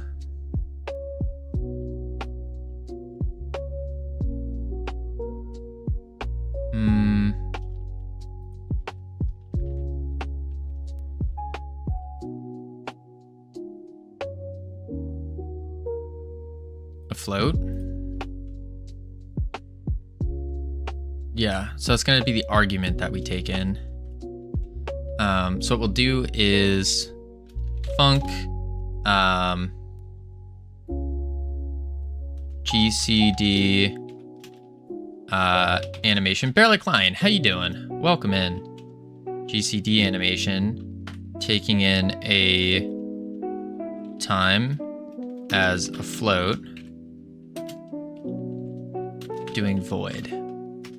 And then here we just do the same thing that we did here. Doing great. How about yourself? Doing pretty good. Doing pretty good. We're making progress. Making progress, which is really good. Ability H box. And I'm getting more excited about the game. I think it's gonna be a pretty good one. And then boom. We working on action bars? Yeah, we're working on action bars. Oops. So what we're doing right now is we just added another class, which is our get child I, which is we have two classes now. We have the goo wizard, which is like the original one, and then we have the human class. The human class is supposed to be boring. It's just your starting class. You start there, and then as you progress, you eventually unlock the goo wizard, you unlock whatever the newer classes we add are. And so I'm working on the functionality of switching between classes and doing all of that stuff. So it needs to change our action bar, our abilities, our stats up here. Yeah, that's kind of what we're working on right now. And so right now, specifically, I got the icons to change, but now I need to hook up all the timers and all the proper timers, which is, whew, it's rough. Get child, and that is get child 0, which is the button. So I need to do, oh God, I need to do this, and then do get child 0. This doesn't look good. Built something similar last weekend, working on a new prototype RPG game. Ooh, nice. Looks like Ven Awards from Dota. Oh my God, think of the children, Covino. Yeah, I'm getting a lot. I'm getting 3. That's a little insane. A little insane.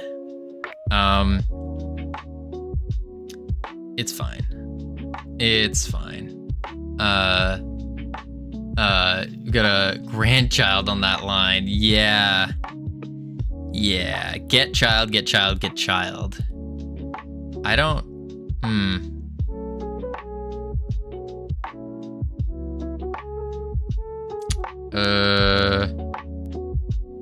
There's definitely a better way to do this. I think what I do here is I say GCD animation, slap this in, and then I do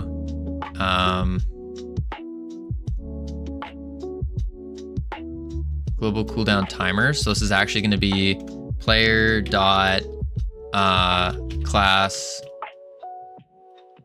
ability manager dot channel timer global cooldown timer dot wait time. And then here, this is going to be, what did I say? Player dot class ability manager dot. There we go. Holy. Why do the children have a hitbox? That's an H box. It's like a horizontal box. Took some time off of Surf due to burnout and built 2 new prototypes over 2 weekends. Multiplayer RPG, multiplayer tower defense. Dang. Yeah, references would help. Ability container dot ability dot icon or texture or something. Yeah. I do want to shrink this down a bit. Which I probably will. But for right now, I'm just trying to write it all the way out, and then I can worry about like fixing it up, making it a little bit better. For the HBox get child, that's gross. That's really gross. I would need to do that better.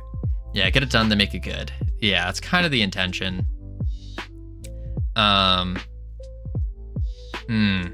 Yeah. I still gotta make all this. I gotta do all the multiplayer stuff as well. I haven't even attempted multiplayer. I'm doing my own tech debt now. Oof. I am worried about approaching multiplayer on this, just slightly, because I haven't really, like, I had it in mind, but at the same time, it shouldn't be that bad, really. It shouldn't be that bad. It's gonna be rough, but not that bad.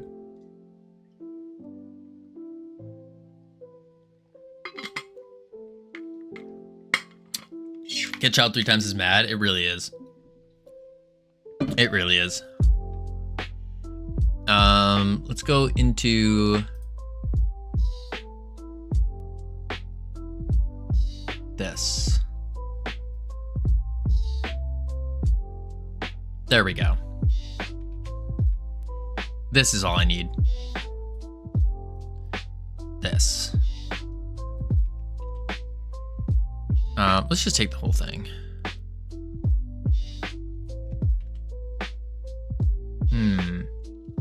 Just hide the ugly code in a function. Oldest trick in the book. Yeah, no, we don't want to do that. We don't want to do that. I'm gonna do this. Boom. And then boom. And then boom. And then I say if I is greater than or equal to 4, return.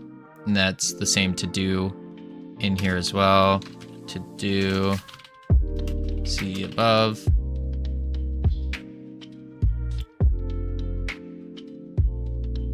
All right, what is this? These are the ability timers. Okay.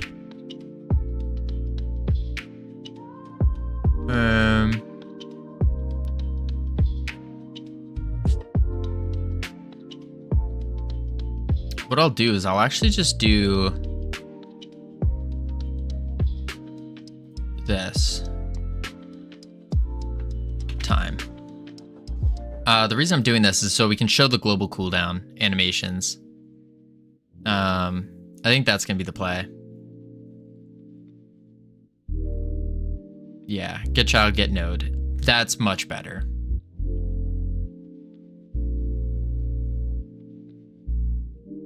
All right, so now, in theory, every time we attack, we should see a global cooldown happen. We should.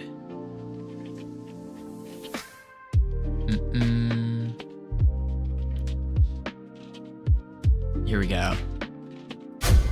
There we go. There we go. Beautiful. Global cooldowns, baby. Select class. There it is. Perfect. Okay. Then we want the actual cooldowns. So the actual cooldowns, what I want to do with those is I kind of like the way that WoW does it. They have two spinny timers, but also they have the number count here. So it'd be like 1 second left, 4 seconds, and then it counts down. I kind of like that. So I might go with that, and then we leave the buttons that they're assigned to here, because eventually we are going to make it so you can keybind the different buttons. You can change them around. I think that's a pretty big part, but it's not that necessary. It's not that necessary at this stage. All right, so we do that. The reason we have this little if statement here that we're going to remove is just for a placeholder right now until we have more abilities. Because I am planning on having more. And yeah. All right, now we can do parts of our value because time. We throw the time in there. Beautiful. I can fix this up, and I can do the player ability. This global cooldown timer, and I'll just fix that up real quick. So I'll do var yo, thanks for the shout out. I just saw that. Oh, no sweat, Plobby. Well, we were talking about Blender and setting up models and stuff like that, and so I was like, Blender, Plobby, boom. You fed, you ain't no sweat. No, don't worry about it. Global cooldown timer. Yeah, I do be blendering. That's true. And then what we'll do here, we'll take this and copy it. And then in the update action bars, because when we set the new ability manager anyways, we can say global cooldown timer equals, boom. Then we go here. Oop. Boom. Bang. And then boom. Bang. Much cleaner.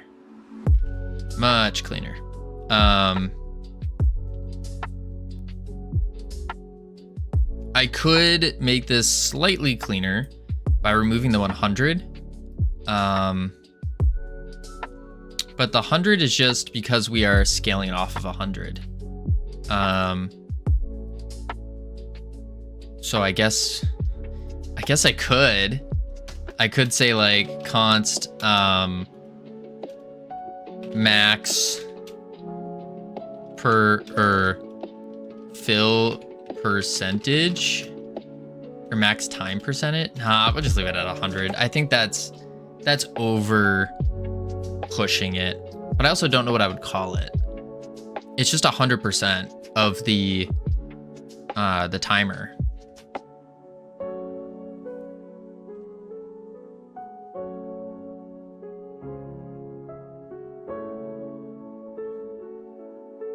Yeah, no need for it. Okay, now that we got the GCD, let's do the actual timer. So what we need to do is go back to the UI here, and this is the progress bar, ability timers. So this is where we did the ability timers. We're gonna basically do the same thing, but we need the ability timers.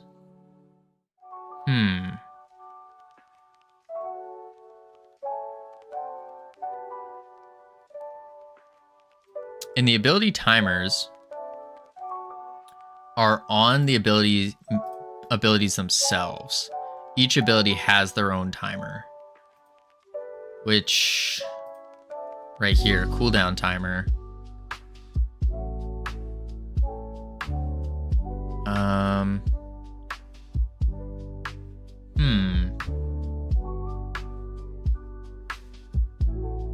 Ability cooldown timer. Ability cooldown timer.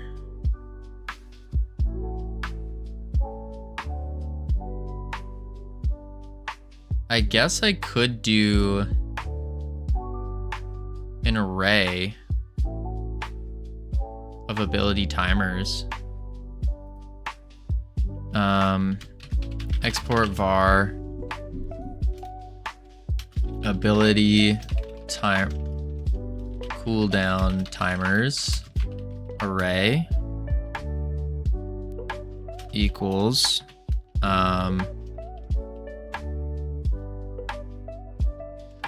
just as an array, ability manager cooldowns. I didn't say what it's array of.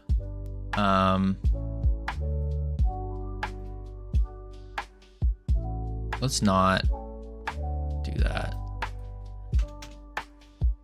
Let's do ability cooldown timers as an array blank. And then here we do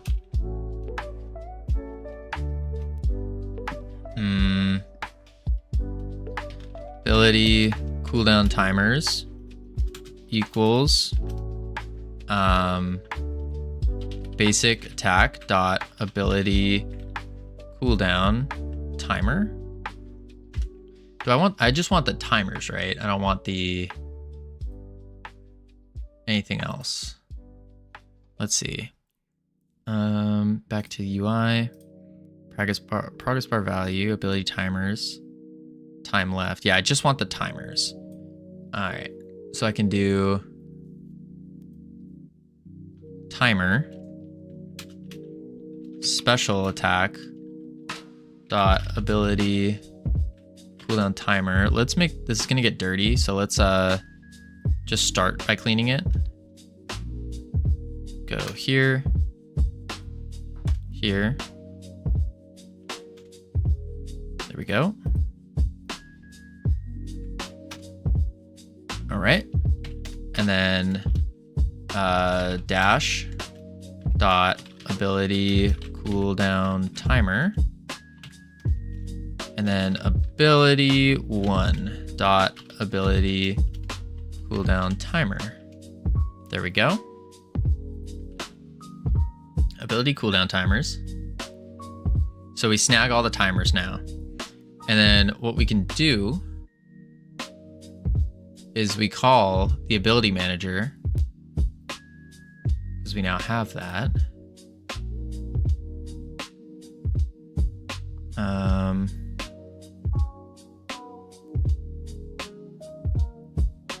GCD animation. Let's do func ability cooldown animation.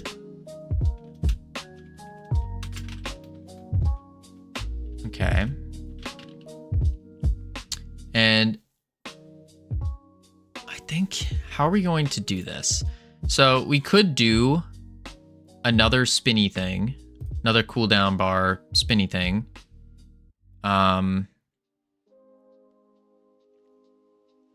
Could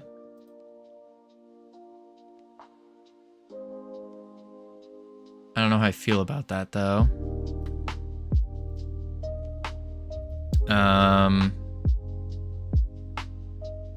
We could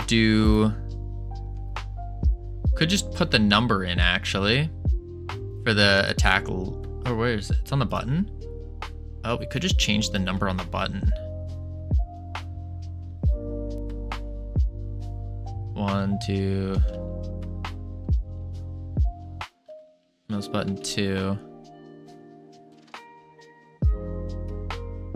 then I'd have to go to text behavior and change the color of it.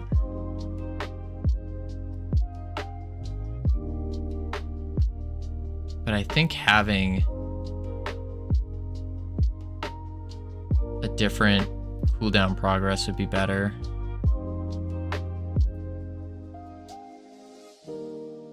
Yeah. Canvas item material.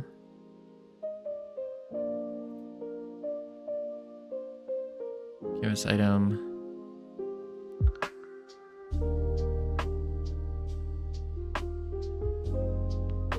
What's this? Characters player.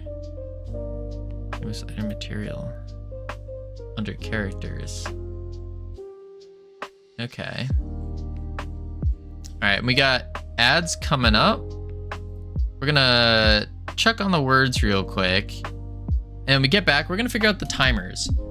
So because we want some of the abilities to have a cooldown timer, like 1 second, 2 second, 3 second, so forth. But we also want to keep the global cooldown as well. So that's gonna be interesting to try to figure out. Heading to level 3. I'll be right back real quick. I need to grab some more water, and then we'll do it up. Boom. Boom.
I have returned, and Captain Krabs, holy moly. I don't know if you can hear me right now. Boom, boom. I have returned. Turn these words off. We can't, sweet, because I know it still says 1 minute left. Whew, good thing I came back early. How are you doing? What were you working on? Holy moly. Science, welcome in, first time chat. Boom, boom. For those of you who don't know me, hello, my name's Covino. We are currently working on a roguelite, but not just like any roguelite. Actually, just trying out the new Hobbit game. Ooh, how was it? I haven't even seen it actually, if I'm being honest. I haven't seen it or heard of it. But we're working on a roguelite here. Kind of boring. Ah, that's upsetting. That's a little upsetting. What we're doing though, making a killer roguelite. The idea here, and this idea dawned on me as I was in the shower the other morning. And basically, you start off as a human. Basic human, you're nothing. You got nothing. Nothing going for you. You're not even a cog in the machine. You're just in the dumpster heap. And so you get thrown into these dungeons, and you have to go through the dungeons and all that. So all you can do is you can just punch and you can throw a rock. It's a coin right now. All the artwork is placeholder stuff. But the idea here is over time, as you're going through these dungeons, you're increasing your mastery level, and eventually you'll be able to unlock the goo wizard trainer, and he turns you into a goo wizard. So now you're a goo wizard, and you got the goo wizard's all about goo, of course. So there's 2 different types of goo, as we all know. You have your sticky goo and your bouncy goo. And so you get the ability, boom, little bouncy goo ability. Super cool to look. It's just so cool. It bounces off walls, bounces off enemies. I love it. I love it. And then we got the sticky goo. So you shoot a goo bolt and it puts a little gooling on the enemies. Right now you can kind of see it on his hand. I want to place it on their heads eventually. And then they suck the goo out of the enemy. And as you can see, our goo meter is going up. And we use the goo meter to use our other goo spells and abilities, such as the goo wave, where you shoot a wave of goo at the enemy. This guy doesn't have knockback yet. Boop. But it knocks them back, knocks them up in the air. Pretty cool. And of course we have a dash ability, so then you can dodge attacks. But that's not all. We got the whole dungeon system going. We got a boss fight. It's just all placeholder stuff, so this is just meant for like a quick little testing ground type deal. I should have buffed my attack up, actually. I keep meaning to do that. But there's a couple waves that you go through. Breakable stuff, of course. Oh my lord. This guy I need to fix. I need to add like aim assist or something. Maybe I'm just really bad at the game. There we go. He gets caught sometimes. But yeah.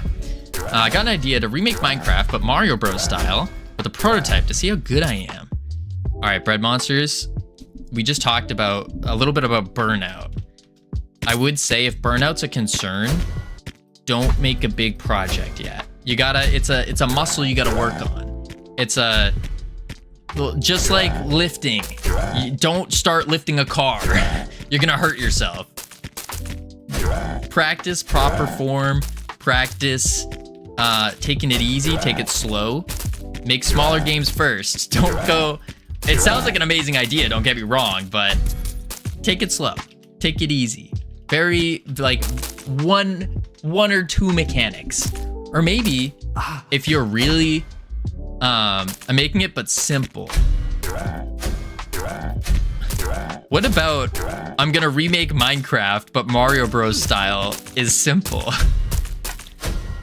Like, unless you're saying like, because Minecraft is all procedurally generated open worlds. I got ideas. All right, I trust your ideas. I believe in you. Keep it simple though. Keep it simple. All right, did we beat it finally? I wanted to show off the boss. I haven't looked at the boss in a while. Here he is. Boom! Boss fight. And we got the boss. It does all the fancy stuff. All the cool things. Boom. Dodge that. Boom. Boom. Okay, this isn't that fun yet. But yeah, and he has the boss is kind of taking inspiration from like Elden Ring bosses. So this guy in particular, he has different like levels in his health, different phases, if you will. So eventually he'll start shooting bolts at us. He'll summon totems that shoot bolts in circles. Really cool, really big. But that's just one boss. That's just one. We're planning on having a bunch of different bosses, fix up the dungeons. We also have to, of course, juice up the game. But the main priority right now is simply just getting the game to a state where we can make a Steam page and start collecting wish lists. That's the main priority right now. So to do that, the things we kind of need is we need some playable footage. So maybe we make like one playable room, like one really beautiful looking room. Set up the boss fight, that kind of stuff. But yeah, that's the intention. I don't. Also, Captain Krabs, I am so sorry. I don't think we got a shout out going. Boom, bang. There we go. There isn't any pro terrain generated because it's really hard. So yeah. Gotcha. Yeah, I would say start small. And I say that as someone who did not start small.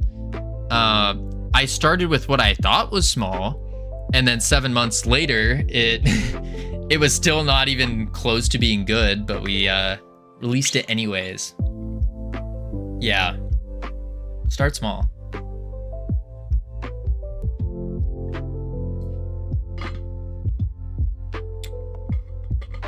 All right, let's see. Boom, boom. All right, GCD animations. Nope. Ability cooldown animation. So, oh yes, this is what we were talking about. When you press an ability, boom.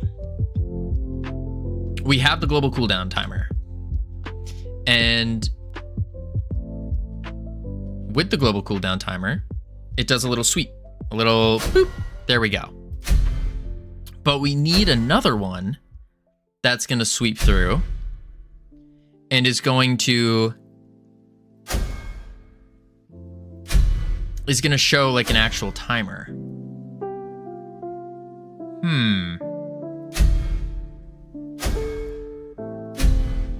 Okay. So maybe we do another sweep, and this is just our global cooldown, so it's just going to be like this. Which I also need to reduce our global cooldown just a bit. But I think that might have to be the play. Add another sweep, and then add a timer text. Yeah. Another sweep, timer text. Also, I need to figure out what is causing, because I forgot already, what is causing the saturation to drop. Because I would love to, if the ability is on cooldown, we just crank that to gray, and then it looks like you just can't use it because it's not lighting up. All right, let's go. Probably in the UI. This is where we're kind of ripping things from. Talent highlight, error labels, talk to trainer, inventory button. Control. No, it's talent highlight. It must be on the button? Something is causing it. Button behavior. Nope, that's centered. Expand icon. Theme overrides. We got a font color, font outline, outline size. Visibility maybe. Clip children, clip and draw. What is clip and draw? Clip and draw. Parent is used for clipping child, but parent is also drawn underneath child as normal before clipping the child to its visible area. Essentially acting as a mask. Oh, so this is for the child when we add the progress bar going in. That makes sense.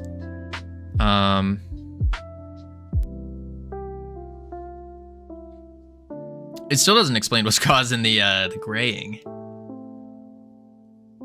Unless it's in this button.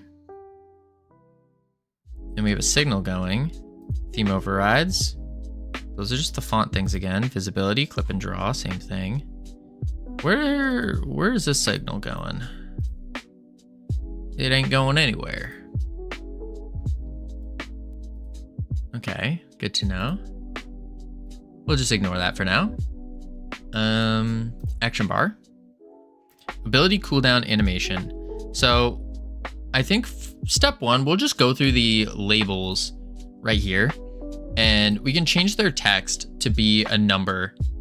I think that's step one. So it's actually on the button, sorry. It's on the button.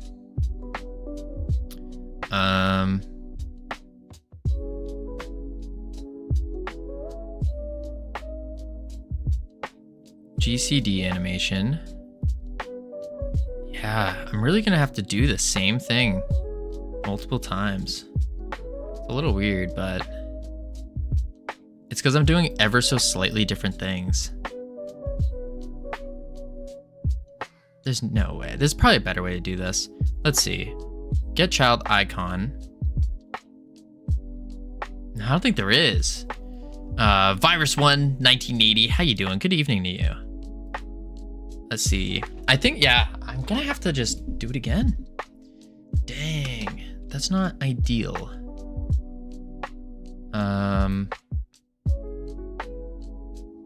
Yeah, not ideal. Boom. Unless I can do it here, because get child count, var progress bar. Oh, I could do it here actually. I mean, it's not great though.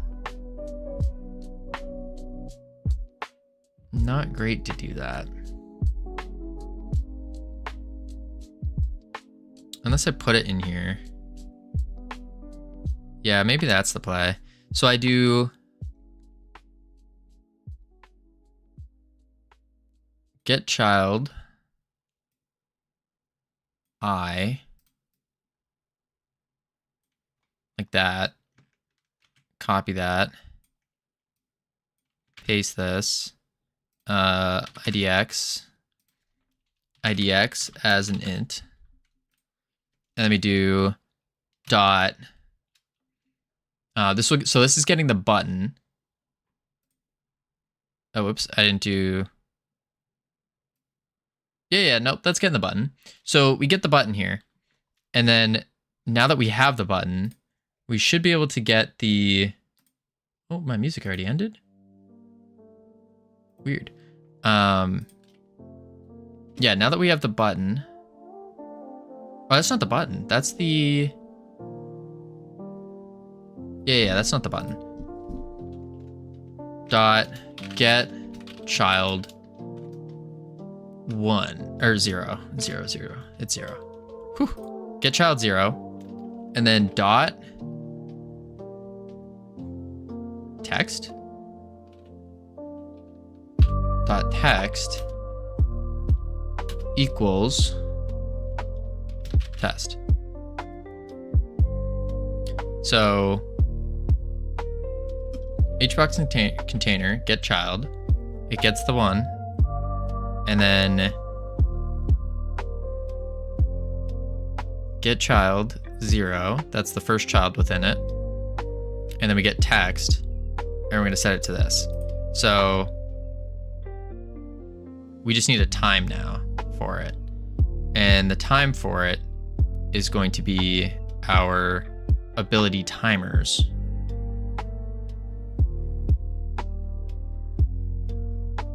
Yeah. So I could do, I thought I wrote out ability timers. No, I did not.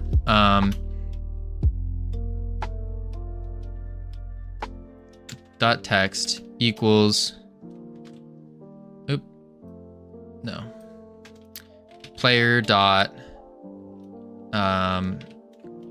class ability manager dot ability cooldown timers, and then here I can do some fancy math for it.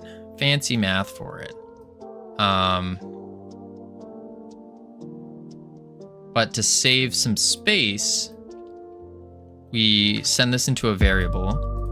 So we say var ability cooldowns. Boom. And then we just do ability cooldowns index. That gets the proper one. And then dot time left dot time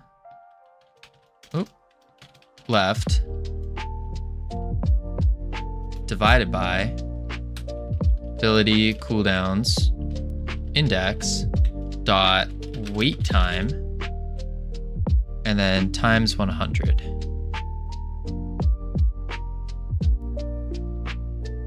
Boom. Times 100. And now we gotta take all this, slap it into another set of parentheses, and string it. Boom. Cool.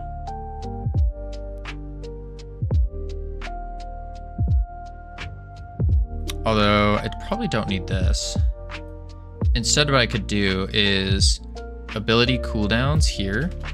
Var ability cooldown as an array. as a timer, just so we have it there. And then take you, cut,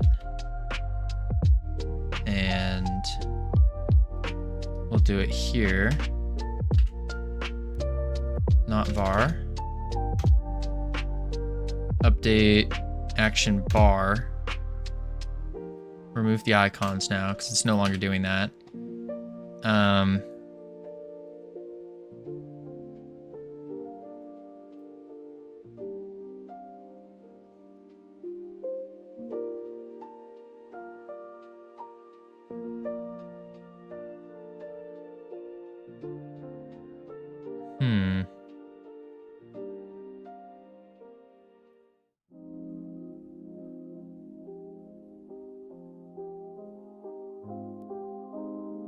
I guess I would still loop through it, actually. Yeah. So let's do this. Let's cut this. We do this. And then switch IDX for just I. Boom. Switch IDX for I. Okay. Because this is called anyways. And we can just change the name to Virus1, howdy.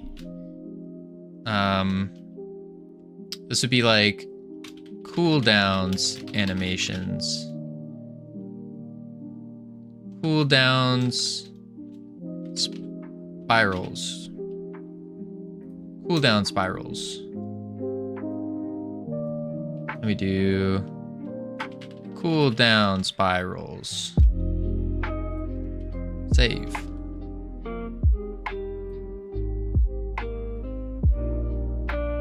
Yeah.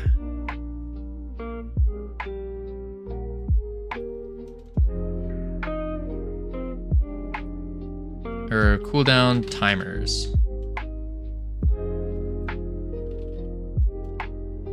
Visual.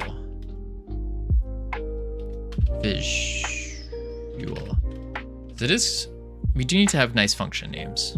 All right.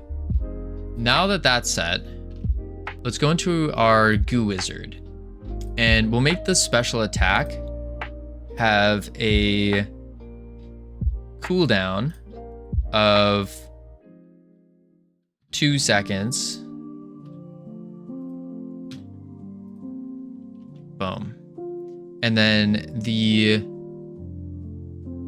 global cooldown timer should be 0.5. I guess we do 0.25, make it a little bit shorter.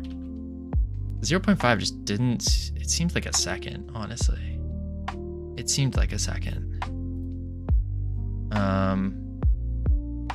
Oh, that's probably why.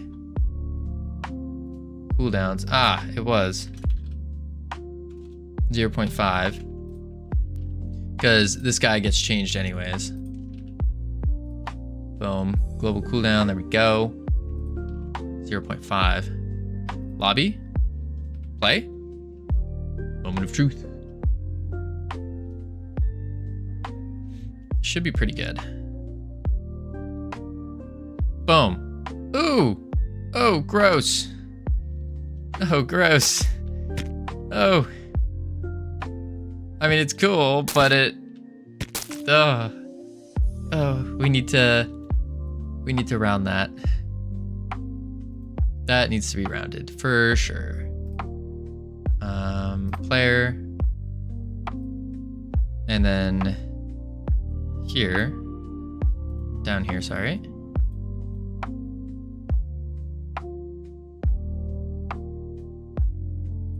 Maybe I have to do like...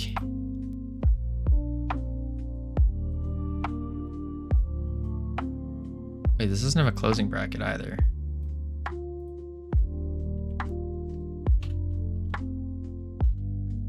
Dot round. Wait, 100. Move the string part.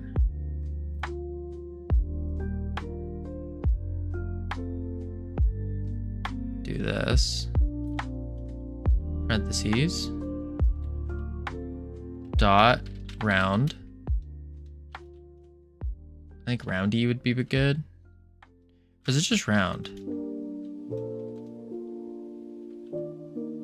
I think it's round I to get the nearest integer. Let's go search help, roundy. Rounds x to the nearest whole number with halfway cases rounded away from 0. Sweet. That's what we want. And then we have to add one more set of parentheses. Boom. And then we turn it into a string. Oh. Now it should be beautiful. I hope. Bow. Roundy. Oh, it's a float. That's right. Round F. But then it's still gonna round to the nearest 2 digits, I think. Nearest. Oh, it does round to the nearest whole number. Ah. Sick. Whew.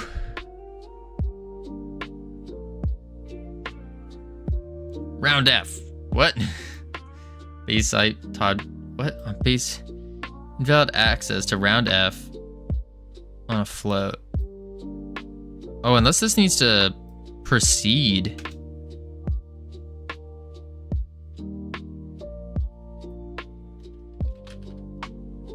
Like that. Play.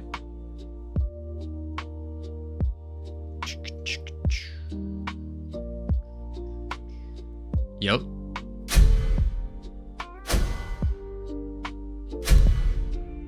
That is not in seconds. 5, 4. That, what is... What are these times? That's not in times, that's in... Oh, that's in percentage. That's, oh, that's why. Yeah, that's why.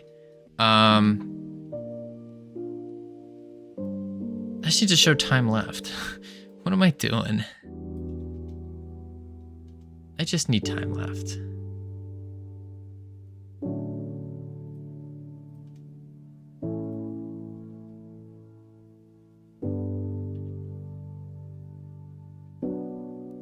Boom.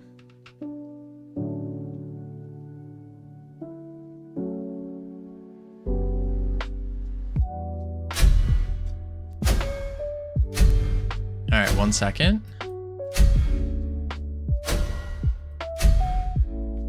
2 seconds.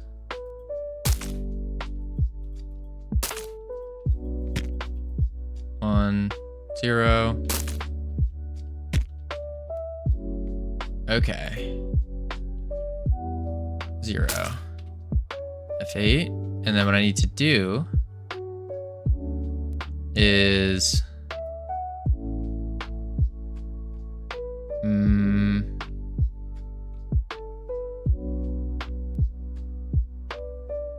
maybe I make this into a variable. Yeah. Var time left equals this.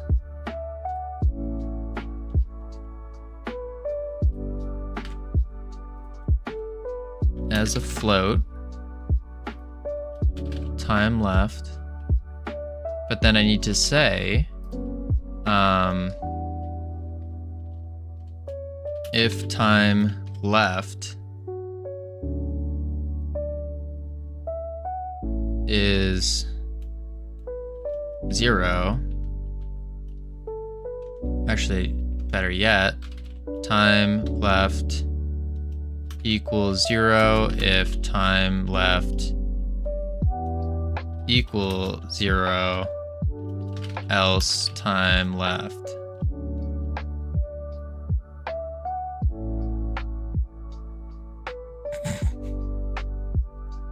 I think I might be going crazy.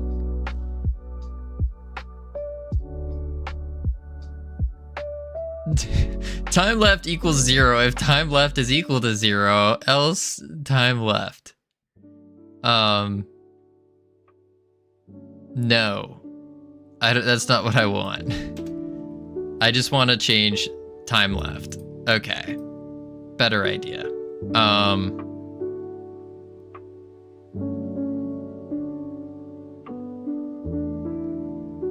I can do...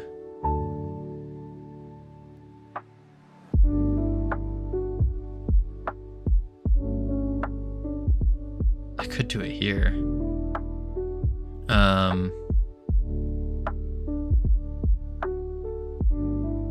Yeah, let's do that. So we do ability hbox get child dot text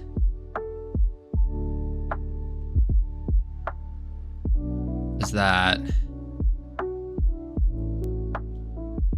if time left is greater than 0, else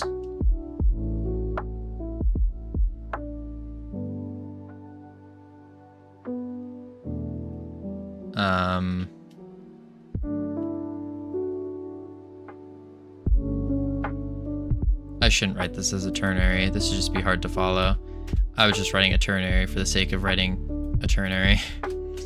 If time left greater than 0, we do this.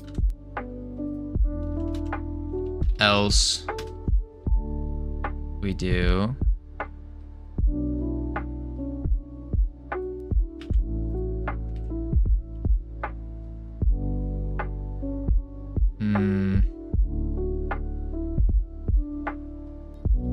screw it. We could do var ability time ability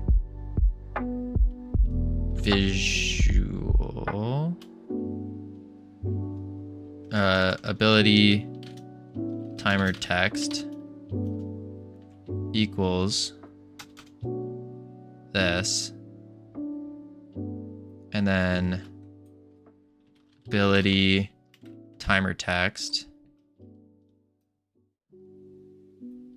ability timer text equals nothing.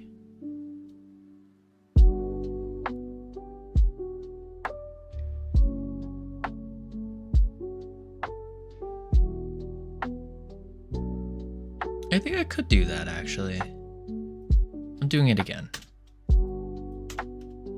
Ability timer text equals that if ability if time left is greater than 0, else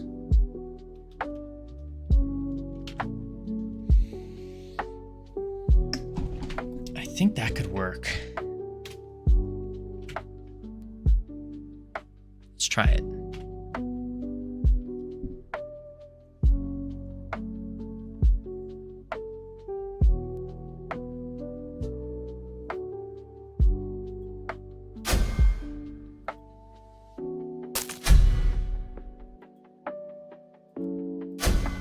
It's not working.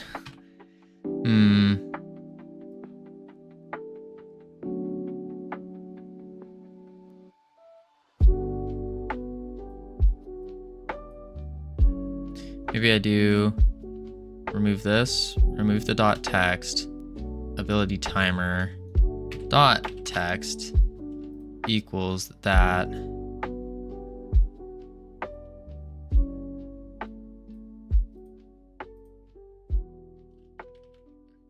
But I think I still need to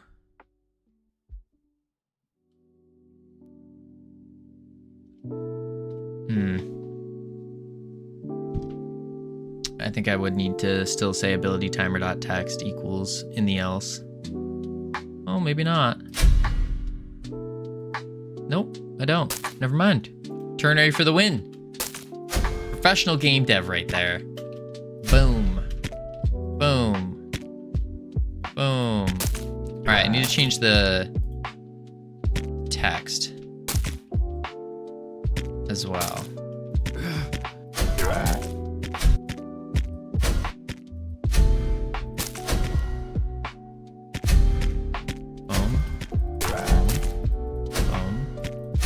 Ability timer is 1. Interesting.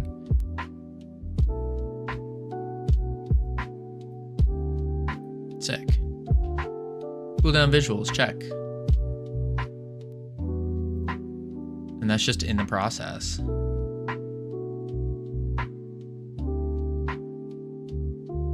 All right.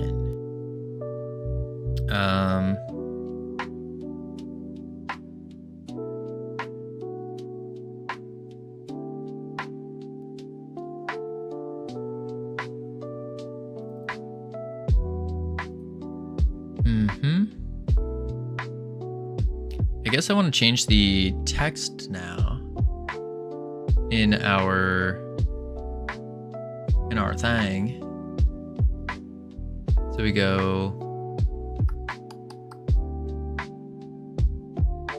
player. I guess we're gonna have to go through each button to do this. Because unfortunately, I don't think I could do double theme override like this. I might.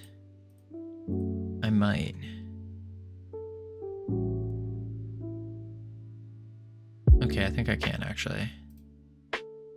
And we only need these guys. 1, 2, 3, 4. And then we go theme overrides, colors. Font color. Let's use red.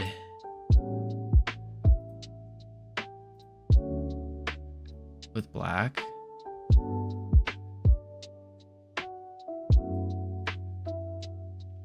Save.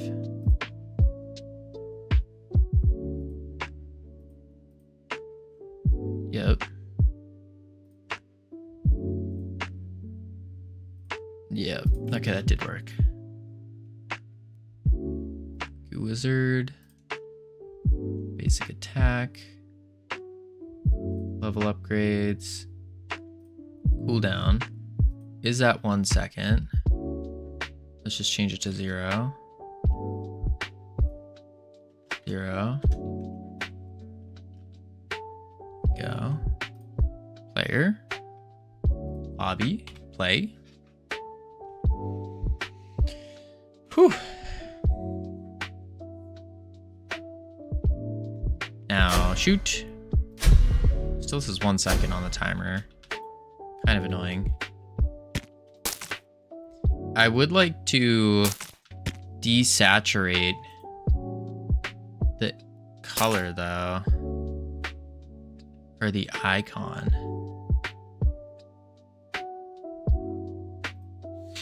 Similar to how our other ones are doing that. But why? Counterclockwise textures over progress. Draws over the progress bar to add a highlight or upper frame.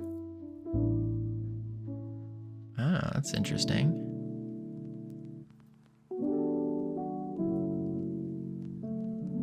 Ability. Wonder if I could do on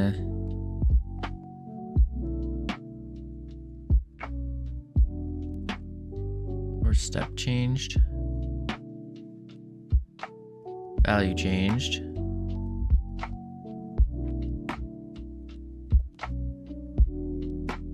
Performing expensive operation. The debouncing timer. No. I just like to desaturate the image. I wonder if the reason it's doing it like this is because that's the progress here. The gradient texture over it.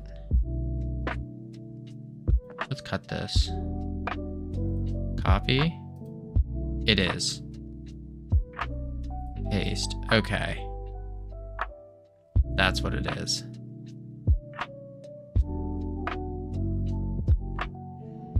As value increases, the texture fills up, showing entirely when the values reach max value. Ah. I see.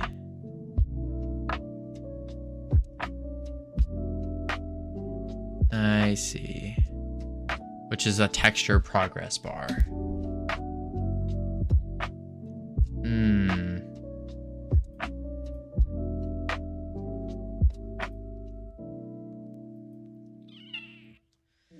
Okay.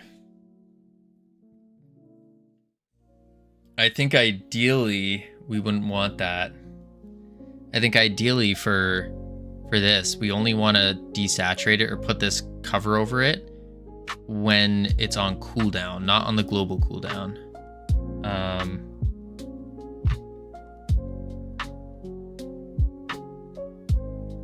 So we could change the cooldown progress to be the actual cooldown, and then we do a different global, or just slap it on top. I think that would be the play. Yeah. So under cooldown timers, that's for the global.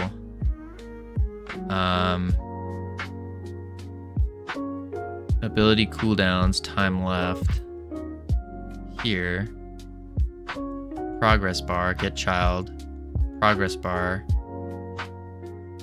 equals time. And time is for the global cooldown that we're giving it. But instead, we could do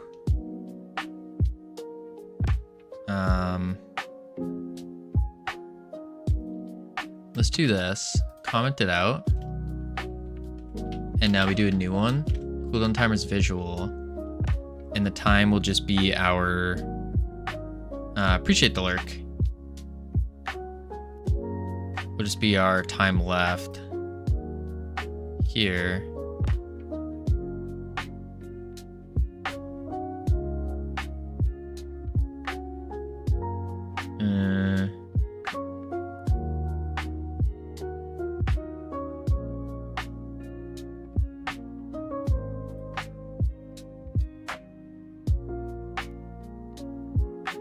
So really I need to do this.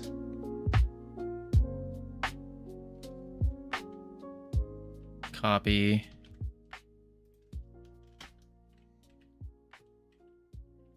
This is GCD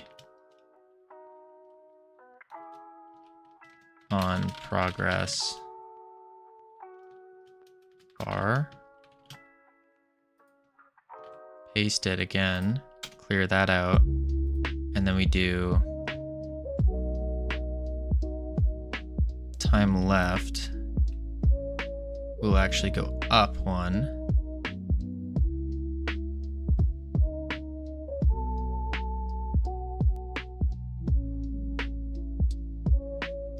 That's time left. No, we want time to be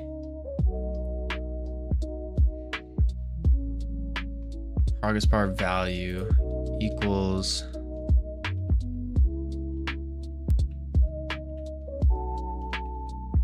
bar CD or a cooldown equals ability cooldowns I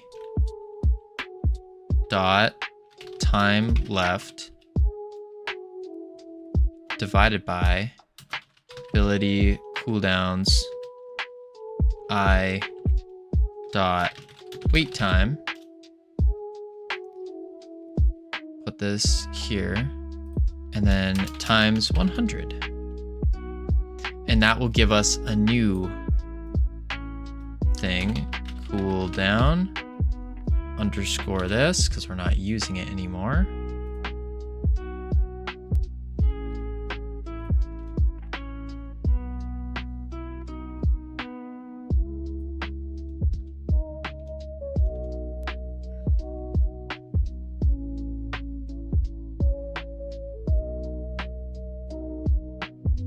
All right, let's try that. So now there's not going to be any GCD showing, but we are going to see a actual cooldown timer going off.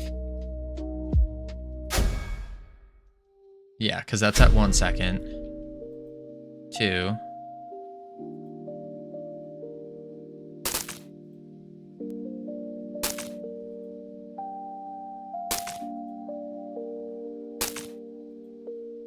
Okay. I think we need to layer the labels, unfortunately. But now I need to re-add in. What up, Fred? We want to re-add in the GCD going in. Yeah, re-add in the GCD now. So we'll do probably another progress bar. Because this ability label is what? That's nothing we want to touch. So we'll add in another texture. Let's try it with just the special attack first. Button, cooldown, or texture, progress bar. This will be the GCD. When I move into my dorm, I'll print and put your picture on my inspo board. Thank you, Fried. It's an interesting thing to do.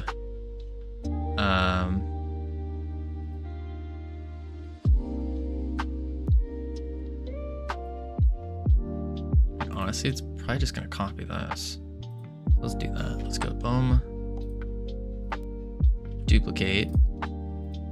And this is the GCD progress. Save. Oh, it's looking extra dark now. Not ideal. Textures. Remove that.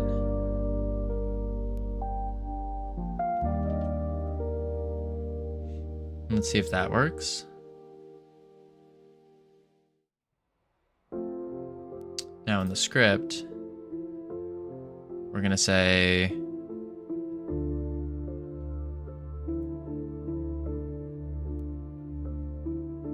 but we need to add it everywhere. Yeah, let's not do that yet.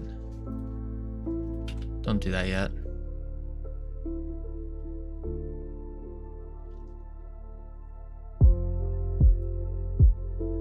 Yeah, we at least have the timing. Cooldown on action, actually, action bars. Take icons plus cooldown show. Boom. Push. Let's write this down as well. Close you, close you. I'll also close that. We want the show GCD on action bars, or on action bar, on top of cooldown, on top of cooldown, ability cooldown. See, wow. Yeah, there we go. That's not bad. Change player's gear, attach animations to abilities. Need to swap based on selected class. Decal on environment when attack hits.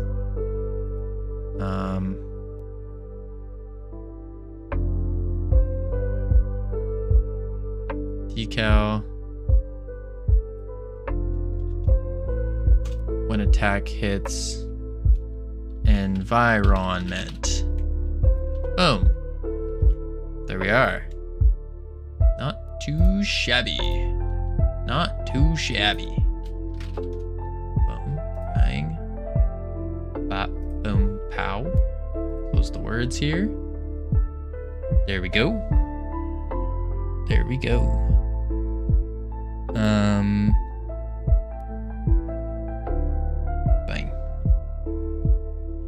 All right, now we want to do one timer's visual progress. There we are. Boom, bang. Bop. Yes. Yes, yes, yes. Ooh. Let's do that. All right. I think with all of that said and done.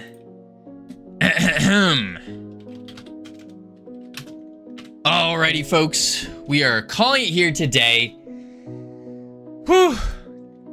I feel like I locked in today. I feel like I locked in. We got a lot of work done. It wasn't like crazy visual work, but it was a lot of other like little work things. We got 2 new abilities, very basic though. And we got the cooldowns going in. Got some swaps going. It was a lot of refactoring. We're heading over to Munglo, pro programmer. Also shining member of the team. Spam the emotes if you got them. I will catch you all tomorrow, where we will hopefully get a chance to play Infinite Coder's game. I guess you'll play release. Oh, I guess I'll play the release too. That works. That works. But I'll catch you all tomorrow. I need dinner. Spam the emotes. And adios. Boop.